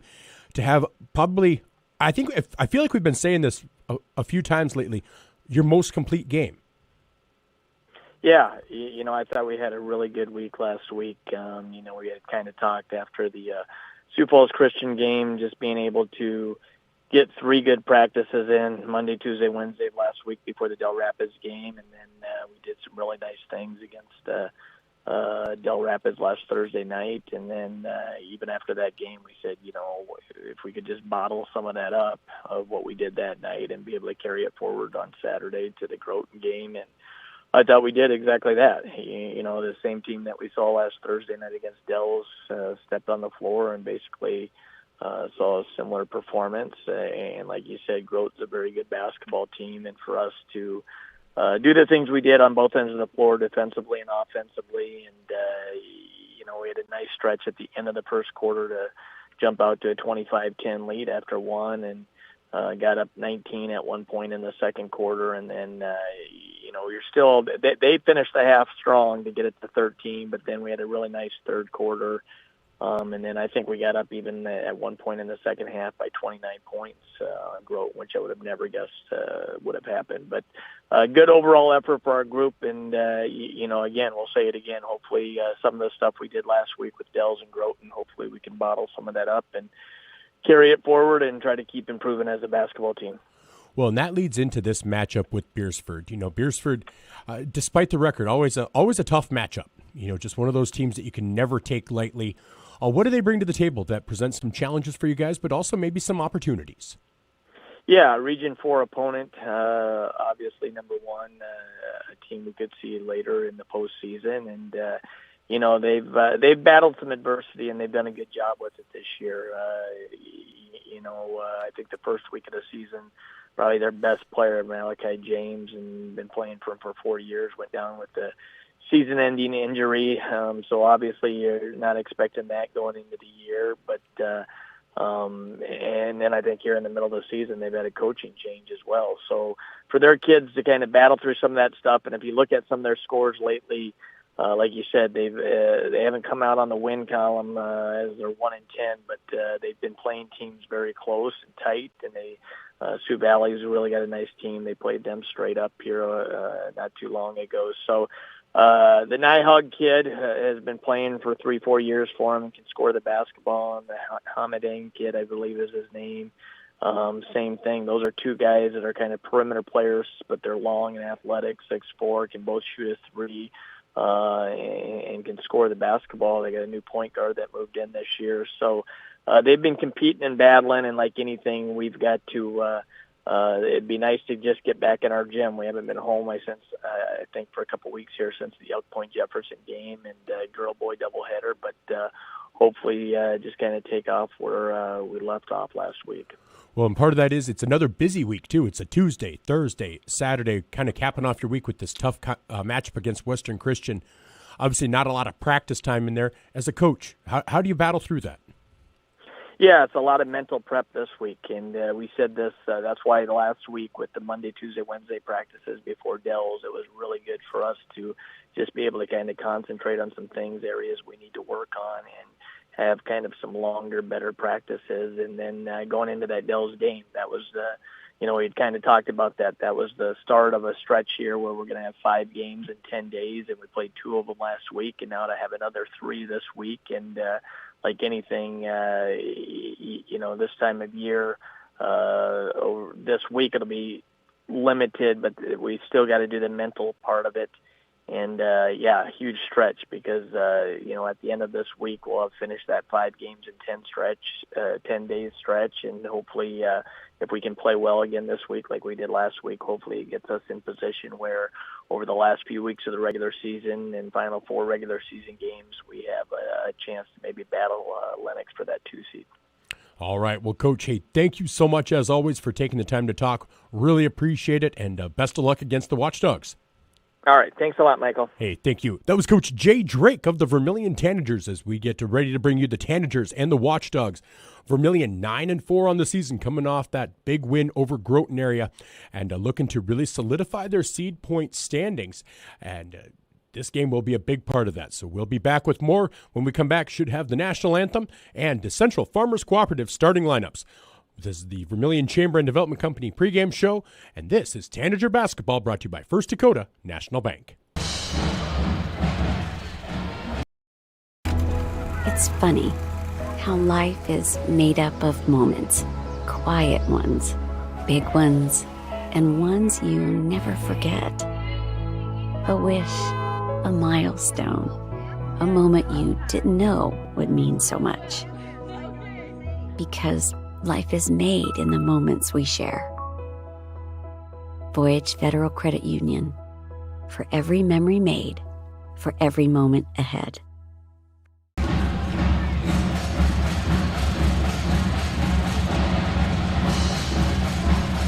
What are the girls? Candice Couture is your complete women's lingerie shop. Bras, underwear, PJs, loungewear, swimwear, sports bras, activewear, and much, much more. Small to 3 extra large and over 200 different sizes of bras. AA to O cup bands 28 to 56 in store. Candice Couture, 17 West Main Street.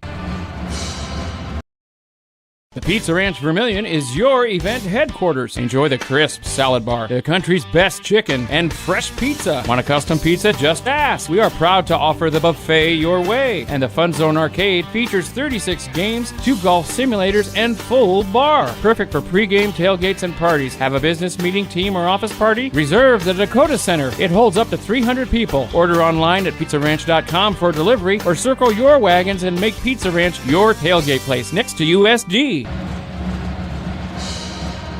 And we are back in Vermillion, South Dakota for the Vermillion Chamber and Development Company post-game, pregame show, as we do have a doubleheader here. The Tanager boys coming into this game are 9-4 and Beresford is 1-10. So Beresford is really trying to get that experience, get some winning under the belt. Vermillion is really trying to, right now they're in the top third of their region, so they're trying to keep that so they can try to play a home game to start and really cement themselves and try to make that push to make the Sodex 16. Key thing here is Vermillion's offense scores 68 points a game. Beresford's 53. So both are good offensive teams. Vermillion has that high-powered offense for sure. And, this podcast brought to you by First Dakota National Bank. I'm Parker Orr, joined by Chad Peterson. And, Chad, what do you think we might see out of Vermillion on the offensive end tonight? I think they need to get everybody involved. Trey Hansen obviously is going to be the centerpiece of everything, but you got Luke Jensen. I would foresee getting Luke 20 points. And it doesn't matter, like we talked about before, it doesn't matter if it's down low from 3, he can kind of do it all. Get Gabe Larson involved early. Cale Cleveland's going to come off the bench. But Spencer Blanchette, he's going to get his. And it's just going to be all around probably everything that they need. And Trent Thomas, he's going to come in and set the pace with Trey. So I think it's going to be all about offense and just smothering them on defense, not allowing second chance points. Exactly. Crashing that offensive glass and really just putting that pressure on the perimeter. It'll make it difficult for Beresford to really get comfortable against this Vermillion team that not only beats them in size, but they score more points per game than them, and they allow less points. So Vermillion, if they can continue the way they played all season, they should be able to fight for a victory. But as we've seen, the Beresford communities all fill in this gym, and their basketball teams try as hard as dirt to play ball. And here we have the starting lineups being announced.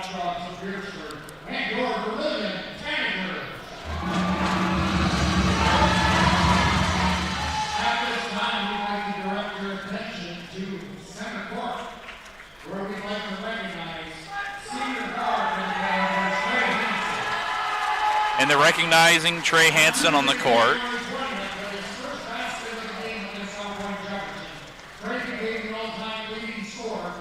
Because Trey Hansen became the all-time leading scorer in Vermillion Tanager men's history.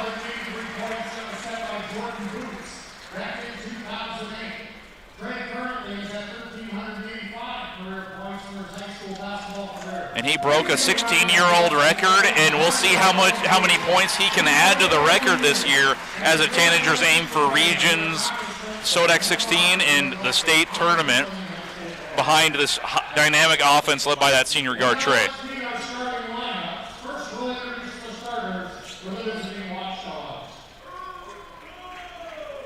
Here we have the starting lineup for the Beresford boys team.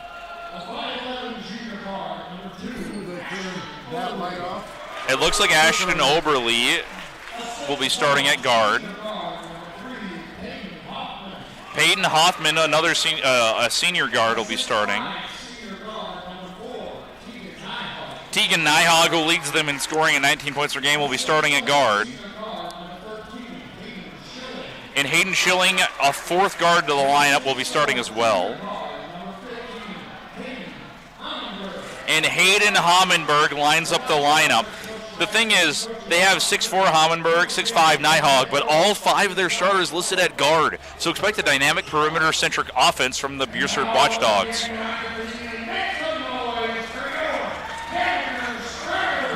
And here are the starters for the Vermillion Tanagers.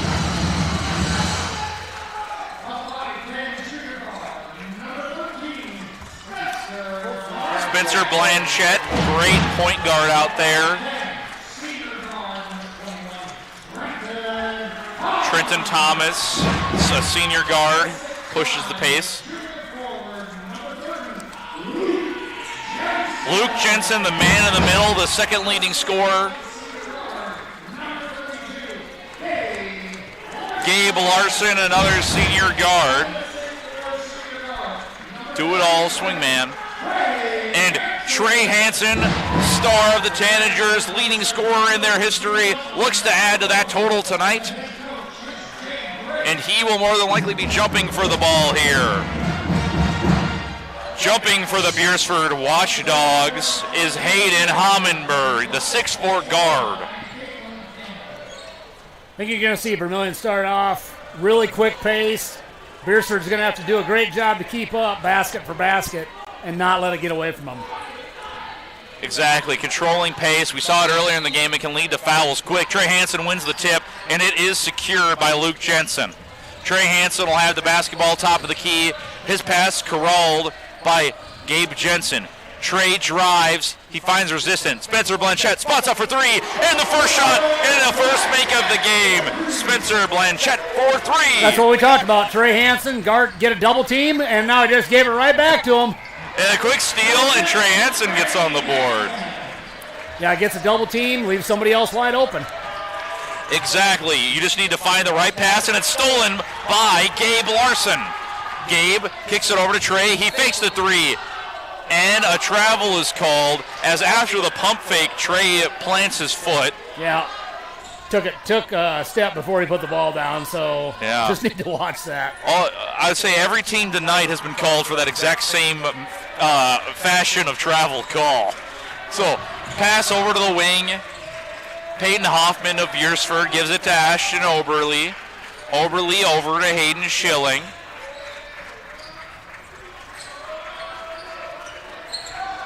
Spot up three-pointer, no good. Beresford corrals a rebound. Oberly's pass is secured from Hoffman. He's guarded by Trey Hansen, who kicks the ball out, dives for the steal. He gets the steal. He makes the pass to Gabe Larson. What a save.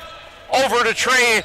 He cuts through the contact, no good. Foul goes on Hayden Schilling, and we'll see Trey Hansen go to the free throw line. What a great effort by Trey to save that ball and get it back to Gabe, and just made it back around to him. Exactly. That is nothing but hustle that we saw from every player on the court right there. Yeah, a minute and a half in. Yeah, and Trey makes that shot. Yeah, something that unlocked in the Tanagers in the past 4 games, and they have just played perfect when it comes to passing the basketball. And then Trey makes that second one. He goes 2 for 2. And he's got a quick 4 points tonight. Tanagers lead 7-0. Less than 7 to go in the first quarter on the Masaba scoreboard. Hayden Schilling leads the charge for the Beresford Watchdogs. He passes it to Hoffman. Oberly gets a screen, rejects it. He's walled up by the Tanagers. Hansen and Blanchette force him to pass the ball away. Holmenberg has it. Over on the wing, it's Schilling of Watchdogs. Beresford just looking for something. Hoffman over to Nyhog.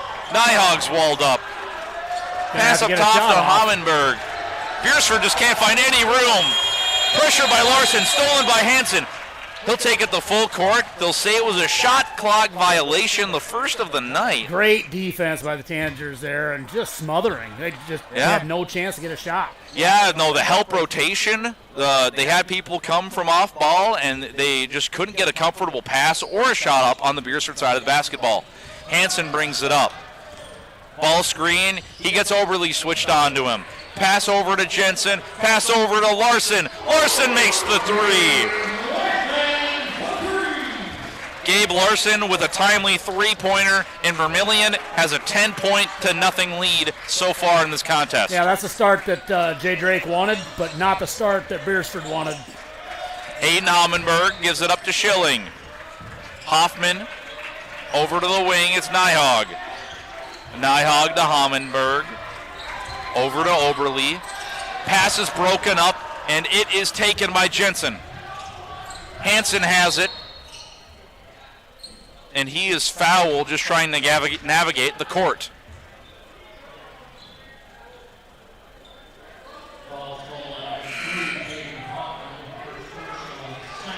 Hansen will inbound for Vermillion. 10-0, 5:22 to go on the shot clock. 5 in, 5 out. Yeah, exactly. Complete platoon swap for the Watchdogs. Quick post up. Nothing but physicality off the glass.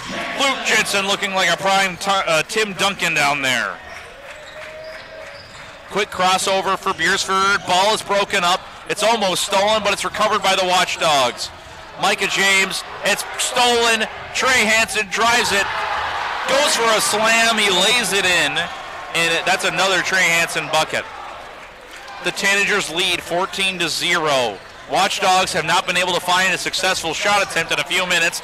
There they take a three. Shot no good. Rebounded by Gabe Larson. Larson over to Thomas. Over to Hansen. He does a Euro step, floats it off the glass, no good. Put back, attempted by Jensen, but it is secured. Jensen gets it off of the tip pass from Hansen, and there was a foul in the shot. Vermillion will take 2 at the free throw line. What a hectic play down there. Yeah, great effort by Trey. Had the layup, missed it, and went to the ground, came back up, swatted it back to Luke. It was all over the place. Yeah, Luke Jensen takes some free throws, gives everyone a breather in the room. First shot off front iron. 14-0, Watchdogs yet to score. Luke Jensen, second shot, nothing but net.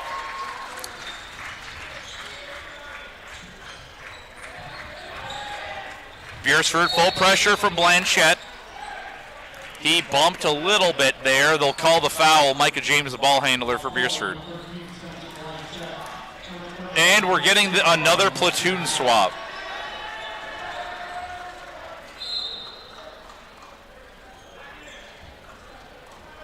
Starters back on the court for the Watchdogs. Not sure what that is. If it's bring them all out, call them down, put them back in. But Schilling. They need a basket. Exactly. Blanchette pressures Hoffman. Kicks it over to Oberle. He's walled up.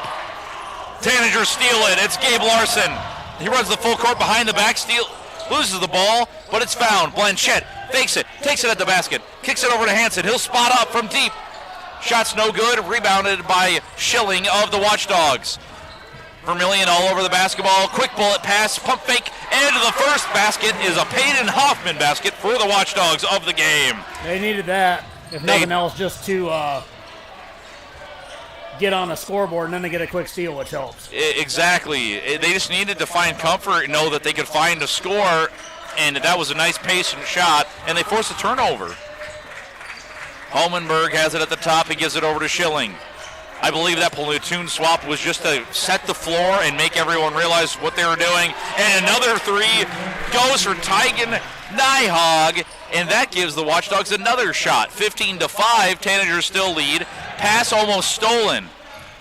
Jensen spots up for three in the corner. No good, rebounded by Beresford. Yeah, Beresford really did collect themselves after taking that break on the bench. Schilling's pass broken up by Hansen. He takes it all the way, lays it in off the glass. Very quick turnover-heavy start to this game. Beresford gets it into the front court. Holmenberg spots up three. Good. Beresford can't miss now. Yeah, Beresford can come back with a couple of those. That definitely will help. Hoffman makes a good effort for the basketball, but he fouls Trey Hansen as he puts a hand on him while trying to steal the ball. And that'll be a timeout, and we'll take a quick one as well on Fox Sports Radio and Vermillion Tanagers streaming. In a situation like this, the first thing you do, of course, is make sure everybody's okay. And then you're thinking, you better call your insurance person. No, just call Justin. At Vermillion Auto Works, you see Justin handles all the insurance claims and gives free quotes. Not everybody does the free quote thing anymore, you know. So call Justin at Vermillion Auto Works. He'll take care of the situation. Carrying WeatherTech, Rough Country, and Tuxedo. Vermillion Auto Works.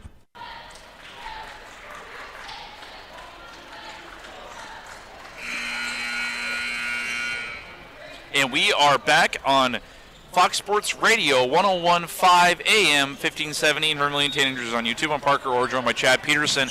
And the Vermillion Tanagers lead 17-8 with less than 3 to go in the first quarter. Spencer Blanchette of the Tanagers has proceeded the ball into the front court. A quick cut from Gabe Larson and a quick shot.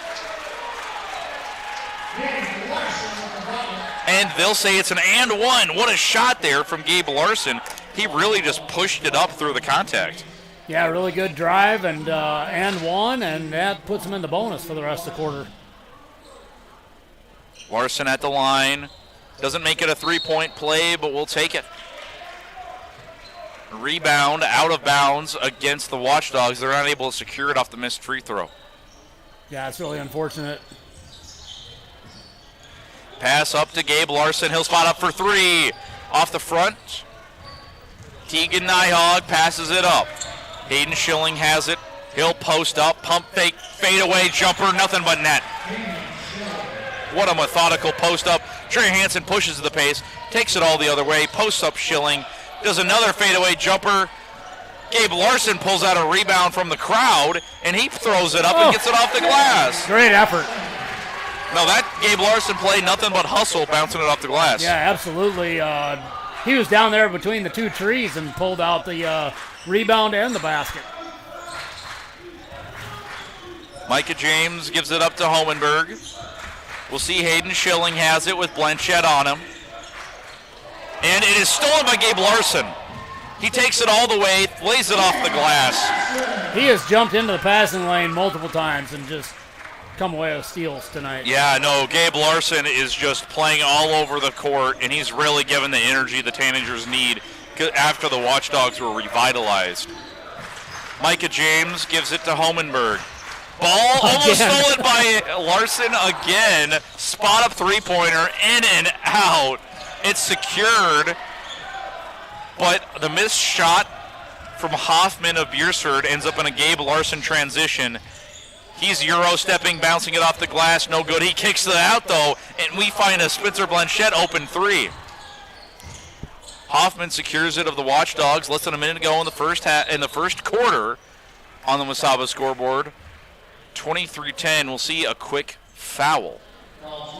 Yeah, Gabe Larson has a game full of effort in the first quarter here. He has really done everything.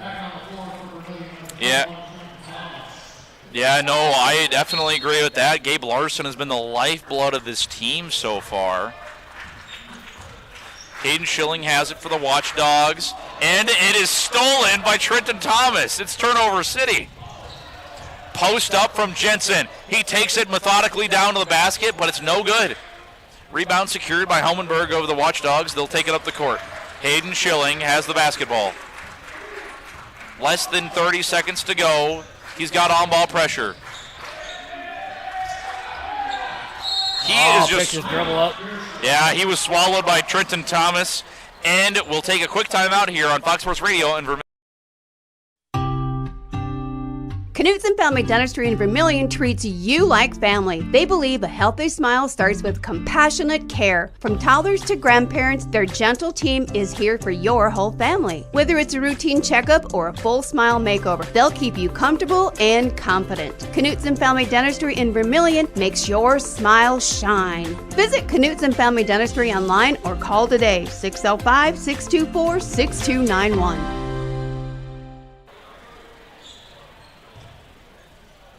And we are back in Vermillion, South Dakota for the tail end of a doubleheader. Less than 19 to go in the first quarter. The Tanagers lead the Beresford Watchdogs 23-10. Ball is inbounded by Beresford. Hayden Schilling has it at the top of the key. He's guarded by Trenton Thomas. Tries to get a ball screen. Isn't able to make it there. Thomas is all over him, but a three-pointer from Hoffman is tipped up, and it's rebounded by Trey Hansen. He gets a quick pass. Floater from Vermillion is no good. We'll go into quarter number 2, 23-10. Don't go anywhere on Fox Sports Radio or... If you're considering a new roof, you want to put your roof in the hands of Dave's Roofing. Dave's Roofing specializes in residential roofing and has over 10 years of experience. Dave's Roofing covers any job from a 60 to 80 mile radius of Sioux City and has a 10-man crew that completes most jobs in one day. Dave's Roofing will make sure the cleanup job is done right afterwards too. And the products installed are impact rated and eligible for homeowners insurance discounts. Look up Dave's Roofing on Facebook and check out the work that's been done and customer testimonials. Interior technicians. Jerry, I need your help. I'm in a real pickle. How can we help? We clean carpets, furnace and duct cleaning, mold remediation, fire restoration, water damage restoration, office cleaning, and much more. No, Jerry, I'm in a real pickle. I'm stuck and I can't get out. Hang on, I'll send you a pic so you can see what I mean. Oh my gosh. When you need it clean, call the Intech team. Fixing pickles since 1984. And we are back on Fox Sports Radio 101.5 AM 1570 and Vermillion Tanagers on YouTube. Second quarter of action underway. Tanagers take a 13-point lead over the Watchdog boys team. And the Watchdogs they were able to center themselves a little bit after they checked everyone out there. Yeah, I think that 10-0 run wasn't really the way they wanted to start, so they took everybody out, gave them a minute, put them back in, and then they went on a little bit of a run for themselves. So, yeah, spot up 3, just barely off for the Watchdogs. Trey Hansen pushes to the field. Trenton Thomas has it for the Tanagers. He crosses over, looks to pull up, passes it up to Luke Jensen. He'll drive through the contact at the basket, and he'll take 2 free throws. Yeah, like we talked about, is he going to take the 3? That time he drove down the lane, drew the foul. So, I mean, he can pretty much do everything depending on how open they leave him. Exactly. No, he's such a dynamic player to have out there. It's great when you can have a 6'5" player that can put the ball on the court, take the 3, draw the contact. Here he is at the free throw line, and he makes that. That's one thing, is it's always nice to have that strong presence that can make free throws, because that way you don't have to feel bad when they're playing physical. Yeah, absolutely. That's one thing that he's really grown into that role too, because playing all summer, you get a little bit of everything playing all year long. So yeah, really it develops those fine skills. Hayden Schilling of the Watchdogs brings it up for the Beresford team. Lots of ball pressure here. Got Luke Jensen on the basketball. Hayden Schilling takes it. Blanchette's all over him. He coughs it up to Hoffman. Nyhog over to Homenberg. Similar to that shot clock possession, Watchdogs just trying to find something. They get a shot. Schilling spots up for a 3. Not a bad look, but it's corralled by Trenton Thomas, who was fouled by Beresford. Just like we talked about, Luke Jensen guarding 25 feet from the basket. I mean, he's not underneath waiting for a rebound. He's out guarding the point guard. Exactly. He's not simply a one-dimensional paint protector. He can play against anybody, and this kind of gives Vermillion a switchable defense where anyone can truly guard anyone on the other team as long as they don't have a near 7-foot threat. Yeah, it really does. Trey Hansen over to Gabe Larson. Cutting Luke Jensen. What a play. Luke gets his own rebound and puts it back for 2. Luke Jensen gives Vermillion a 26-10 lead with less than 7 to go in quarter number 2. Yeah, definitely used the height advantage there to get his own miss and put it back. Schilling with a free throw floater, and it is a jump ball. These teams have been scrambling for the ball, and it is once again Gabe Larson making a play on the basketball. Yeah, he's all over the place, which is exactly what they need. Trenton Thomas up to Luke Jensen. Gabe Larson on the wing. He posts up, gives it to Trey Hansen.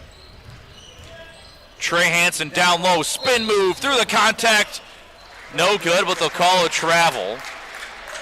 Yeah, just kind of lost his footing there and kind of got caught in no man's land and threw it up. He's going to draw a foul, but moved his feet too many steps. Yeah, he didn't have much of an opportunity there to do anything but just throw it up. He couldn't really give a pass out, so easy travel call there. Oberle brings it up for Beresford. He hands it off to Hoffman.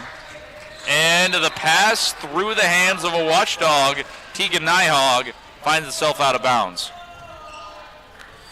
Vermillion takes possession. Trey Hansen brings it up the court. Over to Gabe Larson. Luke Jensen drives, fakes the shot. What a Euro step, but it's no good. Luke Jensen, his only thing today is he hasn't quite gotten the touch at the basket that he normally has. Yeah, just coming up short on a couple of those, and wishes he could have that one back. Hayden Hohenberg spots up for 3. No good. It's rebounded by Trey Hansen. Over to Blanchette. Oh, behind the back crossover. Takes it to the basket and through the hoop. Now, that was nothing but a highlight play for Blanchette. He goes behind the back and finishes it with the hand away from the basket. Yeah, 5'10", but he plays like a 6'1". Very talented guard. Beresford really trying to find their first points in a few minutes since the first quarter. Ashton Oberle is guarded pretty tough on ball. Thomas hits the ground. He slips on the court. Hoffman drives it, A clean block from Trenton Thomas. What a highlight play. Blanchette takes it all the way, and he scores. Vermillion is on all cylinders right now. Yeah, really are. Good defense and turned it into immediate points.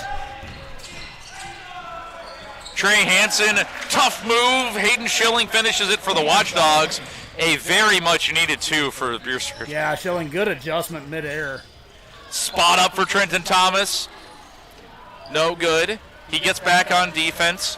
Schilling brings it up for the Watchdogs. He's guarded by Trey Hansen. Hoffman has it. Wing for Beresford. Rejects the ball. Screen. Floater good. What a play from Ashton Oberle to cut through the defense. Trey Hansen brings it up. Gives it over to Gabe Larson. He'll take a post up. Survey the court. Luke Jensen. Back to Larson. He can spot up for a three. No good. Secured by Oberle. One thing is that the Watchdogs, they managed to rebound pretty well tonight. Yeah, Vermillion's gone cold here the last couple times down the court, but yeah, they're actually not allowing Vermillion to have second chance opportunities. But then we see Luke Jensen steal the ball. He drives it, reverse finish, and it's good.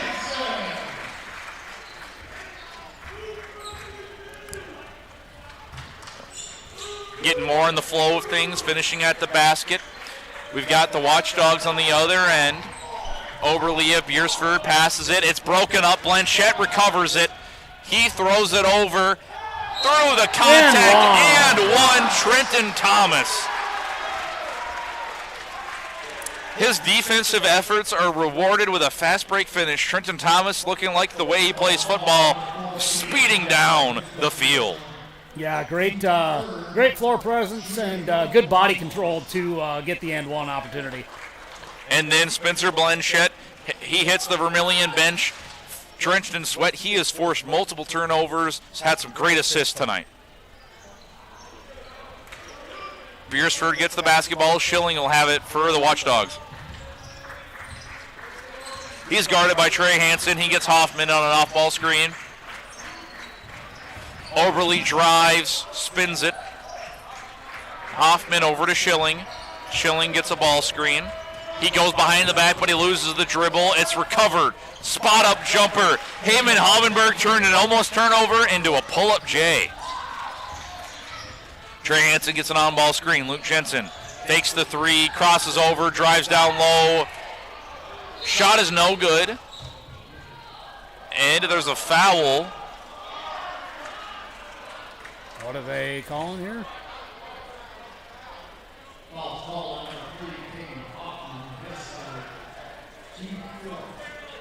Must have been a loose ball foul. Didn't let Luke back up, possibly?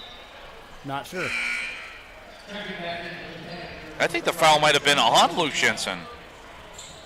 Right? Because then Hoffman, they would. Yeah. Or was it on Hoffman? Hoffman, yeah. That's on Hoffman, yeah. Yeah, his third.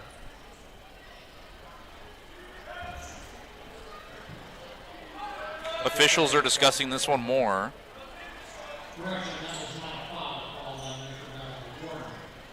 It was a warning. Must have kept him from getting up, maybe, possibly. Yeah, just impeding his progress, maybe. Well, Beresford still has the basketball, as that was just a warning. And the ball is stolen by Gabe Larson, and he wasn't even going for it. And partially blocked. And he misses it. He's blocked Trey Hansen's spin move. And they'll call a travel. Key thing about the spin move is you need to be able to pick your dribble up at the right time without taking another step. Schilling has it. He's double teamed by Hansen and Blanchette, two great perimeter defenders. Tegan Nyhog still has it in the backcourt, avoids a violation. Beresford trying to take the momentum. They're halted a little bit. Blanchette gets a hand on it, and it's picked up by Cale Cleveland. Trey Hansen pulls up for three, and it's good.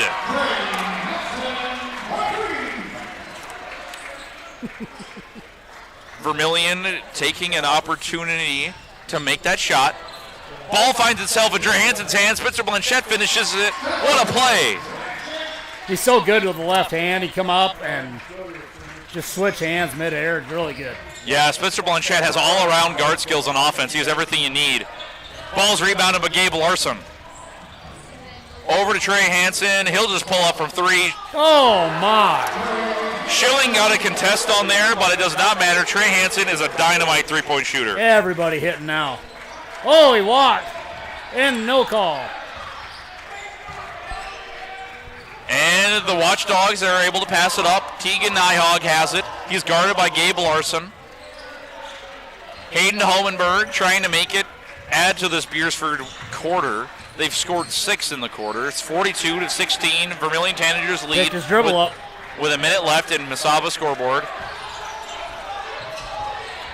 Spencer Blanchette hand on the ball, but he does get his arm contact. 2 seconds on the shot clock.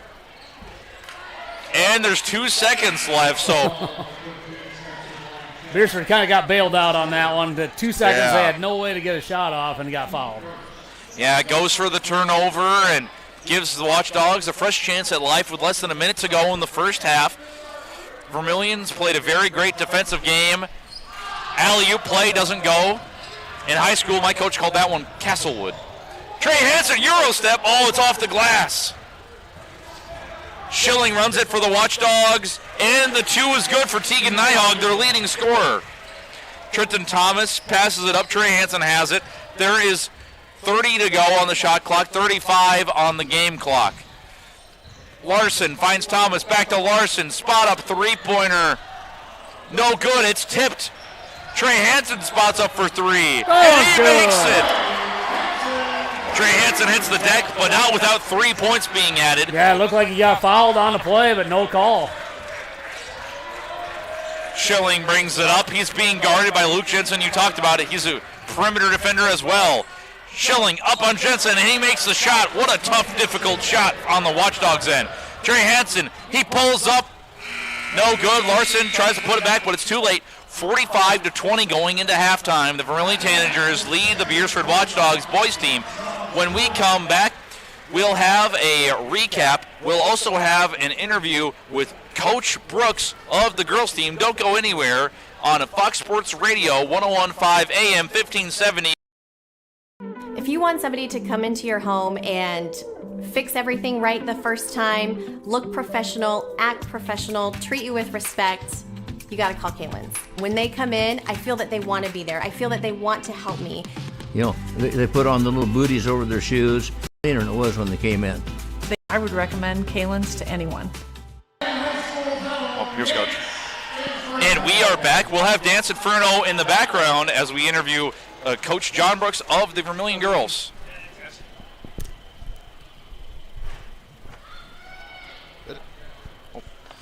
So, Coach, Taylor Roover's pretty high score total from that game, and she finished a lot inside. She finished through contact at the rim, and it wasn't as many jump shots. What does it mean when your star player can really finish inside and have that ability to kick out? Yeah, you know, she really did a good job of attacking the paint tonight, and you know, she can get there, and you know, then obviously when she does, she draws a lot of attention. So I thought she did a really good job of like you said, getting all the way, finishing layups, and then yeah, once she starts getting paint touches and can kick the shooters, and we got some kids knocking them down tonight, kind of allowed everybody to get going. Yeah, talking about shooters, Shaylin Hinseth, in the past 2 games, she's really developed confidence from the three-point line. She hit multiple in this game tonight. We'll enter the game plan more to really try to get her those off-ball catch-and-shoot opportunities. Yeah, and she can really shoot the basketball, and that's, you know, that's the thing is with our kids, Lexi and Izzy and Shay and Tessa, we got kids on the perimeter that can shoot the basketball, but, you know, they're still young. They're working through things, just having the confidence to, you know, pull the trigger when they're open all the time. But when Shay gets going, she can really shoot it, and really proud of the way she played tonight. Yeah, and we kind of noticed that when foul trouble happened a little bit, you know, you guys still had an 18 to 16 point lead, but it wasn't being cemented as well because the Watchdogs were really pushing the pace and making it chaotic. How did you make an adjustment to that when they're playing so physical? You know, kind of going into the game, that's how Beresford plays. They're very active in their zone. They try to get a lot of steals. They gamble a lot. So a lot of our what we talk to our girls tonight is we got to connect passes. If we can connect passes, make the zone move, we'll get open looks. And, you know, over the course of the game, you're going to have some times where you look a little sloppy, but for the most part, I think our girls handle it pretty well. Yeah, exactly. I mean, that Beresford girls team, they put up over 50 points a game, and the Tanagers were just able to play that great defense. They spread the ball on offense today, and then going into the matchup on Gayville, kind of what is the game plan to keep this offensive stretch going? Yeah, well, it's kind of something we talked about the girls. It's really nice to be back at home. We've been on the road like crazy lately, and just to get back in our home gym, I think this was a perfect time for it. Obviously, we struggled last week on the road, so just to get back in our home gym in front of our home crowd, I think that helped out a ton. And then, we get to play again at home on Thursday, so got a really good Gayville Valley coming in. I think they're 12-2 or 12-3 on the year. Very talented team this year in Class B, one of the top teams in Class B. So one day of preparation tomorrow. We got to be ready to go again on Thursday. Well, yeah, no, we'll definitely see you Thursday here, right back in Vermillion, and really try to keep adding to that Vermillion girls win total. Thanks for your time today, Coach Brooks. Thanks, guys.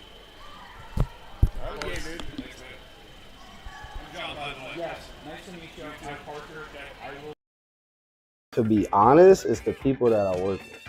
I love what I do. You gotta love what you do to come every day.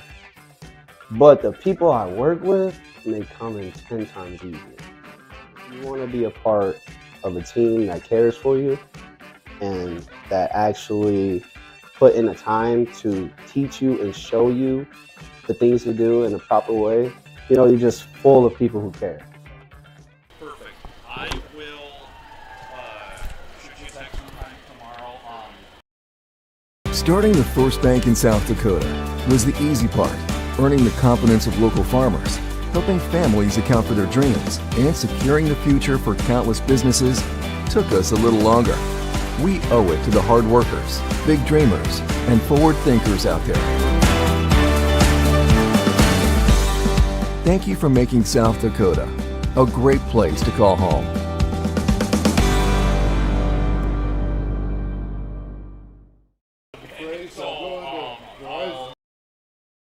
Truckers, commercial fleet, car owners, when you need a DOT inspection, you need a battery, oil change, diagnostic, or specialized tire service for farm, auto, and heavy equipment, JFI will get your vehicle repaired and washed and back on the road. JFI proudly supports Vermillion Tanagers, the community of Vermillion, in business for nearly 100 years for a reason. JFI is the best, and that's no lie. JFI 1218 Compton Court, Vermillion.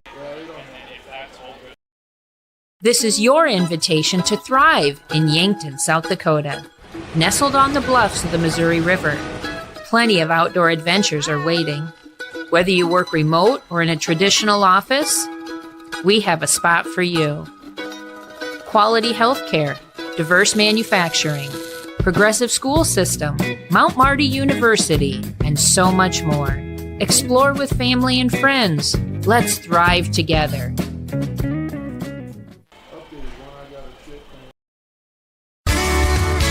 Get the finest wood in the neighborhood. Down at the lumberyard. But it's not just wood at the lumberyard. With a wide variety of quality building materials, the folks at the lumberyard can help you with all of your project needs. Whether it be paint, siding, cabinets, windows, or of course lumber, the lumberyard is ready to help. The best wood in the neighborhood at the lumberyard, 1000 West Cherry Street in Vermillion. Whole different Welcome to Runnings in Vermillion. Shop their great lineup of clothes for women. Names like Ariat and Carhartt for men. Boots and shoes and kids clothing. Runnings has a large supply of animal food and accessories. Love the outdoors? See the selection of ammo, firearms, and fishing equipment. For everything you need, walk through the doors at Runnings, your home, farm, and outdoor store, Vermillion. The Dairy Queen Grill and Chill in Vermillion is proud to support local athletics like USD and the Tanagers. The DQ Fall flavors are in, and DQ has great food at great prices. Get a $7 meal deal. Choose from a cheeseburger or 3-piece chicken basket with fries, a drink, and a sundae for only $7. Got an office team party or birthday party? If you want to celebrate, don't bake, buy a DQ cake. And DQ supports the Sanford Children's Network. So after the game, take your team for a thrill to the Dairy Queen Grill and Chill, 905 East Cherry Street, Vermillion, South Dakota.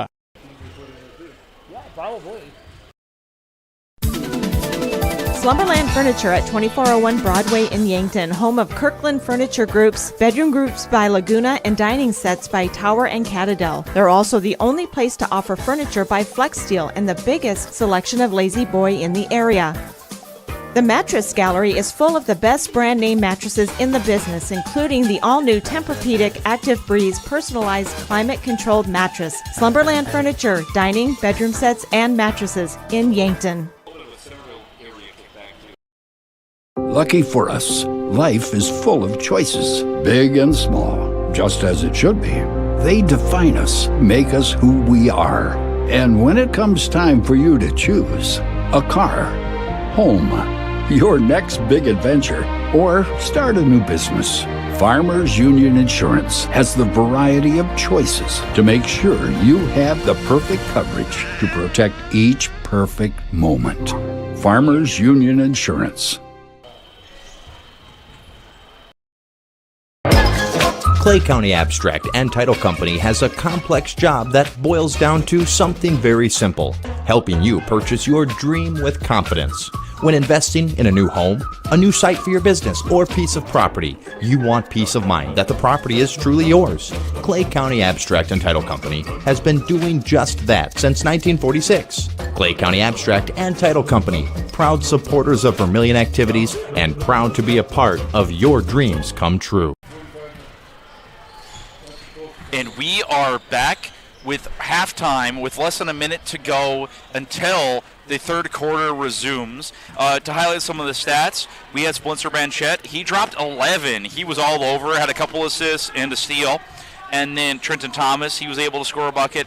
Luke Jensen scored 8. He missed a couple at the basket. I feel like normally Luke would have probably turned that into an extra 4 points. And then we had Trey Hansen. He dropped 12. Gabe Larson dropped 12. Trey Hansen dropped 16. Those two were really all over the court. And Gabe Larson, it seemingly, when there was a pass, it almost ended up in Gabe Larson's hands. Yeah, it really did. And he kind of took over defensively and had so many steals and so many different opportunities, but really balanced attack for the Tanagers in the first half. I think they're going to keep their foot on the gas here. 25-point lead, running clock after 30, so I think you'll see them probably step on it here and see if they can get that to 30 here quick. Yeah, exactly. We'll see if the Tanagers can extend this lead. Hayden Schilling of the Watchdogs has it. Beresford starts with possession. Tegan Nyhog passes it down low. Great pass, but it doesn't make. Spencer Blanchette pushes the pace for Vermillion. He drives it all the way, tries to kick it over to Trenton Thomas, who does barely recover it. Trey Hansen passes it over, spotting up. Gabe Larson thought about it. He gets it to Trenton Thomas on a handoff. Over to Trey Hansen, three-pointer, no good. Gabe Larson fights for the basketball, and he gets it. Speak of Gabe Larson, and he makes it. He knows how to fight for the ball. Yeah, he's just in the right position, came up and battled the two big guys, and the ball ended up in his hands. Ashton Oberle's got it for Beresford, hands it off to Schilling. 47-20, 27-point game. Hohenberg at the top of the key gives it over to Tegan Nyhog, who spots it up. Oh. Jumpers in and out, second in a row. Spencer Blanchette kicks it up to Trenton Thomas. He attacks the ball handler. It'll go off of his own foot, seemingly, and Beresford will get possession. Hayden Schilling has it for the Watchdogs. Top of the key. Beresford's pace is slowed down quite a bit. Hayden Hohenberg over to Tegan Nyhog. Back over to Hayden Hohenberg. He crosses over, spins down. Shot good. Watchdogs managed to get a bucket. 25-point game. Trey Hansen has it for Vermillion. He's pressured. He kicks it over to Luke Jensen. He tries to draw the contact spin move. Gives it over to Gabe Larson. Gives it to a cutting Trey Hansen. Gets the basketball, secures it, makes the shot. Trey Hansen scores once again. Yeah, good pass by Gabe Larson. And right down to the other end. Oh, missed the layup. Luke Jensen secures it. Gives up to Trey Hansen. He draws the contact. Fadeaway jump shot, no good. Rebounded by Hohenberg of the Watchdogs. Hayden Schilling brings it up for Beresford. Euro step shot, no good. Rebounded by Larson. There's Gabe Larson again. Exactly. Rebound, steals, he can do everything. He drives it, but he travels as he lifted it. Oh, that looked like a clean move to me. That looked pretty clean. Good move by Gabe. Got called for a walk. Yeah, it must have been called when he picked up the basketball. Not quite sure. I didn't quite see what was going on for that either. It looked like a Euro step to me. It looked clean. Yeah. Tegan Nyhog has it at the top of the key for Beresford. Passes it over to Schilling. Blanchett guarding him. He can't find a move, can't find a cutter. Tegan Nyhog on the wing, rejects the screen. He does a spin move, goes down low. He's guarded by Gabe Larson. Gabe Larson gets the rebound. Trey Hansen pushes the pace, gives up to Thomas. Oh. The pass intended for Luke Jensen. Intercepted by Peyton Hoffman of Beresford. Yeah, Hoffman right in the right place at the right time there. Ashton Oberle's walled up by Trey Hansen. He cuts behind Schilling, who's guarded by Blanchett. Spot up three for Hohenberg. No good. Hansen has it. Trey Hansen brings it up. And he floats it. No good. He felt a little bit of contact, just wanted to float it up for the layup. And Hoffman, talk about hustle. He runs to the other end and scores. It's 49-24 with less than 5 to go in the third quarter. We'll see a quick timeout, and we will take one as well on Fox Sports. Warmer days are coming, and sooner or later your air conditioning will need to kick in as well. But what if it doesn't? Well, don't wait. Call Larry's Heating and Cooling. With 43 years in the business, we're very knowledgeable on what we do and how we serve our customers. You can rest assured that when you call day or night, someone will always pick up the call. Join our elite club today and become a priority member. Skip the line, get discounts on services, and have no overtime fees. Call Larry's Heating and Cooling for expert service from factory-trained technicians. And we are back on Fox Sports Radio, 101.5 AM, 1570 AM, and Vermillion streaming on YouTube. I'm Parker Orr here with Chad Peterson. The Beresford has kind of actually really pushed the pace and kind of prevented this from becoming that running clock here. Yeah, they've really done a good job. But Vermillion's got a pace of their own, and I think Trey has been doing that. But Gabe Larson, like we said, he's been everywhere tonight, right in the right spot, right time.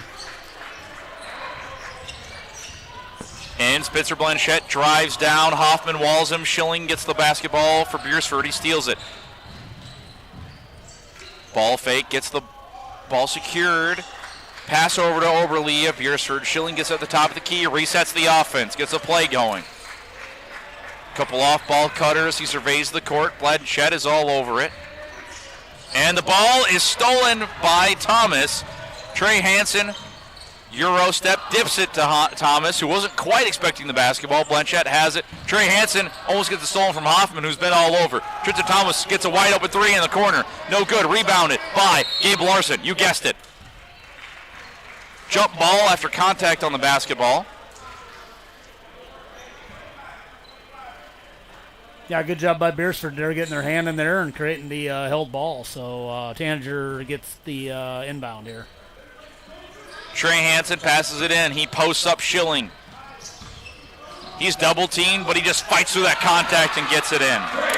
He might be a guard, but he plays like a forward or a center down there. Man, he really does. Ashton Oberle gives it over to Schilling. Still guarded by Blanchett. Oberle with Thomas on him. Hohenberg thought about a shot. Coughs it up to Hoffman. Attempting a block, Gabe Larson fouls Hoffman. He'll go to the free throw line.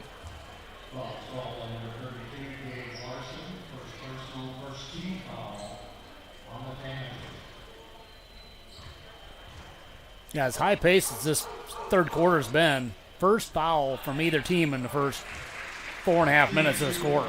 Exactly. It's been pretty clean. The ball's really changing possession on a rebound or a steal. There's not any fouls kind of stopping the clock. It's 3:32 to go, 51-25. Could be 26 for Beresford and Hoffman makes it.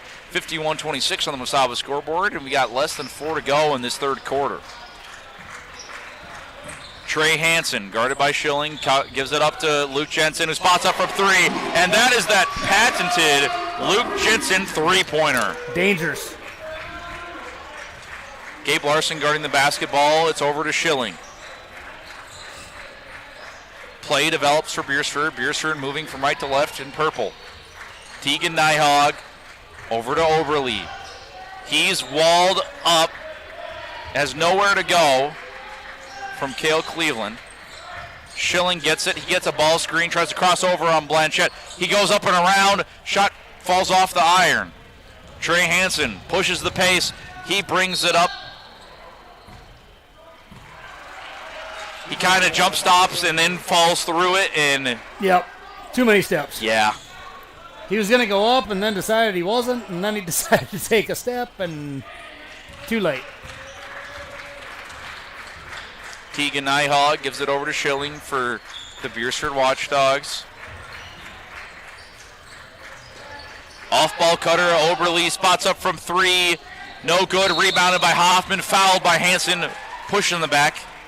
Hansen went up for the rebound, couldn't get it, and forward push to Peyton Hoffman. Beresford will inbound it. Tanagers have 2 fouls.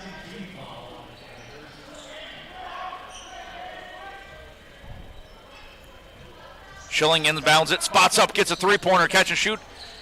Rims out, Trey Hansen has it. Behind the back. Spots up from college range, no good. Beresford finds the rebound. Outlet pass to Oberle. He's guarded by Cleveland.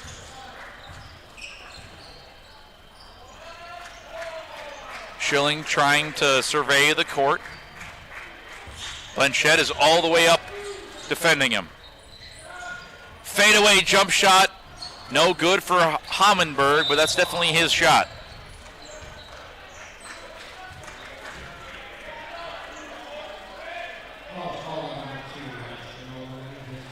Ashton Oberle of the Watchdogs called for his first foul. We'll see Gabe Larson inbound it for Vermillion. Trey Hansen brings it up the court. Less than 2 minutes to go in the third quarter. 54-26, Tanagers lead the Watchdogs. Luke Jensen spots up for 3. No good. Rebounded by Cleveland, and he saves it to Gabe Larson. What hustle from Cleveland off the bench. Trey Hansen drives. Jensen, spin move, hook shot, no good. Rebounded by Hammenberg. Schilling gets it. He pushes the pace for Beresford. Hoffman drives it, and he is blocked twice. He's blocked twice by Cleveland and Jensen. Hansen crosses over, drives it up. He faces contact on the shot. He'll take 2. Yeah, that shot got blocked twice on accident. Cale blocked it, and Luke said, nope, I get a piece of it too. Trey Hansen at the free throw line. He could make this a 30-point game if he makes both of them. And that means running clock here in South Dakota high school sports. First one good for Hansen.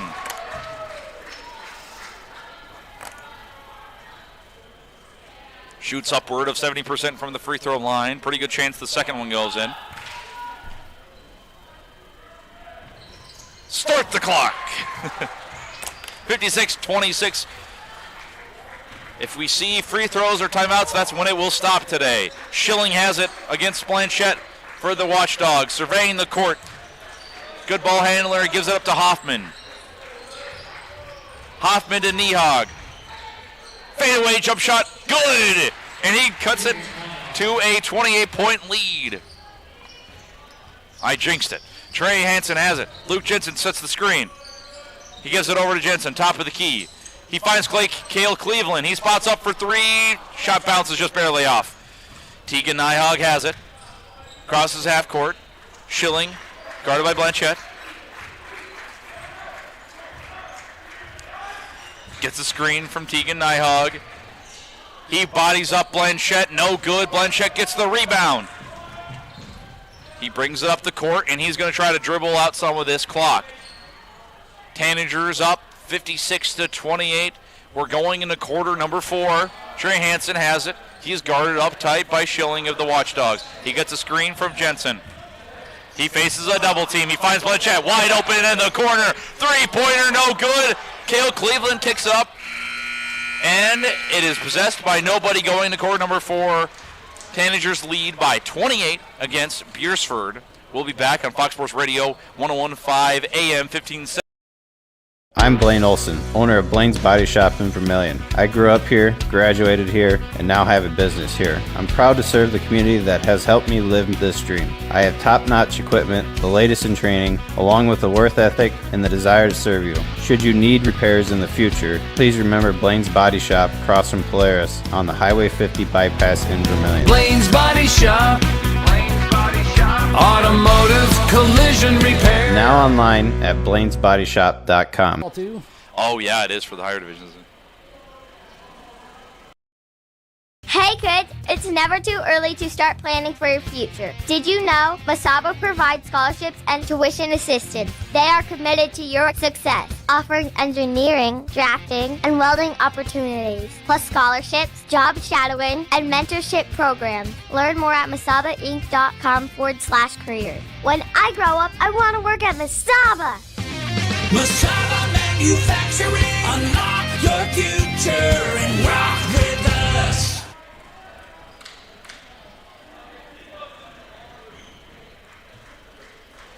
And we are back in Vermillion, South Dakota, as the Vermillion Tanagers lead the Beresford Watchdogs 56-28 in boys basketball action in the second half of a doubleheader.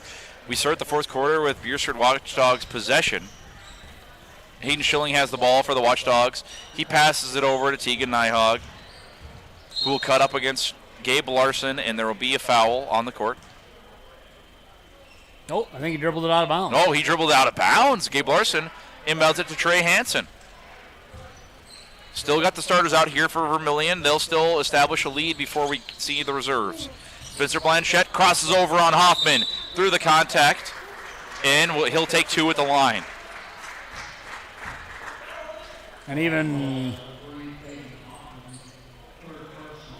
Oh, yeah. So the clock does stop at free throws, but we'll have a running clock the rest of the game. Blanchette's first free throw, no good.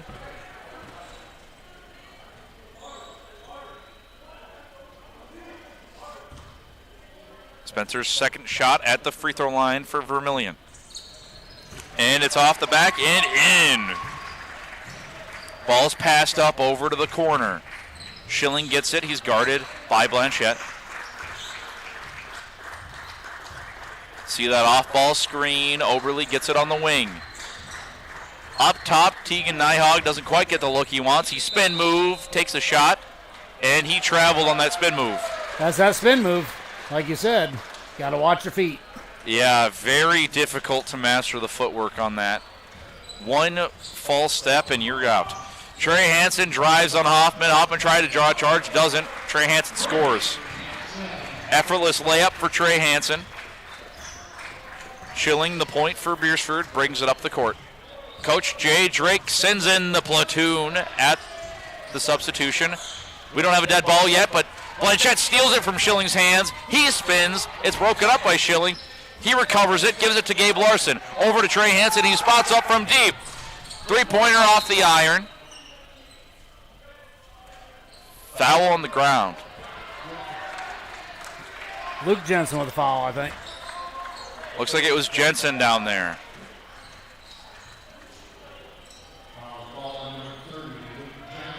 It was, and we will see the reserves check in for Vermillion. Valuable experience here against a high-quality Beresford team that really pushes the pace. Hayden Schilling of Beresford takes the basketball. Over 6 to go in the game.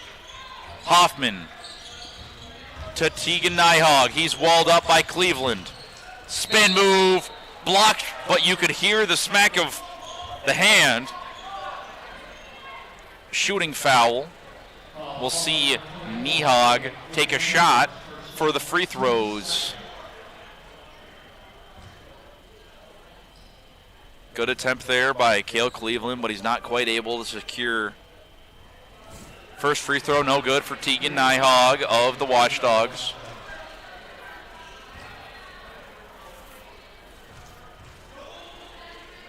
At the free throw line.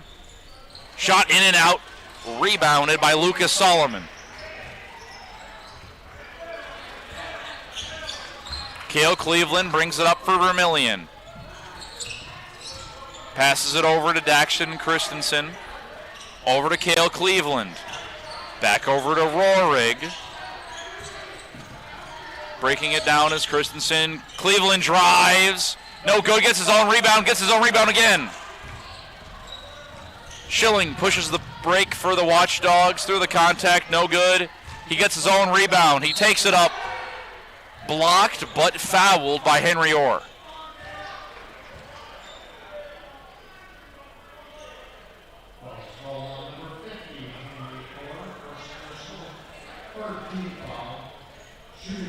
Hayden Schilling at the line for Beresford.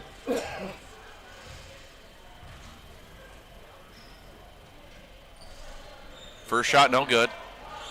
Beresford's struggling from the line tonight, and I don't know if it's a little uncharacteristic. I think they're a pretty good free throw shooting team, but yeah, they have not hit any free throws tonight. Yeah, they have a lot of talented guards, and they just have not been able to convert those free throws, and that's probably the difference between this being running clock or not, as that second one goes in for Schilling. Cale Cleveland brings it up. He's guarded by Tegan Nyhawk. He surveys the court. Over to Rohrig. Vermillion's passing the ball well. Daxton Christensen gives it up to Cleveland. Dribble handoff. Lucas Solomon back to Christensen. Vermillion just trying to find that look on the cut. Cale Cleveland. Floater, no good, but it's rebounded. After a deflection, Henry Orr goes up for it. He gets his own rebound. No good. It's fought for from Cleveland, but he does not get it. Schilling has it. Passes it up over Lee of the Watchdogs. Good defense from Rohrig. Three-point attempt, no good. Rebounded by Cleveland of the Tanagers. 59-29, 30-point game. Vermillion has it. Daxton Christensen finds a lane. He drives to the basket. Oh. Shot's no good. Rebounded by Orr. He throws it up. Contact. Shots for Henry.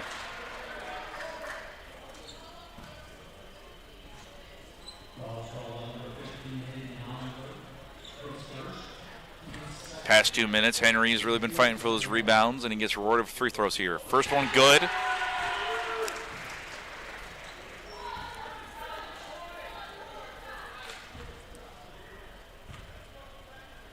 Second free throw for Orr. Bottom of the net. Watchdogs still have most of their starters in the game. And a foul on the ground.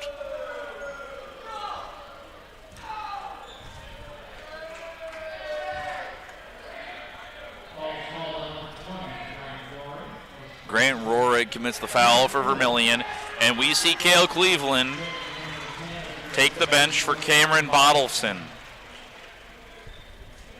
Beresford inbounding the basketball. Tegan Nyhawk posts up down low. Swing move, post hook, good.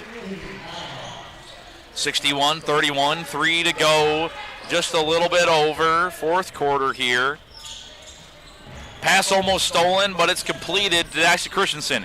In the corner, he finds a wide open Lucas Solomon. Put 3 down for Lucas. Yeah, it's good to see Lucas with a 3-point basket. And he comes right back. Yeah. Pull-up shot for Tegan Nyhawk at Beresford, finally getting that perimeter jumper out there.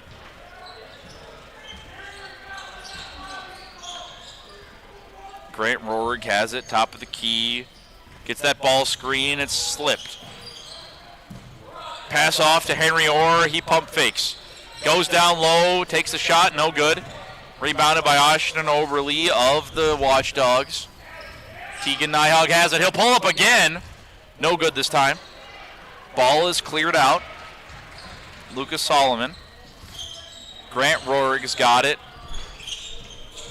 Daxton Christensen letting the play develop. Grant Rohrig at the wing. Vermillion is passing it around in the corner. They find a wide open Cameron Bottleson, and he just barely hits that off the rim.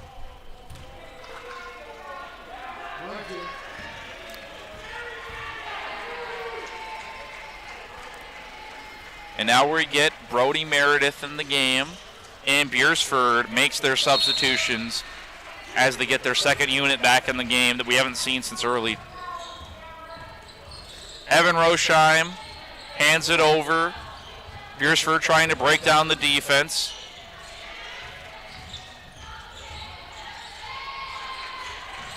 Good pressure in the corner. Post up down low.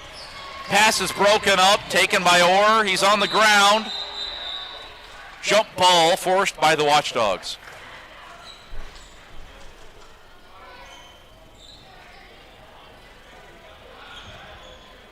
Brody Meredith of Vermillion passes it over to Daxton Christensen.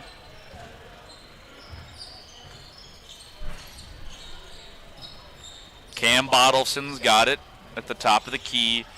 Hands it off. Vermillion just trying to run that offense. Post up from Henry Orr. Swing move, spin move, no good. Off the rim. Down low, Grant Rohrig is fouled as he secures the basketball. Yeah, good scrapping down low, but Henry just having struggles around the rim tonight. Can't get the ball to go in. Yeah, he's shown some really good post touch and some offensive rebounding. He's just not finishing some of these ones inside. Beresford's still hungry out there. Down low, Henry trying to redeem himself, but he manages to Too many steps. Yeah, he started to step the moment he got the basketball. Wasn't able to collect it. 64-34, 20 seconds to go. We'll see Vermillion go to 10 wins on the season. Hard-fought match tonight, but the Watchdogs were no match for the Tanagers today. Yeah, really good effort from the tip-off until the final buzzer. Tanagers executed the game plan perfectly, just exactly what they wanted. So,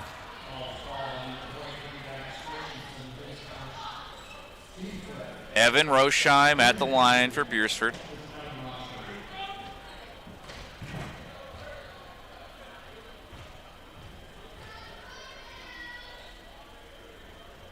First free throw no good for Rosheim.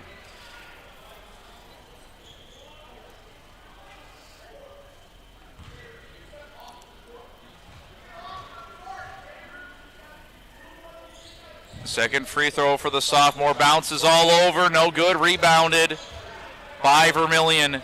They will dribble out the clock. 64-34, your final score. When we come back, the post-game show. This broadcast also brought to you by First Dakota National Bank and will return on Fox Sports Radio 101.5 FM.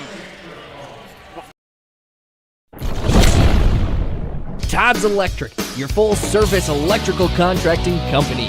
Todd's Electric services residential, commercial, agricultural, and industrial customers. From the simplest service call to the most complex design build project, Todd's Electric has the expertise to do it right. Call Todd's Electric for all your electrical needs. Todd's Electric, helping you control all things electric. Except for lightning. Todd's Electric. Go Tanagers! Wanting a specialist without leaving town? We've got you covered. Our clinic offers specialists for the health and wellness of your family. From pediatricians to OBGYNs, plus primary care. You can find it all at Vermillion Medical Clinic. So much care, so close to home. If you're looking for the perfect fit, Vermillion Vision Care Associates fits like the right pair of glasses. Vision Care Associates has its roots in family eye care, and the doctors are well known for being primary eye care providers. With the ability to treat and diagnose a variety of settings, Vermillion Vision Care Associates is the right fit for you. Plus, they can fit you into a new pair of glasses, sunglasses, or contacts that feel just right. With continuing education, see the best doctors at Vermillion Vision Care Associates.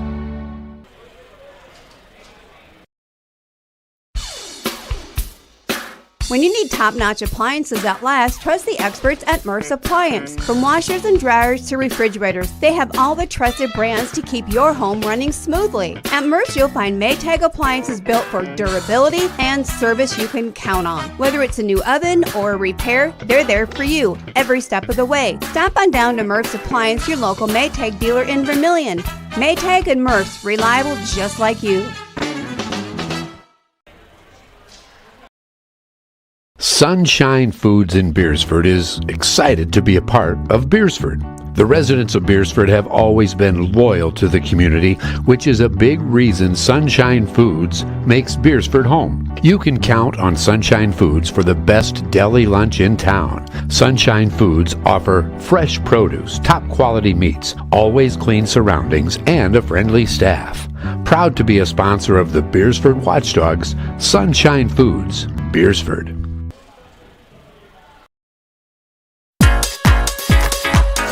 Muller Auto Parts, your CarQuest dealer in Beresford, is independently owned and operated. Brad and his staff takes pride in their customer focus with a passion for delivering excellence in everything they do. Doing things right is the motto. At Muller Auto Parts, your CarQuest dealer in Beresford, see them for premier products and service. Muller Auto Parts, a proud supporter of USD and the Beresford area, delivering the right products to the right place at the right time every day. And we are back in Vermillion, South Dakota. Final score from the second game of our doubleheader, 64-34. Tanagers defeat the Bulldogs. All around great performance. Trey Hansen, he was crowned as the all-time leading scorer in Tanager history. He dropped 24 tonight, and he really pushed the pace, finished well inside, made a couple three-pointers. But one player, 12 points for Gabe Larson, had at least 5 rebounds, and I counted 3 steals. So Gabe Larson was he got way under their skin tonight. Yeah, he really did a great job, and just a balanced attack from the Tanagers tonight. Yeah. And here's Coach Drake.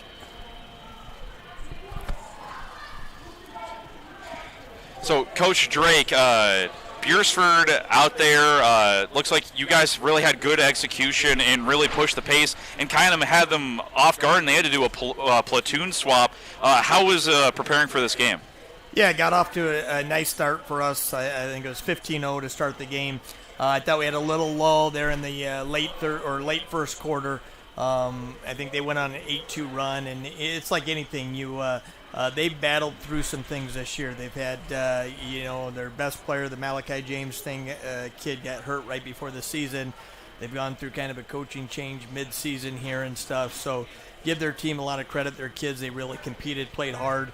Like anything, you're trying to take as much life out of the other team as possible, as quickly as possible. And it's a team that we could see again. It's a Region 4A opponent. And depending on seeding and everything. So did what we had to do. Obviously, we're in a stretch here of 5 games in 10 days. This was our 3rd one. And now we just got to get back into the gym tomorrow and get ready for Gable Wallen on Thursday. Yeah, and then tonight, Gabe Larson really had the opportunity to show his hustle when it comes to breaking up the passing lane and fighting for those rebounds. Yeah, Gabe's done a nice job. He's been key for us all year, returning starter for us. We usually put him on the other team's best player. He's been just solid defensively, and just he gives us some physicality as well. But these last few weeks, offensively too, he stepped up his game a little bit and been knocking down some perimeter shots. Got out in the passing lanes. I think he had 5 steals at halftime. I don't know what he ended the game with, but nice job, and has been a good leader for us all year. Yeah, and then I also noticed that Spencer Blanchette, he really pushed it in transition, and he really makes it tough for the other team to get set on defense. Yeah, he's quick, right? And he's really he's one of those rare kids. You see this from time to time where kids even get faster when they have the basketball in their hands, and he's one. He can get up the court. He gets going downhill. He can finish with either hand around the basket, and it just gives us an extra, just a little bit more versatility, and then even with having Spencer handle it at times and getting Trey off the ball. So and he got a little foul trouble in the first half, and he's just got to stay disciplined defensively. He gets reaching at times and gets himself out of position, but. Another kid that's been really kind of picked his game up the last few weeks, and due to that, some of these guys, our team has picked it up a little bit the last few weeks. So, like anything, you got to keep it going and see if we can't get better this last month of the season. Yeah, very well executed tonight, Coach, and get to have another home game after all of this traveling that's kind of been going on, and get to play a pretty fun opponent in Gable Wallen, and they'll probably bring a crowd just as big as Beresford did tonight, so it should be a fun time on Thursday. Yeah, it's unique, right? They needed a game, we needed a game, and just this last couple of years now. A year ago, we added Yankton, so we played Yankton the last. So we got kind of the big school down the road, and then obviously it's a Class B opponent, but Gayville, Volin, 15 miles down the road as well. And it's been a while. I know we haven't played them since in my 18 years here. This will be the first time. We've played them in volleyball in recent years and stuff, but it'll be fun girl-boy doubleheader. They're playing again tonight, so they get a win tonight. They'll have a 9-5 basketball team, and they're having a nice season. So watching film on them and getting ready to go for that one. Awesome. Well, thank you so much for your time today, Coach. All right, thanks a lot.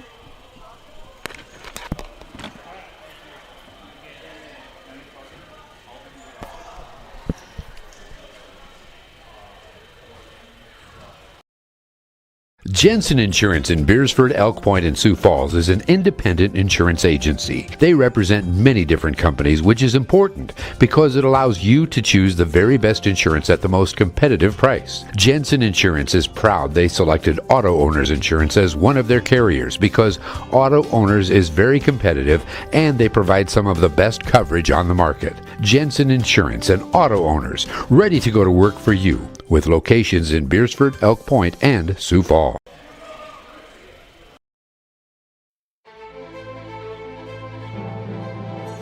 Hi, this is Mitch from Eastway Auto Service in Beresford.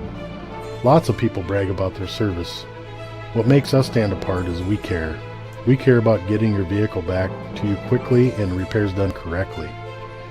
Your family is like our family, so we want to send you back on the road knowing that we did the job for you because we care. See us on East Cedar Street in Beresford. Eastway Auto Service, where the right way is the only way. And we are back in Vermillion, South Dakota. We just got that interview from Coach Drake. We'll have another doubleheader this Thursday, same time, in Vermillion against Gayville, and that should be fun. Like he said, it's really nice to see the A schools play the double A's, play the B schools. It's kind of a unique position to try to play some of these other opponents when you have those non-conference schedules. Yeah, it's like you said, it's the first time that they've played in the time that he's been here, and they're 15 miles down the road. So it should be a good matchup. Should be a good crowd. So look forward to being here and seeing from a spectator role how it's going to play out.